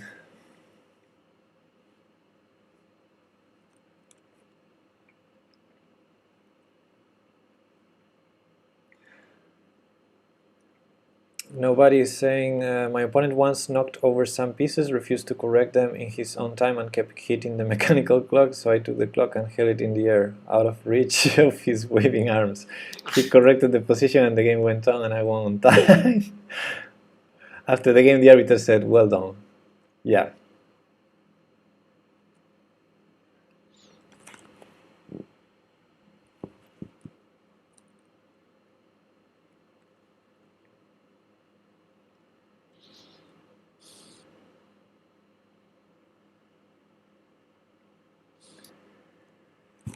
Okay, this is going to be exciting. These 3 rounds, so close. Definitely, yes. Mm-hmm. I hope we can see all 3 rounds this time. Three players with 5.5, 5 players with 5, and then this group of 6 players, 10 players with 4.5. First of them, Tihan.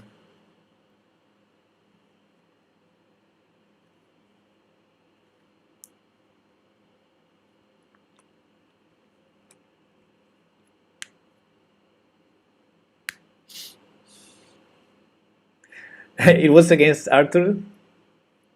It was Arthur the one that refused to correct the pieces. Nobody. The best is all draw, only Tichon win. Yes, Tom. So you get closer. Yeah, that would be a good run. Yeah.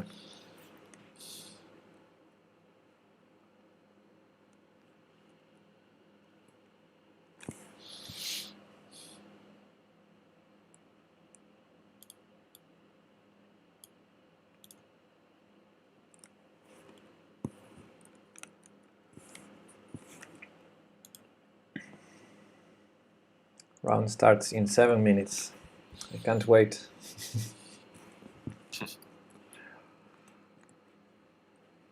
What is your prediction for the game?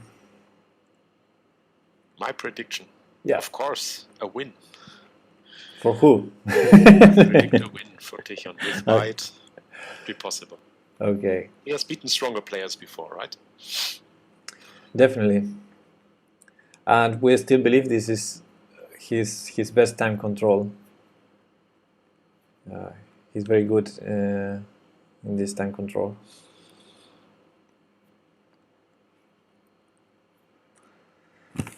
So we'll see.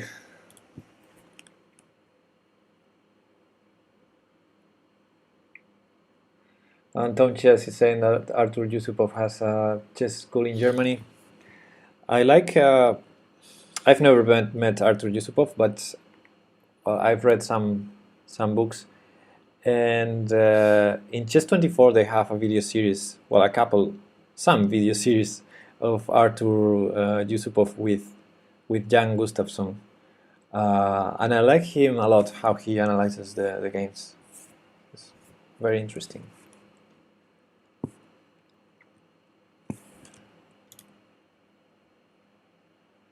Still 5 minutes to wait. Time goes very slowly now.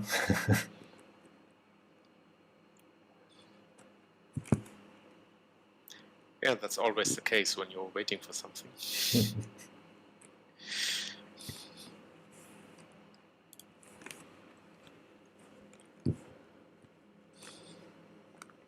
Great tournament, by the way, by Mikko Rondo.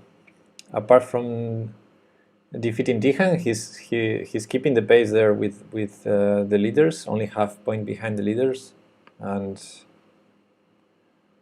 pretty impressive for for 1600. Yeah, that's right.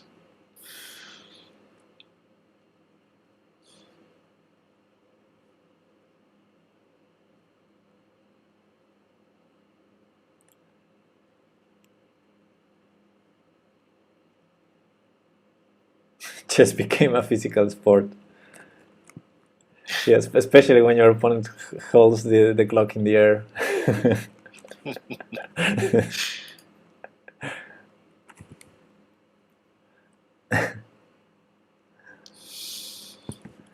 That's why all the top players go to the gym.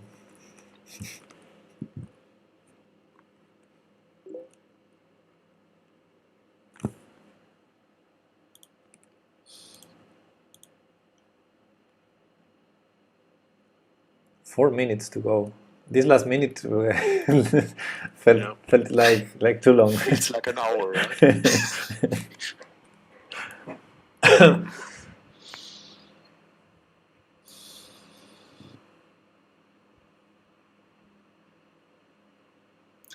To use Professor Chess School in Germany, yes.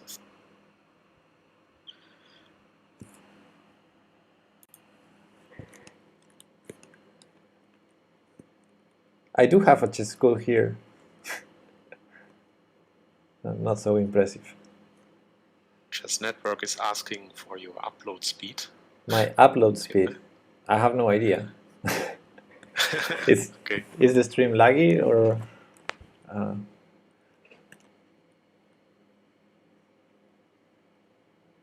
I think you are covered in 480p resolution. Yeah, I have. Is that right? Yes, I have a low resolution because with more than that, I had issues, connection issues. Okay. Yeah. We don't have good internet in Spain. At least. But for chess, I think the resolution is not that important. So. Yeah. Here in Galicia, we don't have good connection for some things, like streaming.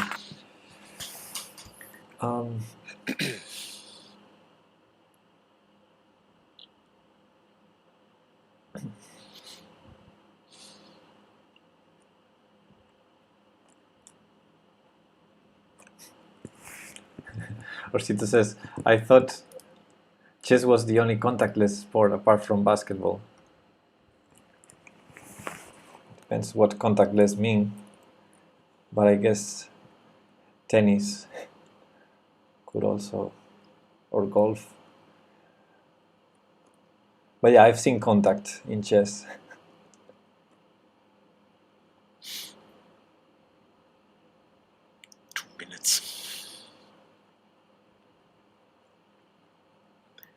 Minutes and still the pairings are not showing up on Chess24? Yeah.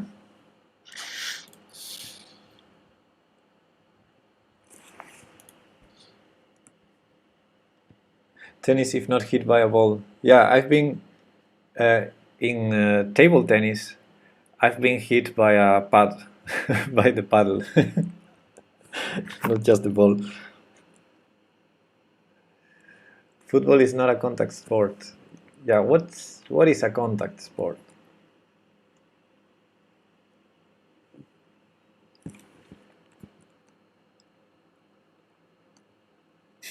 By a paddle, yes.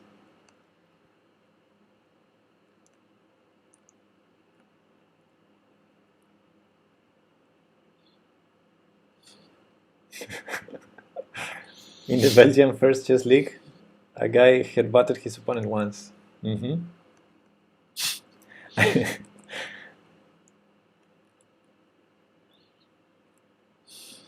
I tell you, I've seen some contact in chess. People kicking under the table, people fighting. Okay, it starts in 20 seconds, but we don't have the boards yet. Maybe now that Tichon finally made it to the top boards, the technique is... No. No. Starts in 6 seconds.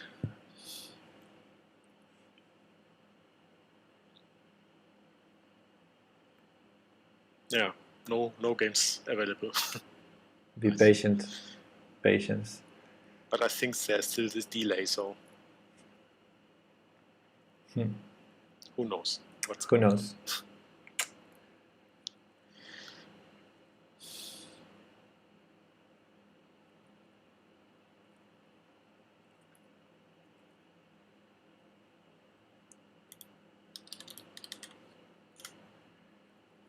Do.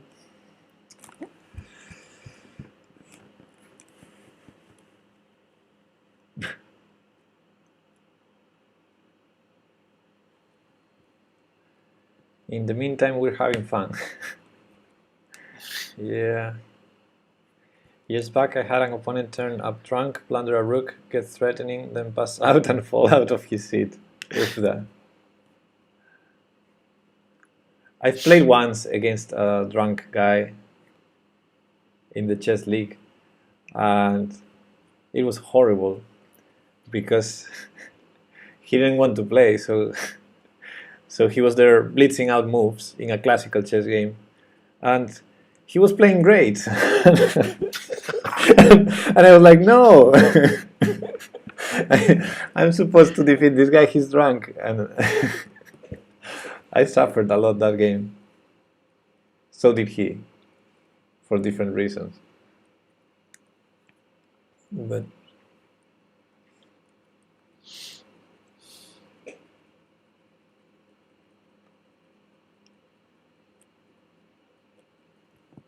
okay, anytime soon we'll have the games, I hope.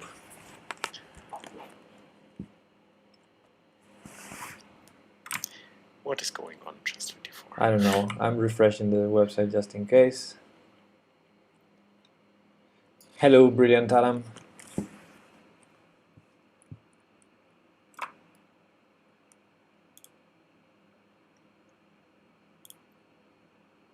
Okay, waiting for pairings. I think this is a different message than before, so maybe something will appear soon, hopefully. Maybe the official pairings were wrong and they're creating the round again. Yeah, and Tijan plays on board 7. Yeah, yeah. Maybe they saw the mistake. Oh no, we put Tijan in board number 5. That cannot be possible. Okay, waiting for pairings. Yes. Brilliant Adam is asking how is it going with Tijan. Well, Tijan is right now playing in board number 5. 1 point behind the leaders in round number 7 out of 9. So fighting for the championship, and we're still waiting for the pairings. He's playing catch up after a tough round 2 loss. Yeah. Now the pairings appear. Oh yes. So let's go immediately to Tijan's game, and they have plenty of moves in a... no, still didn't load the proper board, sorry.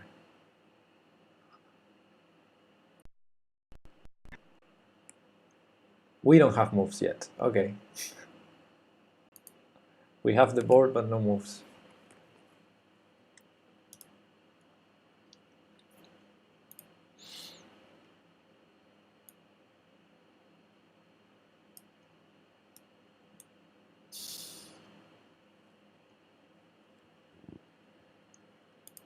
We'll see. Beware the Vietnamese.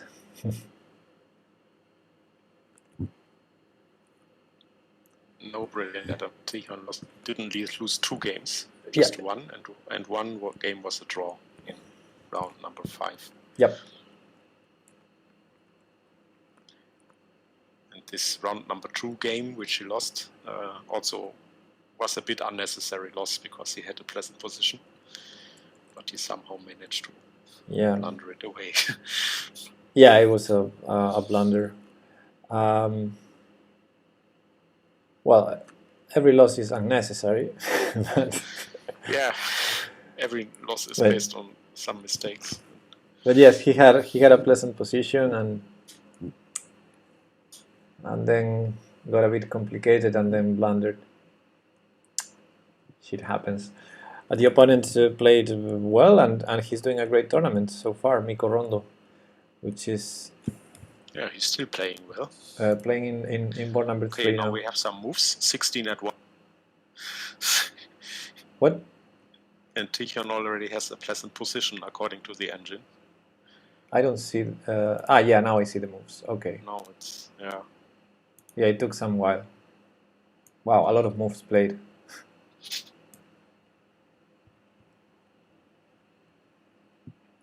So they're playing a French. They started as a French defense. E46, knight c3, d5,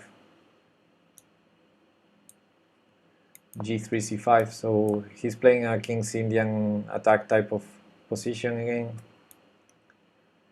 He takes d5, he takes d5, bishop g2. I played this position myself sometimes against the Sicilian.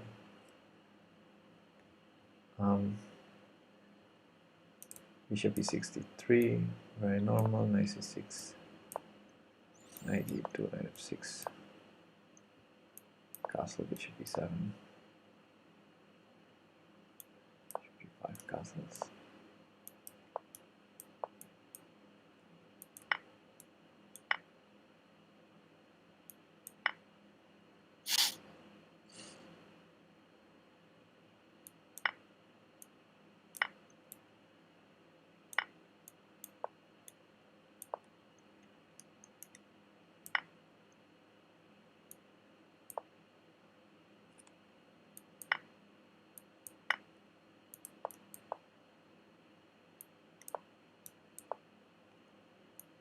And this is the current position. Yay!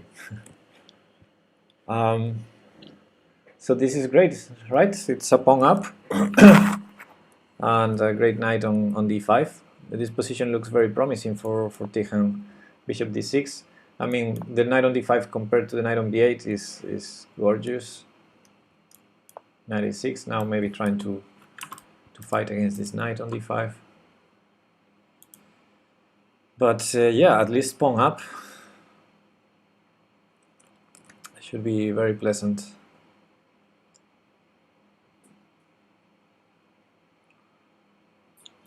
Looks very promising. Still a lot of game ahead. We'll see. h4 has been played, rook b8. h4 makes some luft for the king.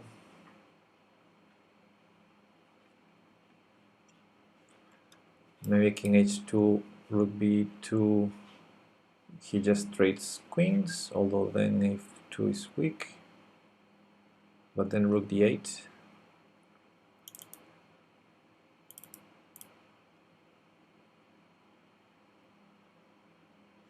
Go Tijan! Yes, go. Let's go. Rar!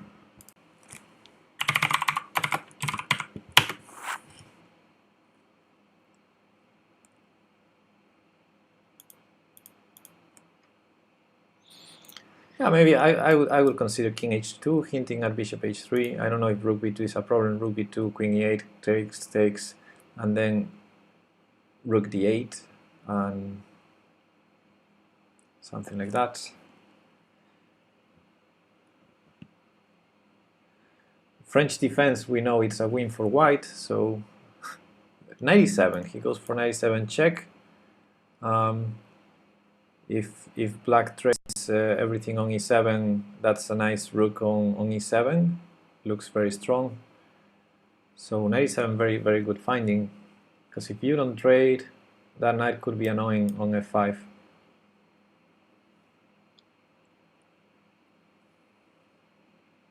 Queen d5, says nobody. It's a threat if he does not take the knight. Yep.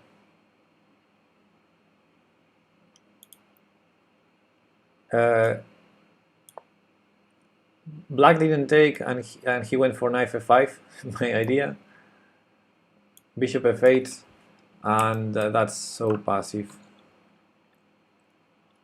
Now maybe there are bishop h3 ideas, or maybe move the queen to bring the bishop to e4. We'll see. I'm sure Tijan finds something even stronger than what I can see in this position. Always play bishop f8. So queen c4, another way to move the queen out, which is a good way because it also hits the knight, so winning a tempo.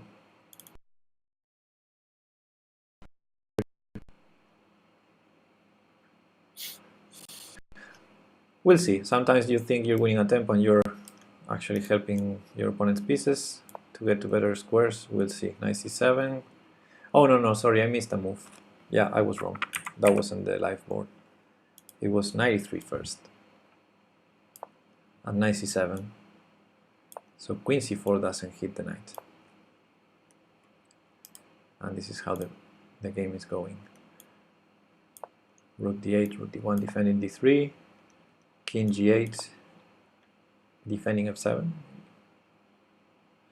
Hello, Make Heltal, rooting for Peshka, yes. Go Tijan. Yes, we all are. Rar. It's a pleasant position, it's a full pawn up. Still some work to do.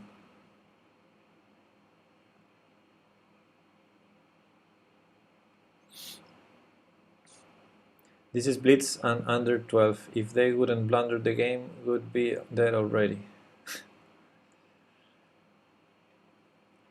Okay, some things happened. I think a queen trade happened. So let's see if I can catch up. d4, queen b5. So black decides to go for the queen trade. He thinks this is his best chance to survive, and maybe it is. D takes e5.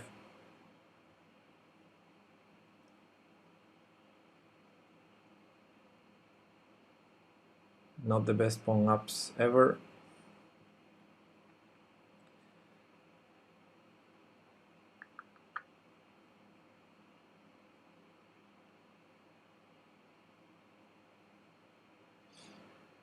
Well, I don't think it's so bad to trade, because we didn't have a clear attack. D takes e5, rook takes d1. Yeah, black is trying to trade everything. And now let's see if he can convert this pawn up. I think he's playing for 2 results in this position. There's no way he can lose this. That's good. Now, will he be able to win? It's going to be really tough to convert this. According to the engine bar, it looked better some moves ago, right? Yeah, but still a pawn up, still healthy. He can only... I mean, I don't want to jinx here, but I think he can never lose this. So the question will be whether he can win or not. King d6, and now he avoids the repetition with bishop f3.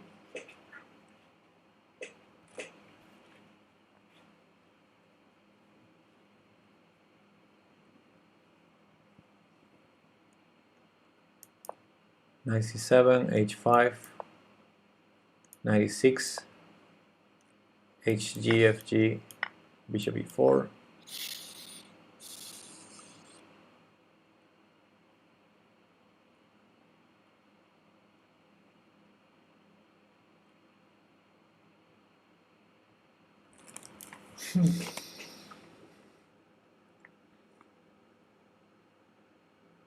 I mean, there's still the time pressure coming, so... Yeah, if the clocks are right, the Vietnamese player is a bit under time pressure. Knight f8 defending the pawn. f4, king e6. Knight g4, h5, knight e3. Bishop d6. And knight g2. Those pawns are clear targets, but it looks like black has them defended properly for the moment.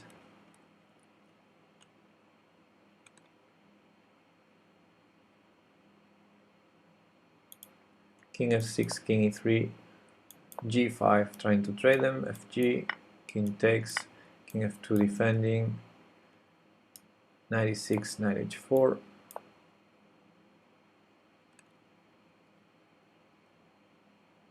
Knight c5.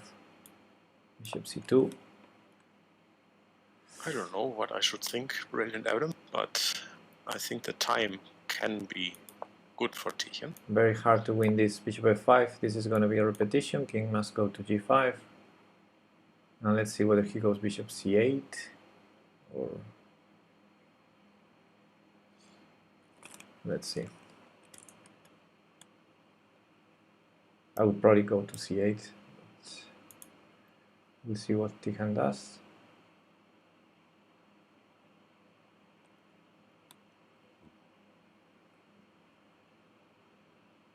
King g5, king f3, knight a4, c4, knight c3, bishop c2, allowing knight takes a2, and knight f5. So now the material is equal. I don't have any reason to believe that he can win this. Oh no, even gets worse. Let's see. 54, bishop f8, knight e3, knight b4, bishop a4, bishop c5, knight f1, a5, knight h2.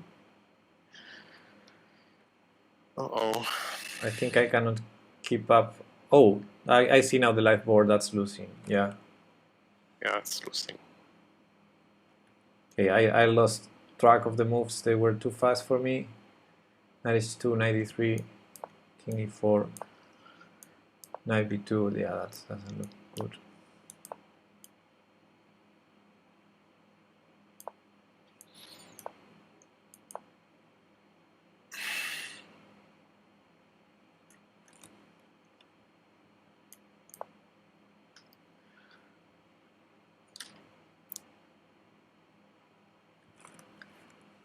So I see a checkmate in 2 in the current position, right, with queen a7. Yeah, it's over. Okay. Ah, he didn't do that checkmate. He did another. Okay. Yeah, okay, so Tichen is definitely out of the race now. Yeah, this is exactly what couldn't happen. Now,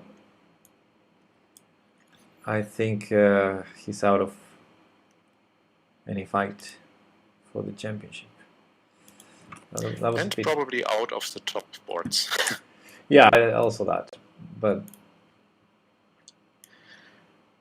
very unfortunate. Very unfortunate. Yeah, he had a pleasant game, and I think once the advantage. Yeah, he managed to lose it again after a pleasant position, right? Like in game number 2. Yeah, once the advantage was gone, he might have overpushed a bit, because he probably understood he was in a must-win situation.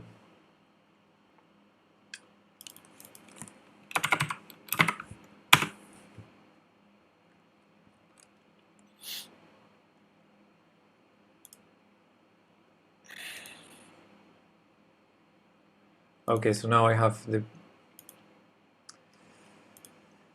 PGN with the complete game in the Oh wow, God, he won again. in our Lichess study. Who won? Gorky Korisov won again against Mikko Rondo. Okay, and Stribuk won. So Stribuk in clear, not clear, tied for first, Stribuk, with Chindigir and Nabumenka right now.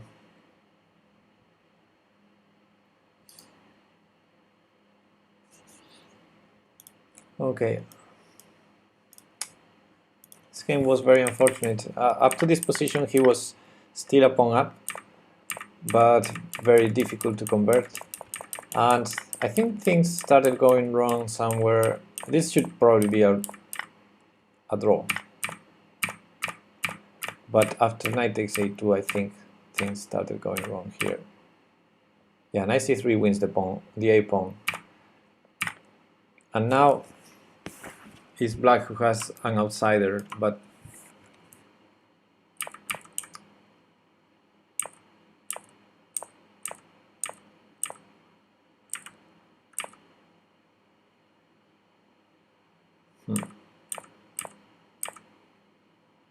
yeah, this knight b2 is bad. Trading queens was the worst part. I wouldn't think that was the worst.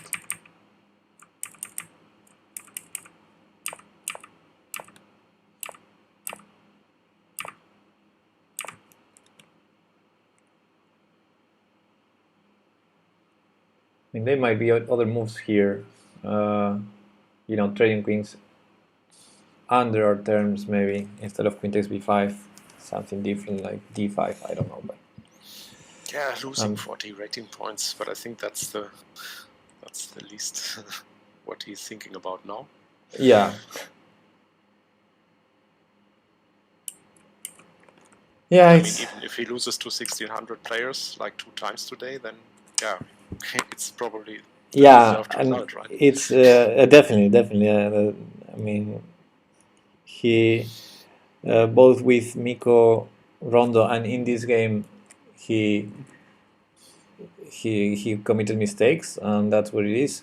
I think in the case of Mikko Rondo, after his blunder, Mikko just played 2 or 3 obvious moves. But in this case, I think his opponent played very well. Also, this Huang Minier, I think he played very well, and he took his chance in this endgame with good maneuvers there, bringing the knight to b2. Here, knight d3, knight b2.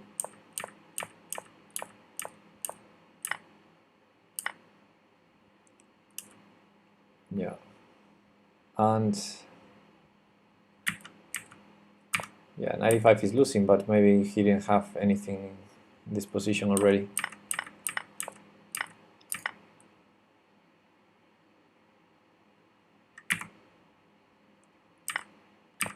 But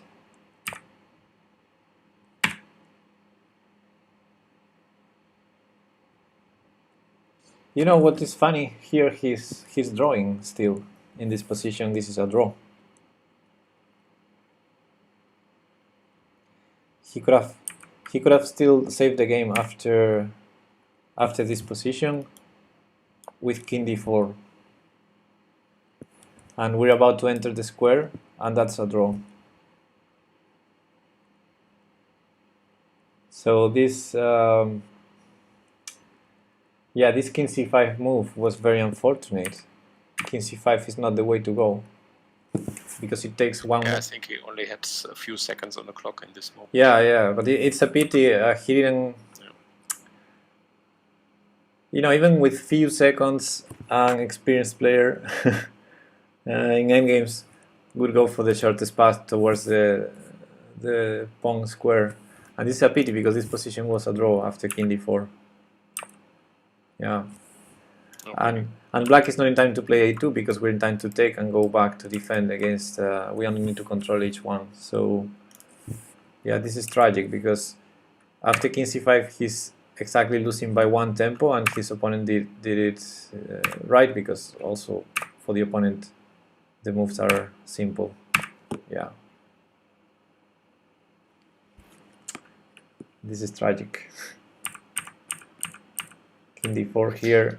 Yeah, I think he didn't play to his full potential in this tournament. Making more mistakes than usual, and yeah, but it happens. I mean, yeah, what can we say, right? Yeah, I guess he already in this. For example, here I would have taken with the king also. It makes more sense to bring the king. Even though bishop takes still is a draw after king d4, I think taking with the king was more natural, because now king c3 is an immediate draw in the next move. Like you enter the square and you will have bishop d5. to control the other pawn. So I think it was more natural to take with the king here for a human. For a human. I mean, Tijan is human, but he was probably already in these last moves thinking he was losing because the position looks losing. And he was probably already in the wrong mindset.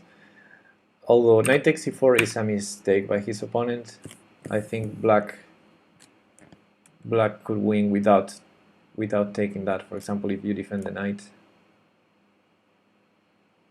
Yeah, chess network is right. I think not playing his best chess, and it can happen to everyone, right? Yes, yes, definitely. And I think he played very, very well the first day of the Rapid, Tijan, and he played decently fine also yesterday. Even in after committing some mistakes and having bad positions, he was very resourceful. But today we have the problem that we didn't see most of his games, so we don't know. Maybe he played impressive chess and this is just one off game. We don't know. But yeah, this specific game wasn't his best for sure, and it's a pity because even in the final positions, he had the draw there. Okay.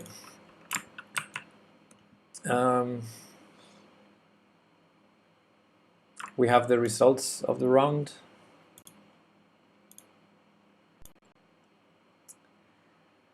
And yeah, 3 players in the lead, I think. Chindigir and Navumenka, and Stribuk. Also Kalyasov. And Mochalov.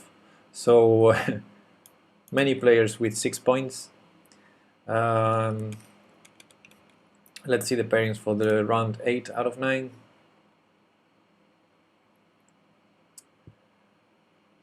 Yes, so Tijan goes down to the board number 12. He plays Dang and Ming now. Okay, so probably a draw. Yeah, probably a draw, yeah.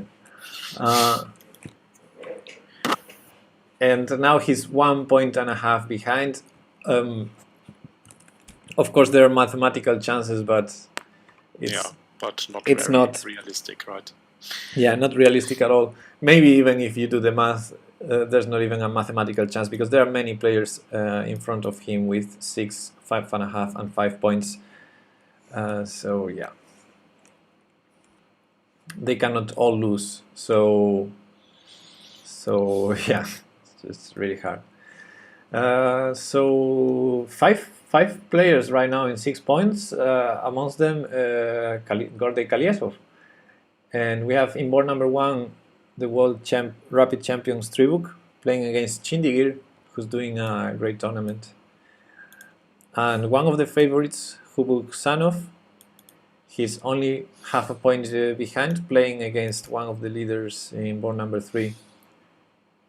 So many interesting games there. And Tijan's last opponent is also half a point behind the leaders, playing in board number 5.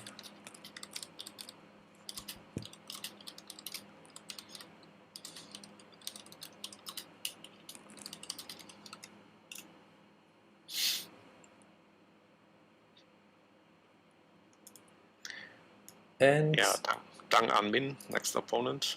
Yes. They played 2 times a draw in last year. Both events they were meeting, Rapid and Blitz, and both games ended in a draw. So we expect a draw. What to expect? I don't know. I think Tijan will, especially now, I think he will have less pressure if he had any. Now that he's not playing for the championship. So maybe he just tries to win the 2 remaining games. I don't know, if it was a strong player like Carlsen, for example, these guys, when they have a bad tournament, they prefer to play for the draw every remaining game and call it a day. But That's not what I expect from Tihan. So maybe, who knows, maybe he finds a new challenge here to defeat Dan Min for the first time. Yeah, for example. Could be a goal.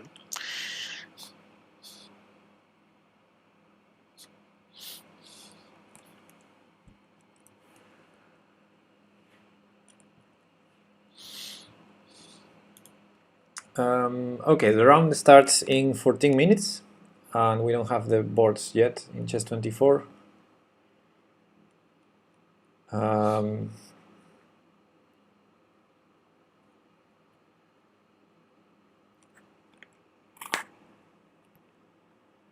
Maybe we could do a small break. Yeah, maybe a 5-minute break. Yeah, 5-minute break. Getting a cup of tea or something like exactly, that. Exactly. I'll bring some coffee and go to bathroom as well. So yeah, we'll be back in 5 minutes. Still 14 minutes to have the games. So we'll be right back, guys. Be right back. See you.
And we're back.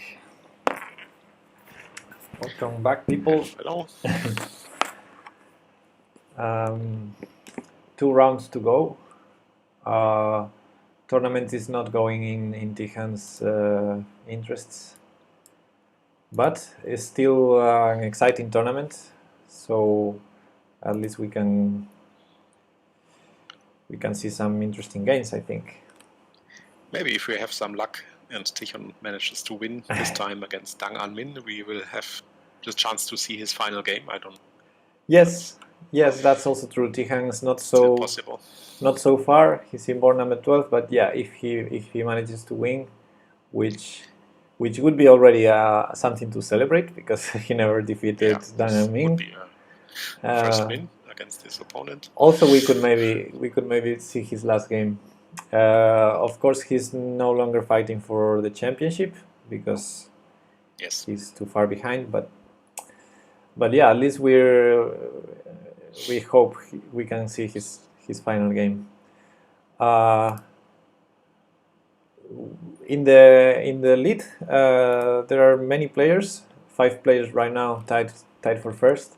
Amongst them, the World Rapid Champion, who's finally playing in board number 1 after 8 rounds.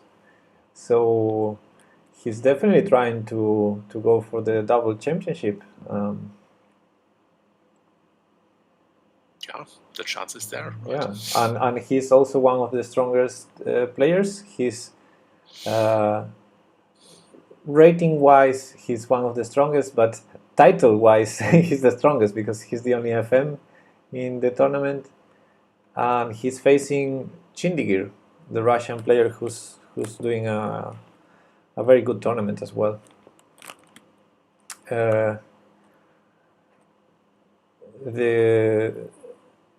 star Gordey Kolyasov also tied for first, playing in the second board. That's also going to be an interesting one. I'm pretty much surprised about his performance here because usually, yesterday he didn't have his best tournament. Yeah, it was I think somewhere 20th place or something. I don't know. And you say he's not as good in fast time controls as I think slow. Usually he likes more the classical chess, but yeah. Well, maybe today he's finding his way. With Blitz, what happens is you have days that everything goes your way, and some others quite the opposite. Yeah, not so the best way, right? Many times Blitz is about taking practical decisions and not thinking too much. And even if you're not a good Blitz player, if you have a good day. Everything can go your way. Find the right decisions, right? Yeah. So if he's a good classical player, he definitely has the skills. Just he needs that things are going his way, and it looks that way. So he has chances to fight for the championship. He's tied for first, so good for him.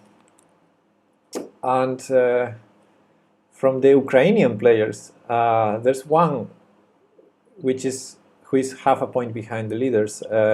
I don't know him, Mikhailo Matvienko.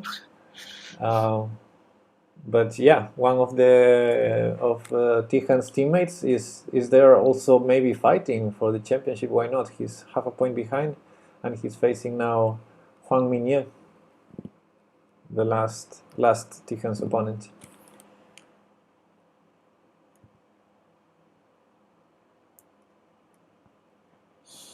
We'll see. So games are going to be starting in 3 minutes, but we don't have the boards yet on chess24.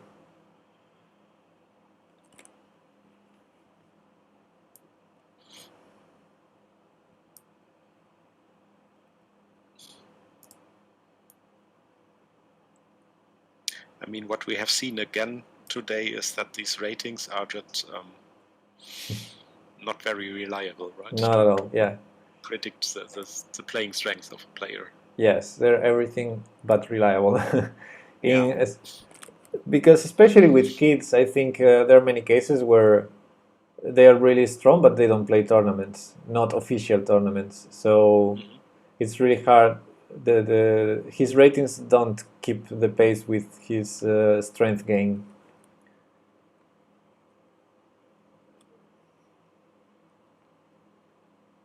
But you can tell by some of them, the titles they already have, that they're strong players. We've seen some CMs with 1600.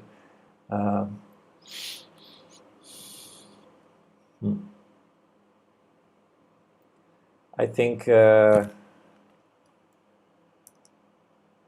think most of these players that we see in the top 10 right now of the tournament with 1600, 1700, I think most of them would defeat me, and I'm a 2000 player.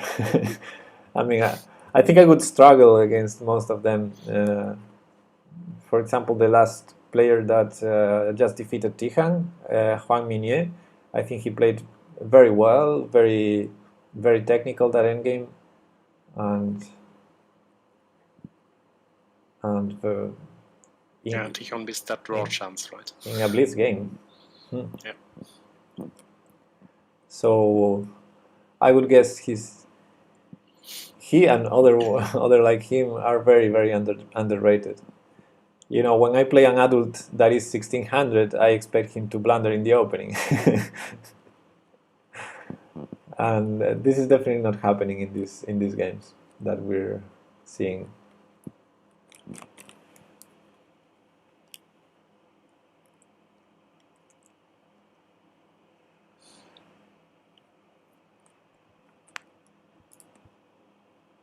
Okay, starting in a minute.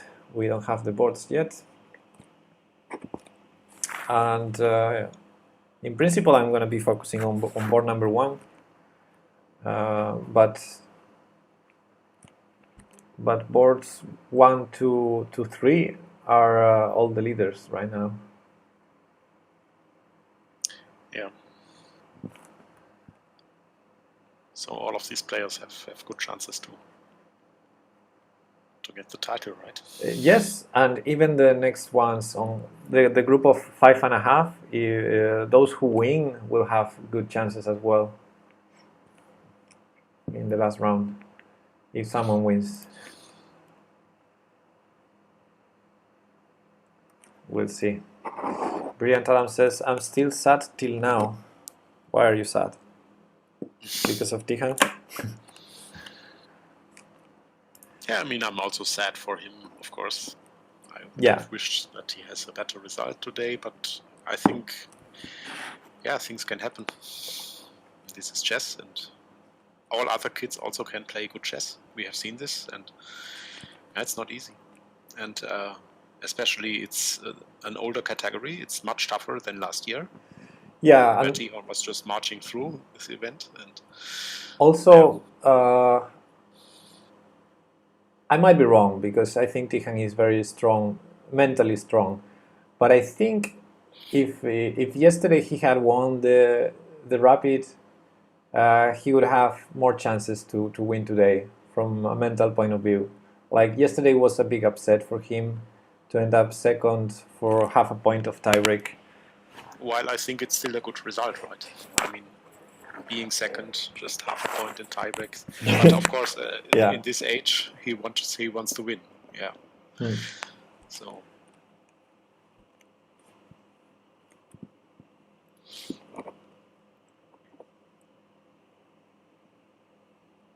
Okay, still waiting for the games. But I mean, we all know what he is able to do. He has shown it many, many times on his streams.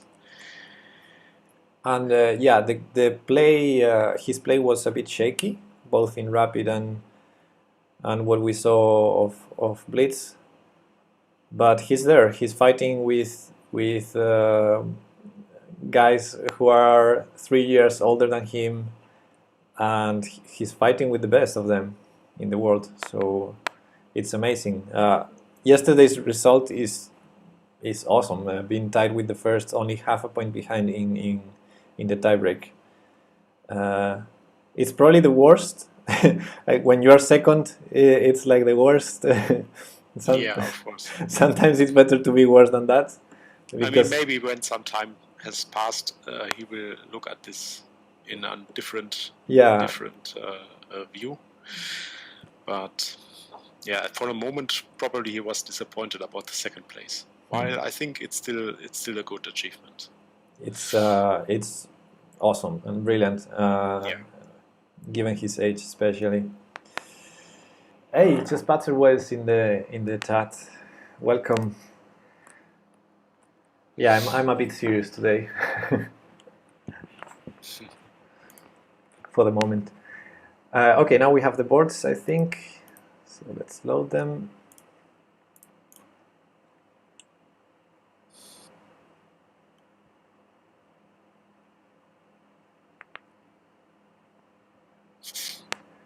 And just Patzer, we're following the games of the World Chess Championship, the Cadets Championship Blitz, and we're still rooting for Tijan, although Tijan is out of options. Of course. Out of options to win the championship. So in this round we cannot follow his game. So we're going to be following the top games. Mostly, I think the game of the World Rapid Champions Tribuk, who's playing now in the first board with the white pieces. He has a lot of chances to win this championship as well. How old are these kids? This is under 12, so most of them are 12 years old or 11, but Tijan is 9 years old. So he's competing very much ahead of his age group.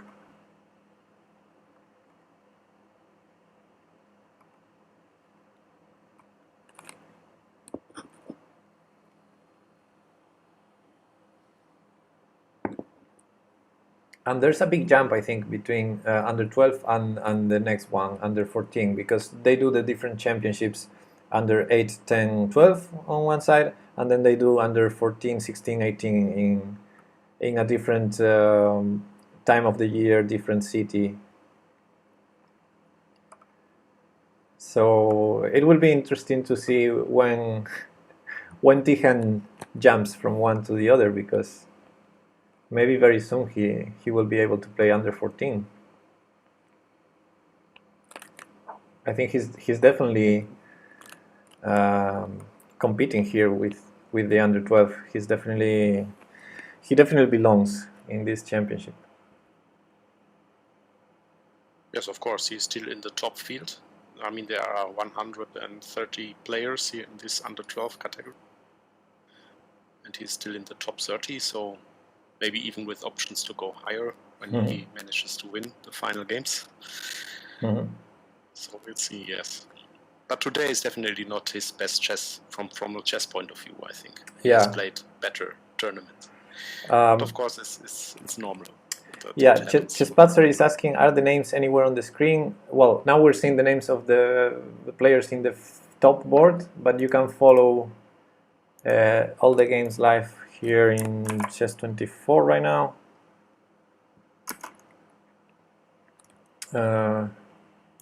Also in Chess Results, we have the results published.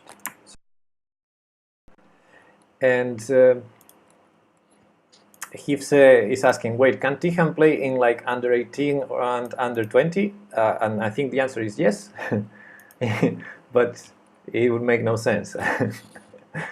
The reason Tijan is playing under 12 is because even in this list of players, he's number 1 according to the rating. So he's playing in the group of age that makes more sense given his strength, his chess strength. If he would play like in under 10, he would. I think he would win easily, and also he would not have not have the chance to improve his level as much as competing against these guys. And also what Karmar said yesterday, he would only risk losing rating points in case he draws one game. Yeah, he's just playing with the group of age that makes more sense for his strength. So if he suddenly improves more, he might be playing under 18 very soon. Or we've seen cases of other players competing in adult competitions, for example. Emi Absnotti says that it is important not to be disappointed when Tichon goes on stream again. Mm-hmm. Kids tend to blame themselves if something happens unexpectedly. Well, I think he had not so good tournaments before. I mean, every player has this. Some days where it just doesn't work like usual. Yes, and I think Tijan is such a positive thinking kid. I don't know. I mean, last year after a loss, because last year in classical he had 1 game per day, so you have more time to get disappointed by your own mistakes, and still after a loss he was exactly the same as after a win. He was wanting to play to play chess, to play drafts, to play anything. So yeah, I think the parents also have a very good influence on him in this regard. So they teach him that losses belong to the game. I mean, it's the case in chess. One player has to lose, and sometimes it's you. Yeah, I mean, it happens. So nothing.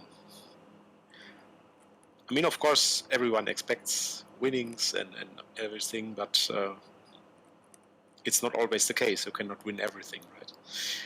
Yeah, I think we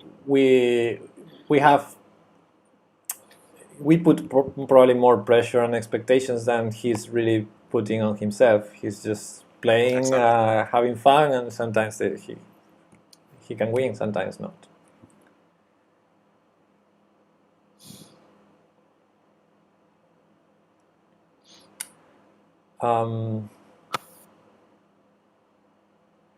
I was thinking, speaking of this, under 18, under 20. I'm not sure if under 20 is a category, but yeah, if Tijan could play under 18, I think I remember in the case of Jeffrey Xiong, US player who very soon started playing the US adult championship when he could play the under 16 or under 18.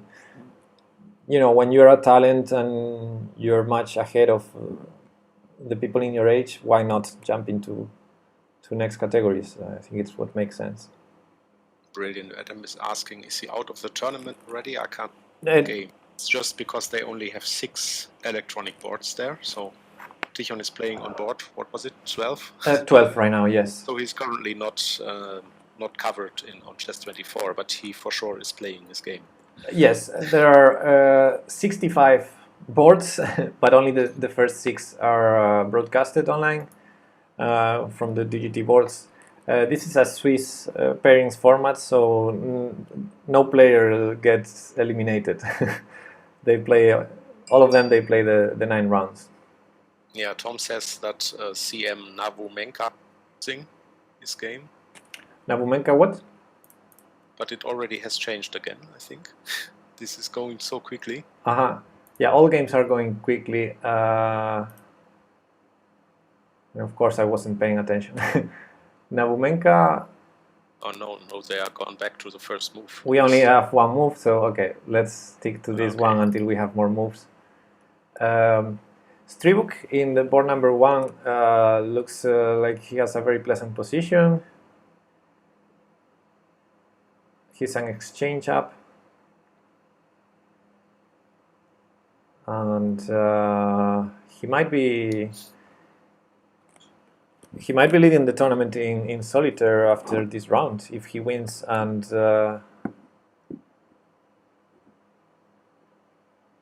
we'll see. Stribuk is crushing now, as it seems, right? Yeah, but at least he put the knight on c4, so now he's pinned, so he has to solve a problem maybe. But yeah, it looks very good for him. I mean, just an exchange he wants up. The second world championship, I think. Yeah.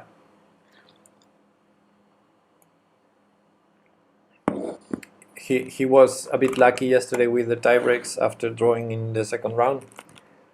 but today he's playing a great tournament so far, and all the games we've seen of him, I think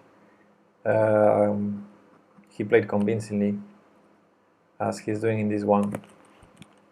Especially the end games, he was very technical.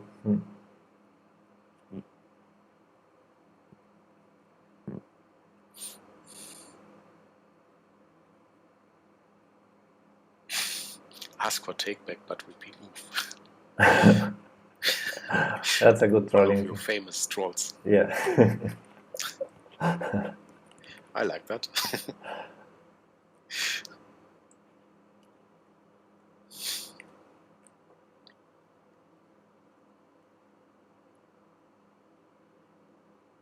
Queen c3, he's taking his time.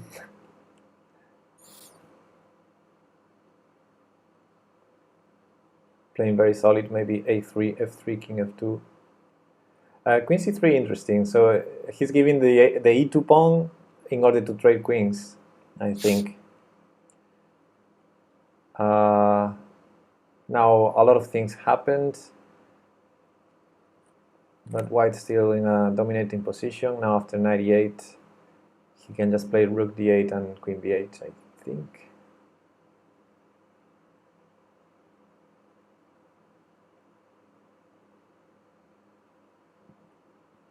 No, wait, 98 rook d8 is winning a piece, but he played knight c4 instead. I think rook d8 was winning the d7 bishop.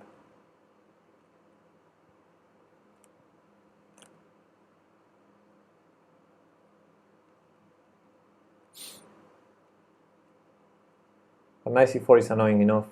King f8 to defend the queen and prevent knight e5 for that reason. Knight d6, f6. Well, black was forced to play f6, so we know white is winning. But if the clocks are right, Stribuk might be... He needs to hurry to win in this, right? some time pressure, but he's completely winning, so I don't think we should be too excited.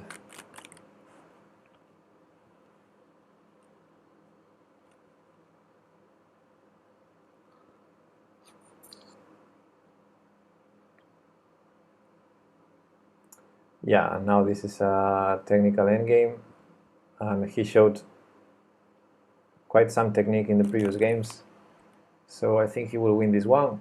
We can have a look maybe at some other boards. Let's see what Kalyasov is doing in board number 2, because Kalyasov right now is the only one that could tie with Stribuk if he wins, but it doesn't look like he's going to win this one. Well, we'll see.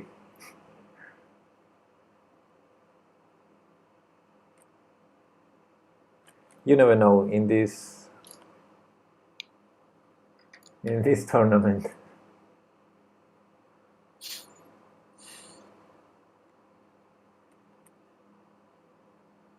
Two Russians, by the way, playing in this board.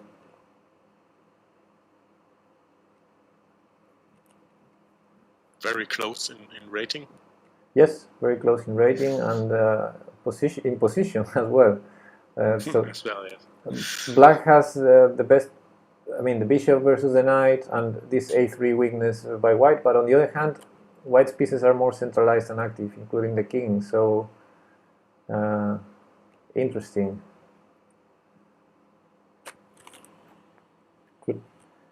Could go for either side. Oh, rook a1, that looks winning the pawn. But there's knight c7 or knight c3 and trade a3 for b5 and still a messy position. So now rook a3, knight b5, rook b3. No, rook b3 is not possible. You have to move the bishop. And Stribuk already won. So right now Stribuk in clear lead unless Kalyasov wins this game. Yeah, he definitely wants the second title. Yeah. Through quickly through his games. So I think he's going to be the only leader unless white wins this game, but it's hard to believe that white will win, especially because of his especially clock. When I look at the clocks, it looks critical for white right But now. we'll see, because white is a pawn up for some reason now. I thought black would take on a3, but he didn't, so maybe white has some hopes to win this position, as long as he doesn't lose on time.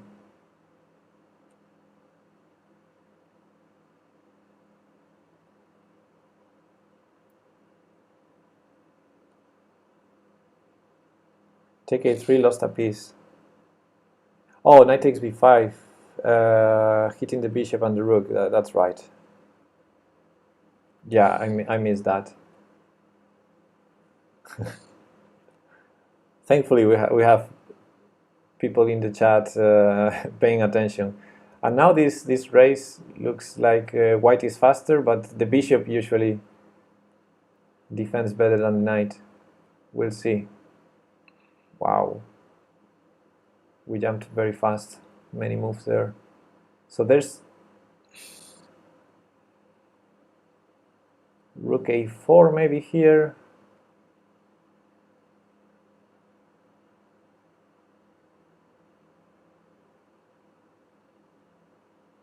That pawn on h2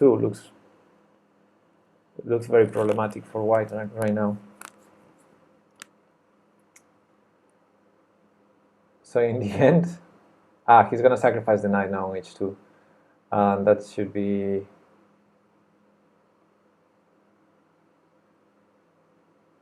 I don't know. He sacrificed, but it's not enough to stop black.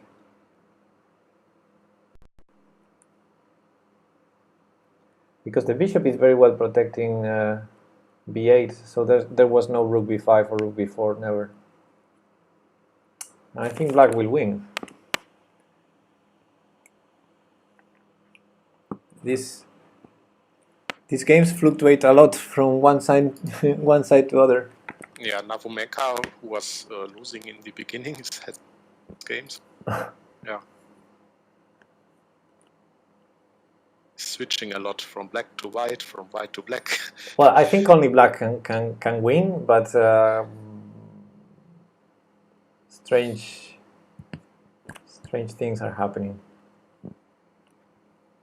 There were some stalemate tricks with the king on a6 and the bishop on e3, like promoting, and after rook takes b8 there will be some stalemates, but not happening. Now a7 is a threat.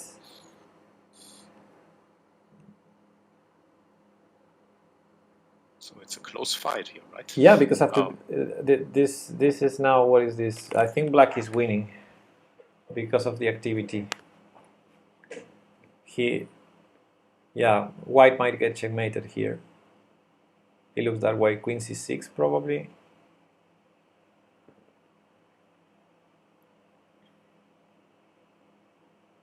Yeah, that's checkmating. Next move. Okay. And I think the main reason black won is because Bobby in the chat said black will not win. Yeah, what a game. So we have one game going. Games 4 and 5 are still going. So let's have a look at Gleb's game.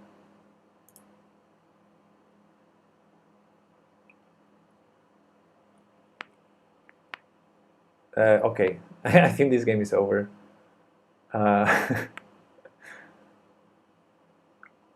So Chess24 needs to update the score there, but I think this is checkmate. So Gleb won, and in board number 5, the Ukrainian player playing against the Vietnamese. We have this position that where black should win. So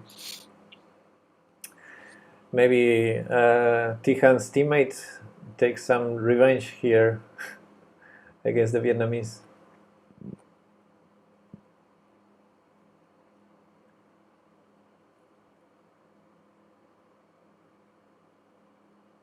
Now they corrected the result of Navomenka.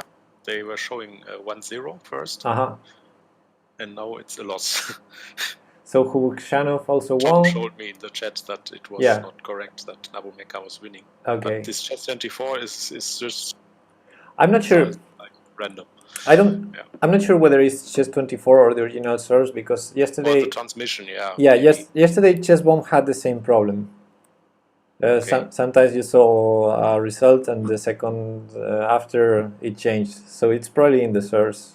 It's a bit confusing. Yeah, I agree.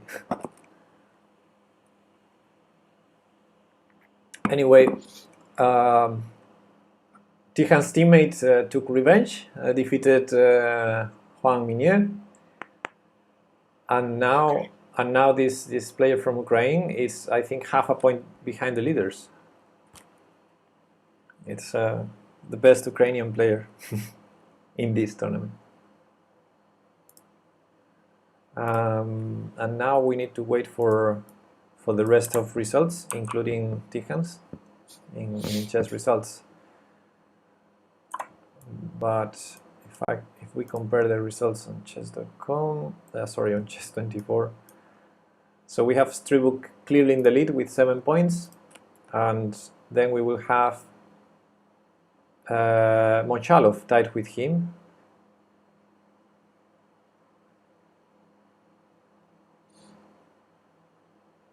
And then Hubushanov with half a point behind, as well as Gleb Pildyunis, the Lithuanian, and Matvienko, the Ukrainian player. So we have 2 players tied for first and 3 players behind them, half a point behind.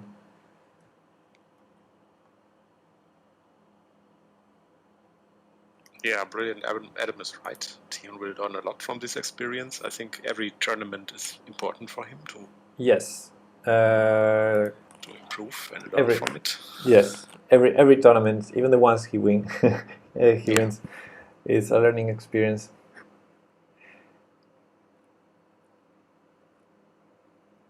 He's a big learner, training every day, and yeah, definitely an experience like playing an over-the-world tournament is rich. You know, especially when playing against in this stronger group, you can learn a lot from it, right? So. Yes, because you can expect older kids to be more experienced than you, and in some critical situations that has to appear somehow. So, for example, the last game he lost against the Vietnamese, I think he can probably learn something, one thing or two about that game that he had at some point in full control with upon up, and not very clearly why he started losing the track of the game.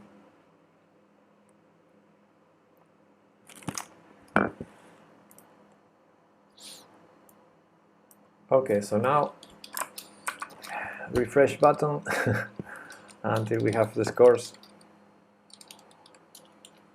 and only one more round to go, and we have a very close fight, a very close race in the first places again. 18 minutes until the next round. Probably we have to wait still some minutes to see the results of the current one. Tihan, if he wins this round, maybe we can see him in the last game.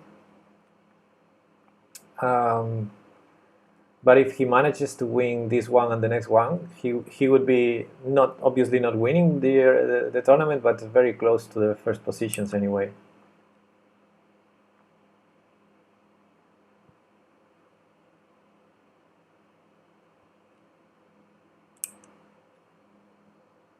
Yeah, the next game will be the last one of this tournament.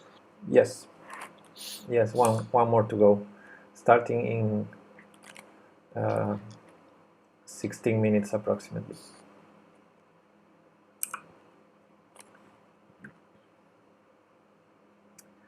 So what is the next big event?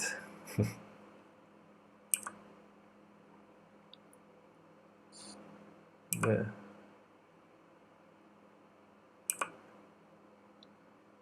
What is the next big event? Yeah, I don't know. Does Tijan play some other over-the-board important events apart from I the? hope so. I hope so. But currently, I think there is no plan. They will think about it after this Minsk trip, I think. I guess that if he plays over-the-board tournaments, they're going to be in Ukraine, and maybe Probably yes. maybe it would be difficult to cover. But okay, you can only improve by playing. So Yeah. No, I meant from our good. from our point of view as fans, being able to follow his games. It would be nice, for example, if he plays like the national championship in Ukraine or something like that, something that could be broadcasted. Yeah, or some open tournament, right? Some strong open tournament. Yeah. Because I think it would not be wise for him to play a tournament where the average rating, I don't know, 1700 or something. Because he already is 2100. He needs strong tournaments. Yeah, no. With such average rating and. Yeah, it's. That will be the challenge too. It's usually better, especially when you're growing so fast. It's better if you play stronger people. So if he's right now in 2100, let's say, much better than playing with an average of 1700 would be to play with an average of 2500. even if he loses every game, it would be a much rich experience for him. But I guess you don't need to go to one extreme or the other. You can just play some open tournament. I don't know. I saw he was meeting Sergei Shikak in Minsk, so maybe they will play a game. I don't know. Cool. Because Sergei Shikak was also playing on this. There is another tournament in the same playing hall with adults, some memorial tournament. And Sergei Shigalko won this tournament, and he met Tichon in the playing hall. So that's cool.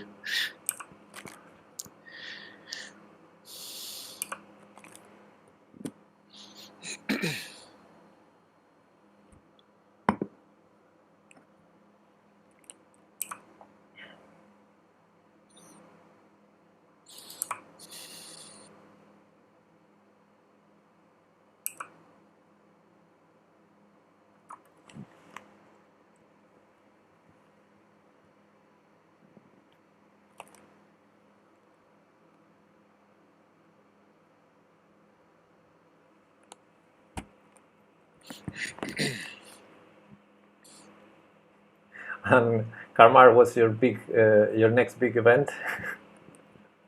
My next event? Yeah, what are your plans?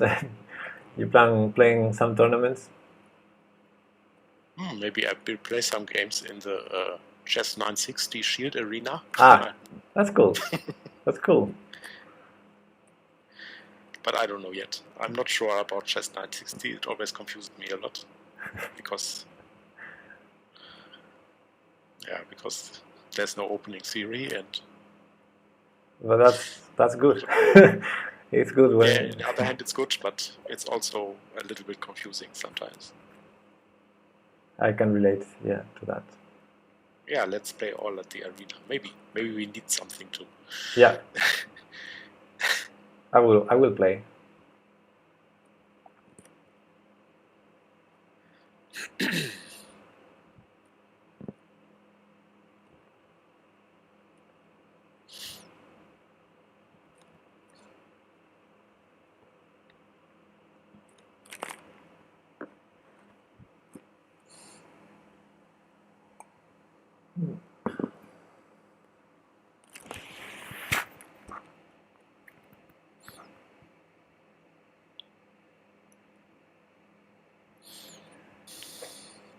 Did you have a good experience broadcasting this with me, Karmar? Oh, I had a lot of fun, yes. I think it's good to watch these games not completely alone, but together with many other people. And we had people here from all over the world, even if it was 3 a.m. in the morning, so which is amazing, just to see Tichan's games. So yeah, it was a lot of fun for me, I think. I hope for you too. Yeah, I totally agree.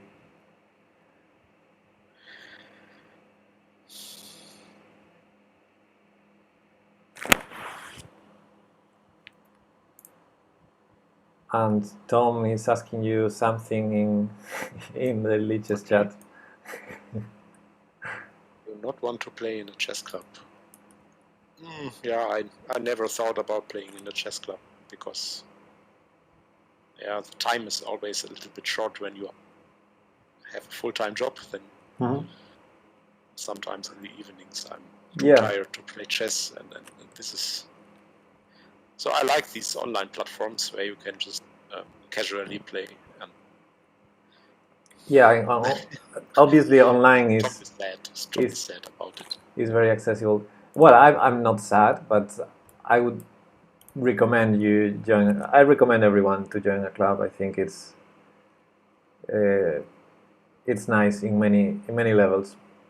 And for example, in my club, there are many people who have full-time jobs as well, so they don't participate in many activities, but they still participate in some, and it's really nice to have other people with the same interest and do things together, and sometimes even play tournaments together.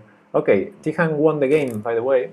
So great, first win against Tang An. Yeah, at least a small achievement, right? A small achievement there. First win against a guy who never beat before. So, correct. Let me quickly check round 9. So we will not see Tichan because he will play on board 8. Unfortunately. But okay. We will check. We'll win the championship and. Yeah. So let me show the results of round 8. As we knew, Stribuk won, Kaliasov lost, and Hubushanov won. Championships on Lichess or. Tom is not referring to local chess clubs here where you can play over the watches. But okay. He's referring to Lichess clubs. Lichess clubs. Okay, that's something different. That's something different, yeah. That's something different, of course. Is there a club championship on Lichess? I didn't know that. I don't know. I know there's something like that on chess.com going on, but on Lichess I don't know. Okay.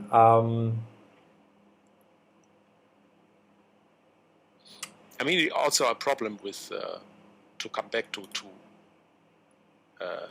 join a local club. The only club that is near my location here is a club where only I don't know, where the average age is about 70. So I would feel a little bit lost there. I mean, of course there are more clubs, but I have to go there by car and all this stuff. And then it stops being fun because. I know. Driving after the work with a car is always very stressful here in a big city. So makes sense. Okay, so this is how the last round is going to be. It will start in 8 minutes from now, and the big match is board number 1. The 2 players with 7 points out of 8. Dmitry Monchalov from Russia versus Artyom Stribuk from Belarus, a local player, by the way. He won the Rapid Championship yesterday, and he's fighting to win the. Yesterday he was a bit lucky. The Blitz. We have to say. Yesterday he was. I mean, lucky. Maybe it's a strong word, because I didn't see him committing blunders or stuff. I mean, you say lucky from the tie breaks point of view. Tichan, of course. Yeah. No, I think he played very well, very solid. Today the same. Very good technique in the end games, the games we saw, and his problem in this game is he has the black pieces. And in order to win, I don't know whether a draw would be enough, especially given the situation that there are 3 players half a point behind. So if they draw in board number 1, it could be the case that none of them win the championship. So maybe we can expect a game where both of them are playing for the win. In board number 2, we have Khushanov against the Ukrainian Mikhailo Matvienko. From a rating point of view, Khushanov is favored to win that game. So that would put a lot of pressure on the players in the first board. And in board number 3 we have Kleb playing with black against Israfilov. Interesting match there as well. And Kalyasov in board number 4, and then Navumenka is also with 6 points, Chindigir also with 6 points. But yeah, basically the main matchup I think is board number 1, and maybe if they draw, maybe some of the people in boards number 2 or 3 could be the champion. And okay, I will need 1 minute. Yeah. I will be right back. Okay. Sure. See you. And we have Tihan in board number 8. We cannot see his game, but he's going to be playing one of his teammates, Yaroslav Demchenko. And if he wins, he would end up with 6.5 points. Maybe that could be a place number 6 or 7 in the tournament. We'll see.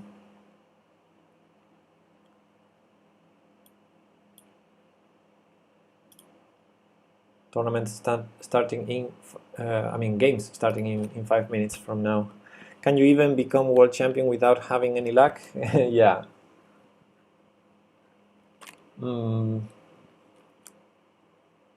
At least the luck that things go your way, you need. But from what we saw from Stribuk's games, I think he played very well and he deserved to be up there. But yeah, then to be the champion, you need maybe a bit of luck.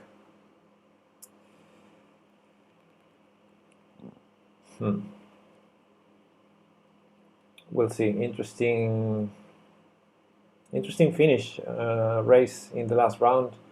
I would say there are five players with mathematical options to win the championship.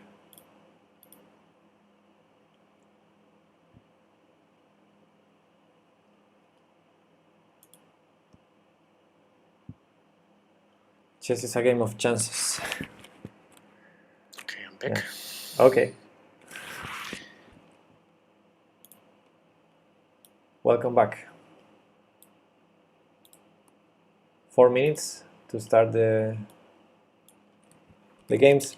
Yeah, and I was saying that if Tihan wins, Tihan is playing one of his teammates, Demchenko, and if he manages to win, he plays with the white pieces. I guess he would end up in place number 6 or 7, maybe, with 6.5 points. Which would still be okay. I Yeah, think. yeah, and Top 10. he would be he would definitely be in top 10. I think if he wins, maybe with the tiebreaks, it could vary from maybe 5 to 9. My guess would be something like 6, 7. I think he has good tiebreaks in general. So it would be a great result anyway, given his age. So let's hope for a win. So yeah, I assume he knows his opponent, Yaroslav Demchenko from Ukraine, and maybe it's even easier to play someone you know than some stranger. I would say yes. I would definitely say yes. Unless because we have seen this in the game against Ivan yesterday. Mm-hmm. He was very dominant. Yeah, unless it's a guy that always beats you, then it's harder. Yeah, then it's But yeah, but I even don't know this player. So I assume because of the difference in ratings coming from the same place that Tihan would be in general better than the other Ukrainian players, and he should be used to defeating most of them. And for me, yeah, I think for everyone, it's easier when you know your opponent. You have more confidence and sense of control than when you don't know him.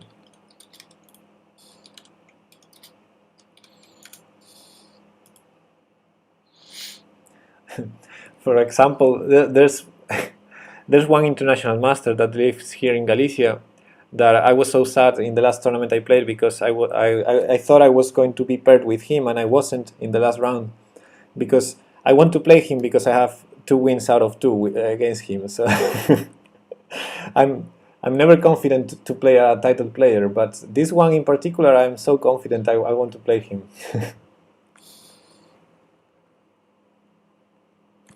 Okay. Okay, 1 minute Yeah, to let's go. see what Tichon can do. Yeah. We will not know the result of Tihan's game until we have all the results. So let's try to first enjoy the games of the round, especially the game between the leaders. I think both might be trying to play for the win in that first board. They should be nervous.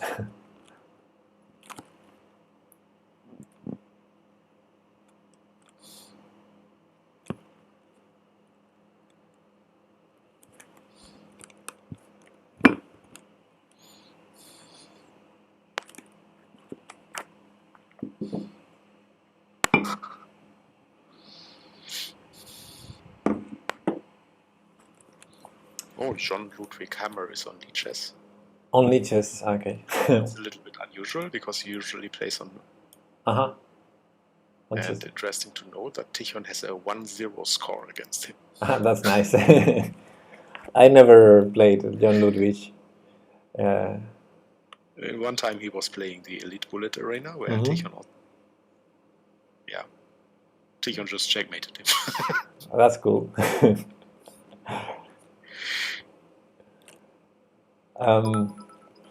Rufus and Dufus, hey, welcome, and thanks for all those emotes and the beats.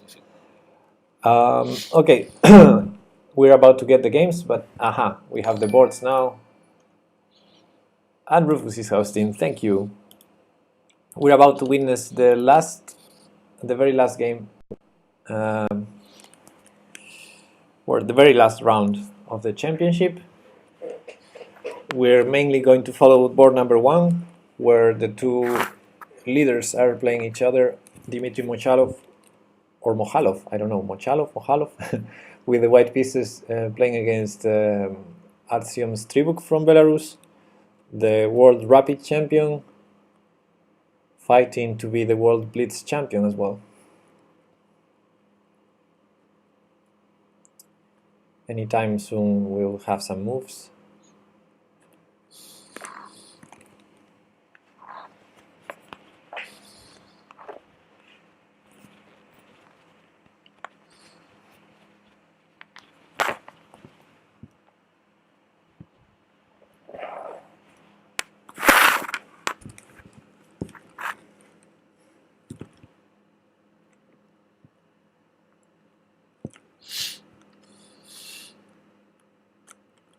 And let's see if we get them. Who do you think will win the championship, Karmar? What's your prediction? My prediction says that Stribuk will win because he was very strong.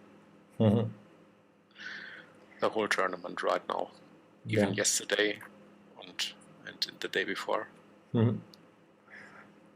So he's probably the favorite, right? Yeah, that would be my prediction. Although I think Kubushanov has also many chances because Stribuk plays black. Kubushanov with white, if he wins, might be able to win if they draw in the first board. Of course, for Khubushanov, he requires one specific result in the first board to win the championship, but not an unlikely result. We'll see. I mean, even if Strebuk loses, there's still probably the champion, right? So, I mean, the only hope for Khubushanov is probably a draw. It is exactly a draw. It has to be a draw because if Strebuk loses, then Moshalov wins. There's no other player that can catch him. If anyone wins in this first board, he's the champion. And if a draw happens, then all the three players, Khubushanov, Matvienko, or Pidyunich, could be champion. The three immediate followers in the list. Hello, Greggy Shepard. The championship is not over yet. This is the last round, and are we witnessing a Berlin here?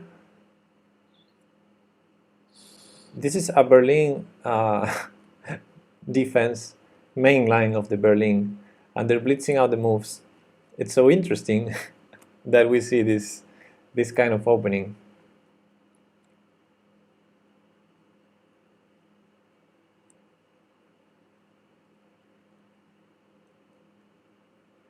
It's a bit strange that Black managed to put the bishop on e6 so fast. You don't usually do that, but we'll see. There, in the elite, this is an opening considered like Black plays this for the draw, but of course anything can happen.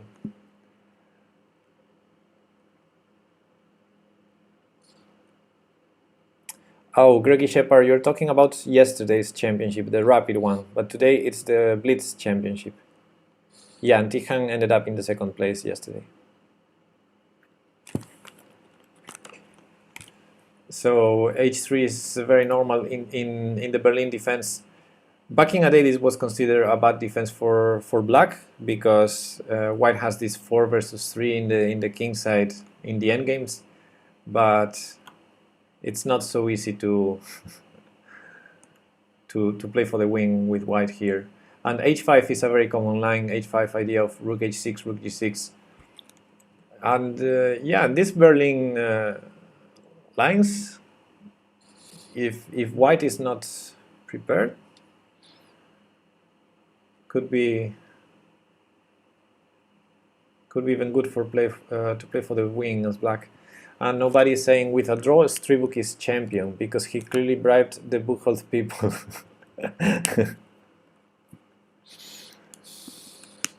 Well, with a draw he has many chances to be champion, but I don't know. I don't think he's trying to play for the draw here.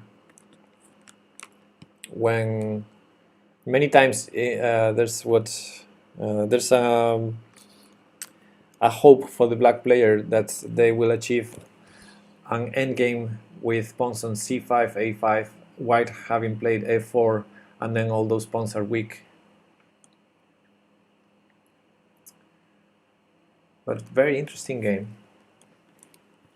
Not the kind of opening you would expect from under 12 kids. You know, this opening, you can see it in the Sinquefield Cup perfectly in classical chess.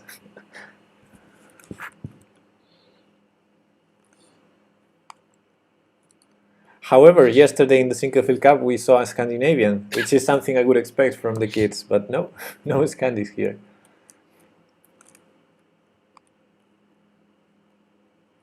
Black has the bishop pair, yes, although it's not so important in the Berlin.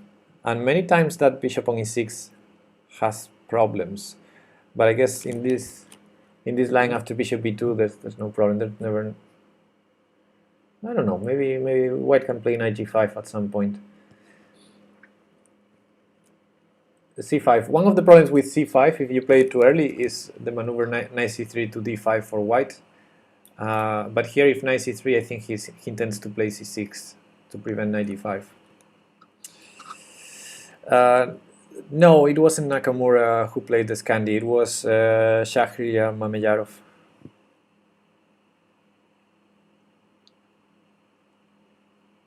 Against Karyakin. And Karyakin played an interesting, very early d5 with white.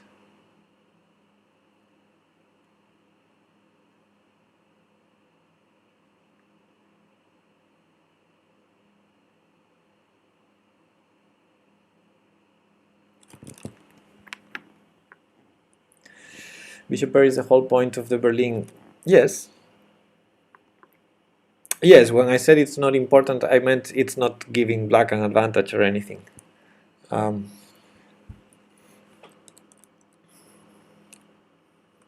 Although I like black's position, I would love to play this position with black. Knight f4, good move. And probably he's about to lose the bishop pair. It's really hard to stick to the bishop pair in the Berlin because there are some moves like this, and then if you move your bishop away, there are tricks with e6 and g7 hangs and stuff like that. Maybe g4 first.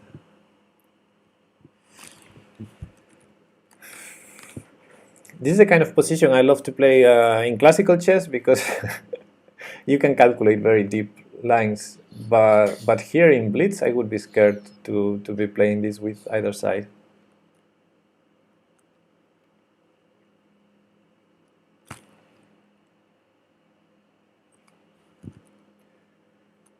The y-pawn structure again, today is sideways. What y-pawn structure? Jacqui.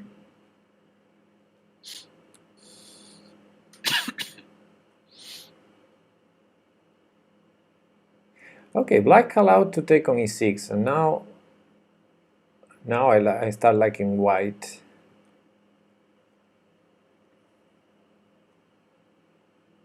In the black's queen side. Yeah, if black plays a5, although that you do usually that a bit earlier, I think, when a4 is really a threat, when you have the rook and the light square bishop. Sometimes you play a5 to try to force a4, and then in the end, these pawns are weak. In this case, we no longer have, black no longer has the light square bishop, so shouldn't be a problem.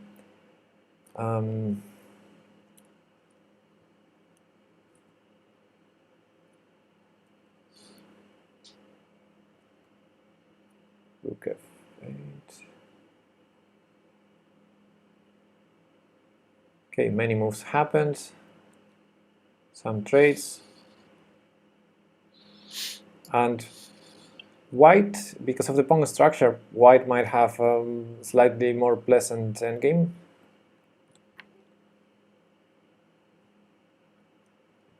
But the king still on h1 will take long to play. He played f4, which is risky because g3, there's h4.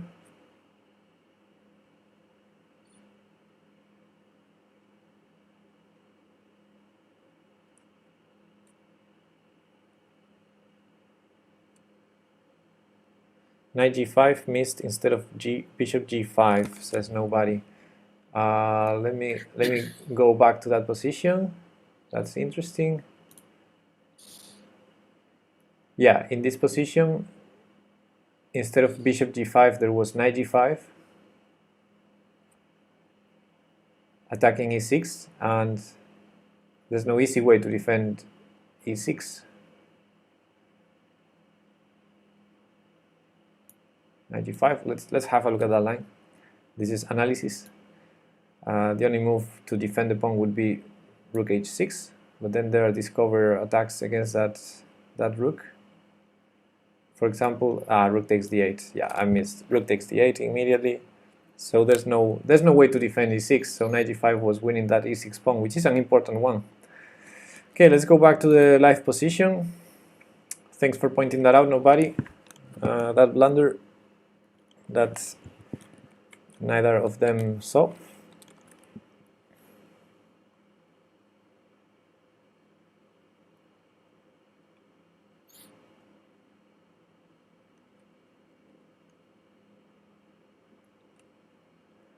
And Stribuk has a tough situation now, it looks like. Like the position might still be a draw, but he's really short on time. I mean, he had tough situations in the games before. Yeah. Also, right? But I- he somehow managed to. I think he's preparing b5. He played rook b8, so I assume he's going to play b5. And in general, with endgames with rooks, if there's more than one file open, you always have chances for counterplay. But knight a5 first.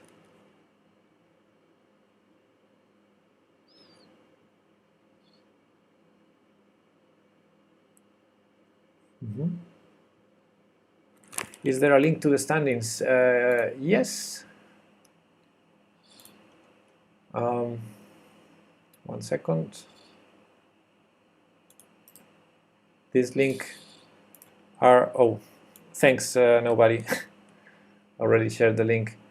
We have the standings after round 8, which, by the way, we have to say that for the moment, Dmitry Moshalov has a better tiebreak than Stribuk. For the moment, we know it can fluctuate, but with this game still being played, in the previous round, the tiebreak was 2 points more of tiebreak of Buchholz.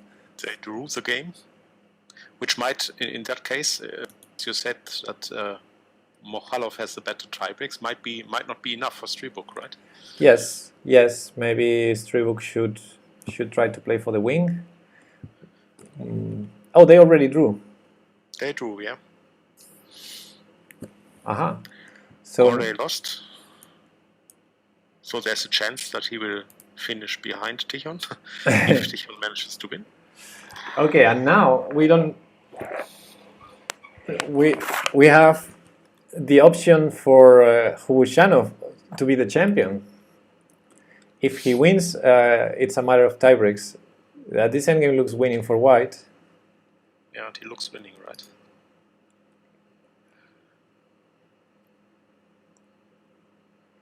I mean, he can play king f6 or just make 2 moves with pawns and then king f6. But yeah, he did king f6, then f4, and it looks like Hubushanov will win. Hubushanov has quite strong tiebreaks. He has 40 points there.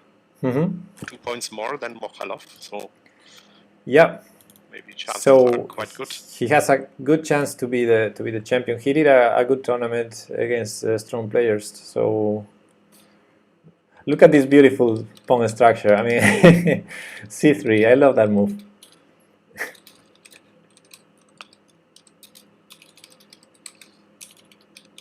And now king e8. He will play, and he will start collecting all the pawns.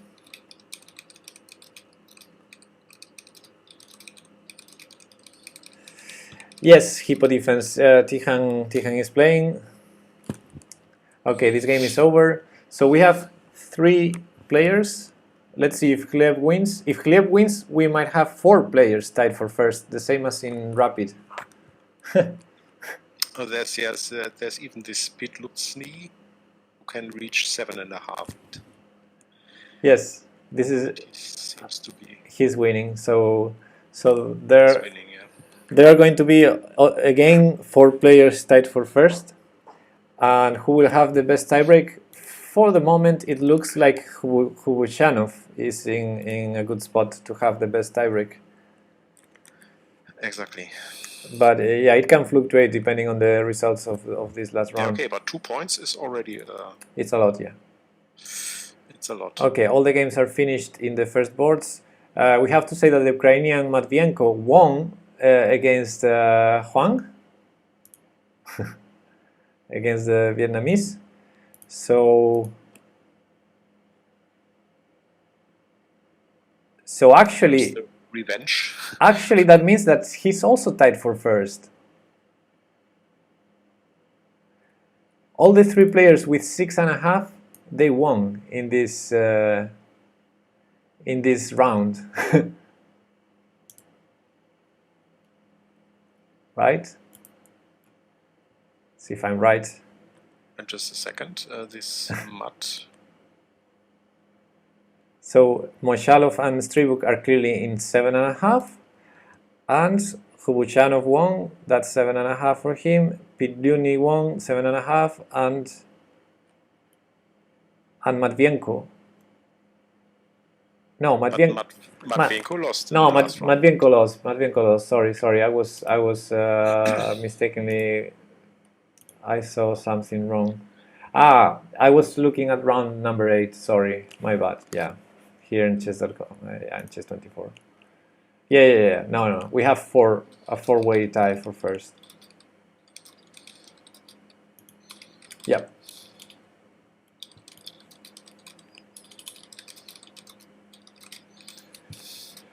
So, now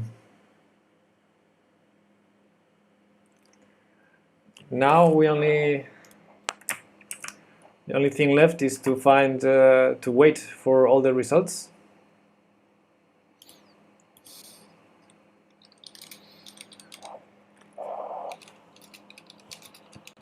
And see whether Tijan wins. I think if Tijan wins, he will be somewhere like place 6 or 7. And also see who won the tournament. I think it's probably going to be close between Hubuchanov, Mochalov, and Stribuk.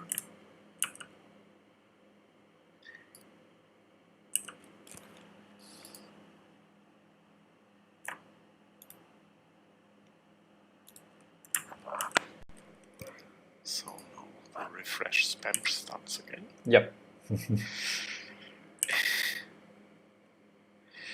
I hope that Tian won his last game, so he at least got a top 10 place.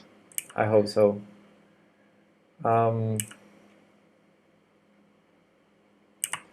It was an exciting tournament. It was a pity we couldn't follow most of Tijan's games. That would have been much more exciting. Yeah, of course. But yeah, okay. But yeah, and what can you do? Funny thing, in the last round, boards 1 to 7, they were 7 Russians with the white pieces. Greggy Shepard is asking what happened to Tijan. Tijan had a surprising loss in the second round, which put him a little bit behind in the ranking, so he couldn't follow his games. And as soon as he reached the top boards again, he lost again. So yeah, it wasn't probably the best tournament ever from him, but yeah. Still he has a chance to enter top 10. So yes, it would be a good result still. He had a loss, a draw, and then another loss, and we could witness both of his losses.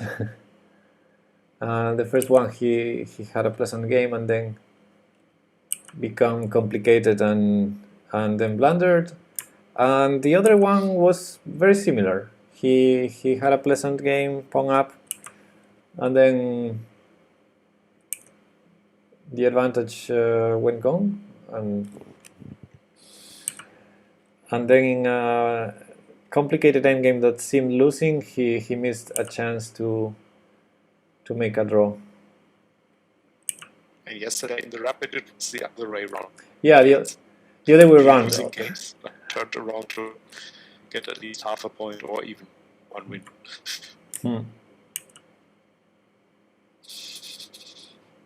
But that's chess, especially in these fast-paced games. Everything can happen.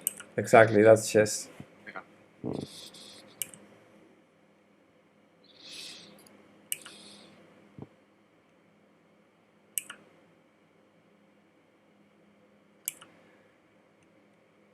Well, let's keep waiting for the results. We have no more games to watch. It was fun.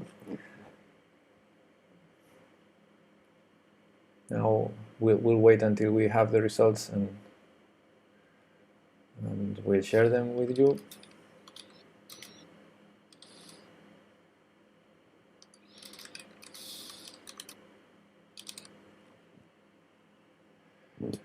Very close, both championships. Many players in the top. No clear leader.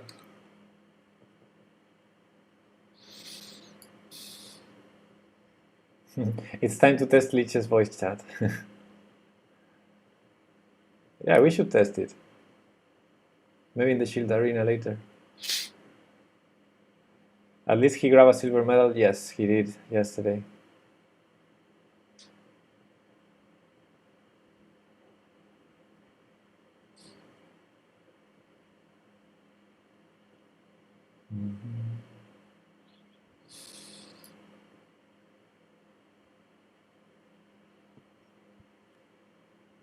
Still waiting.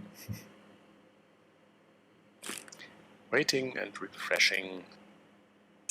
Yep. Something is something. Yep. Something is better than nothing. Hey Malik, welcome. Thanks for the follow. We're about to finish.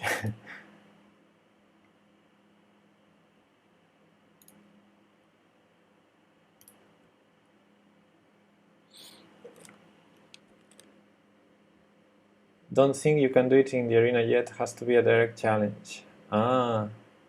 I mean, the voice chat, I saw it exists. I thought it was whenever there's a chat, because I saw it on the Lich's study, you have it. And in direct encounters, you have it as well. But yeah, in tournaments, I wasn't sure.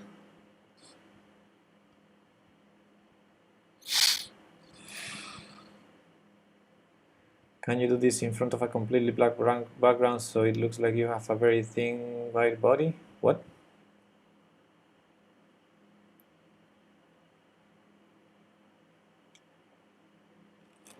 In direct challenge and in studies. Okay.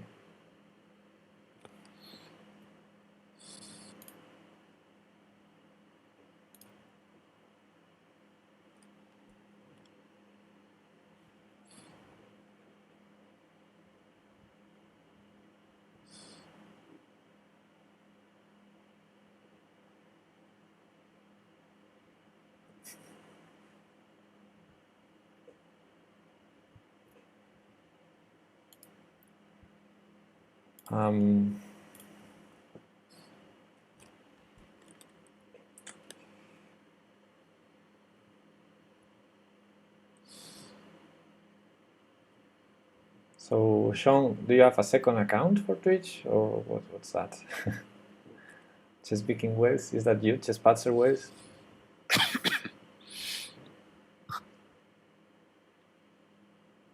Rebranded.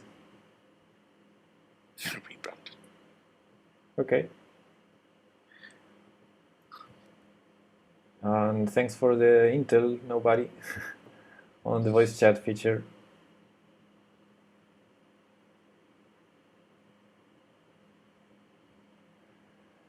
Yeah, I think it was a joke about the jacket, but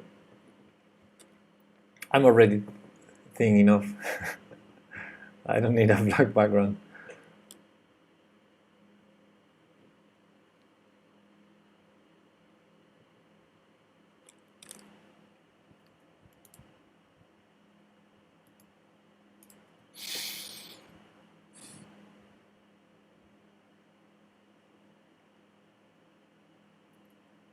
Okay.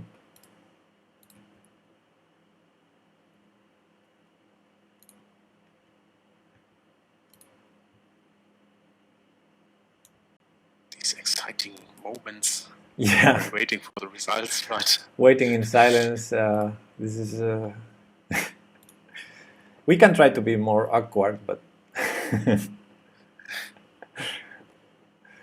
there's nothing we can show you right now, guys. I'm checking that the Shield Arena starts in 2 hours. Okay, so we still have time. Shield Arena starts in 2 hours and 18 minutes. So I can still take a break. You're welcome, Osito, and goodbye. Yeah, goodbye, Orsito. It was nice covering this and having you in the chat. Are you gonna raid anyone? Maybe. Who's streaming up there?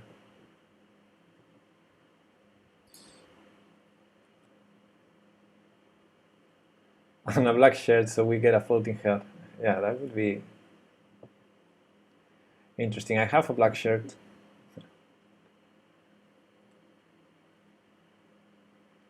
Don't raid me, I'm rubbish. Okay.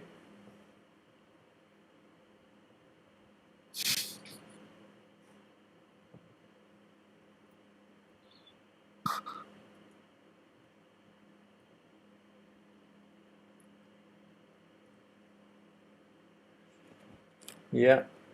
Refresh, refresh, refresh.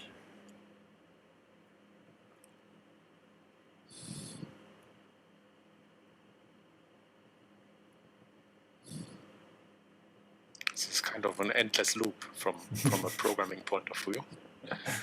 Yep. Is there something new? Refresh. Is there something new?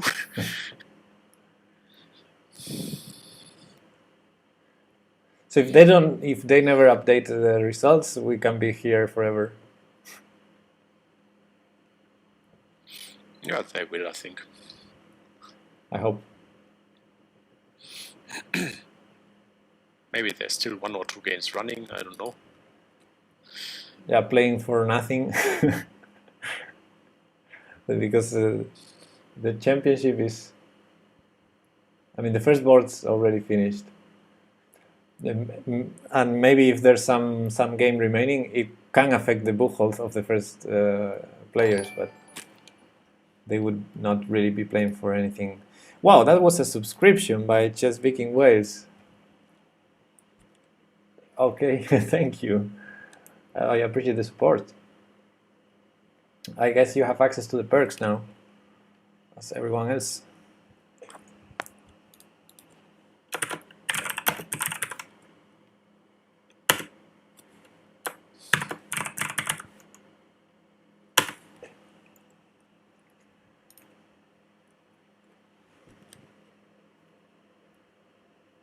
Anybody can play in this championship, asks Sentinel Returns. Well, you need to meet the requirements. Okay, Tijan won. Yeah, and we have all the scores. So Tijan won, that's great. And that's good news. Final standings are... Tijan has 9th place, so he's in 10. And it looks like Hubushanov finally won. He already had the better tiebreaks before this round, but Stribuk ended up in 4th place. He was the one with the worst tiebreaks of the 4 players. And look at that amazing result also by the vice champion Gleb Pilyusny.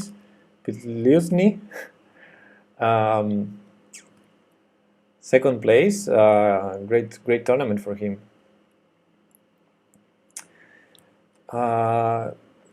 And yeah, Tijan in 9th place, tied with his teammate Matvienko. And both of them are the first players in the group of 6.5. Gorday, due to his 2 losses in the end, he got out of top 10. Yeah, he's place 15. 15th place, yeah. So great final games from Tijan, I think. Yes. Despite this maybe disappointing loss in 7, but it must be for him. For him, it has probably been disappointing, but he came back, so that's good. Yeah, actually, not so easy to come back after such a loss. Yeah, exactly. Dominating a game, probably not really sure where he went wrong, because he was gradually losing the advantage, and then in a technical endgame he was overplayed. And it's really hard to recover from something like that. Maybe it's even not easy to play an end game when you had such an advantage in the middle game already.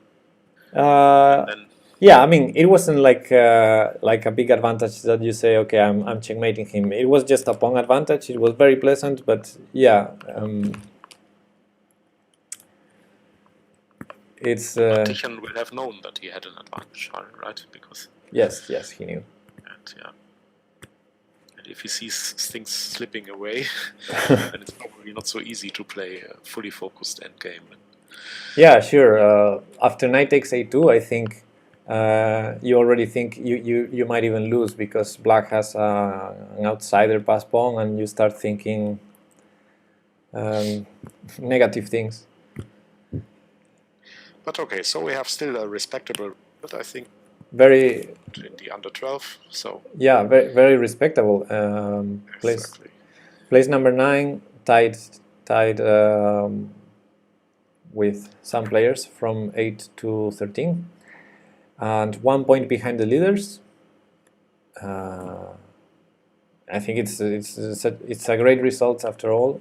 He didn't have the luck he might have had yesterday, and even despite that, he's top 10 and with 9 years old. It's amazing.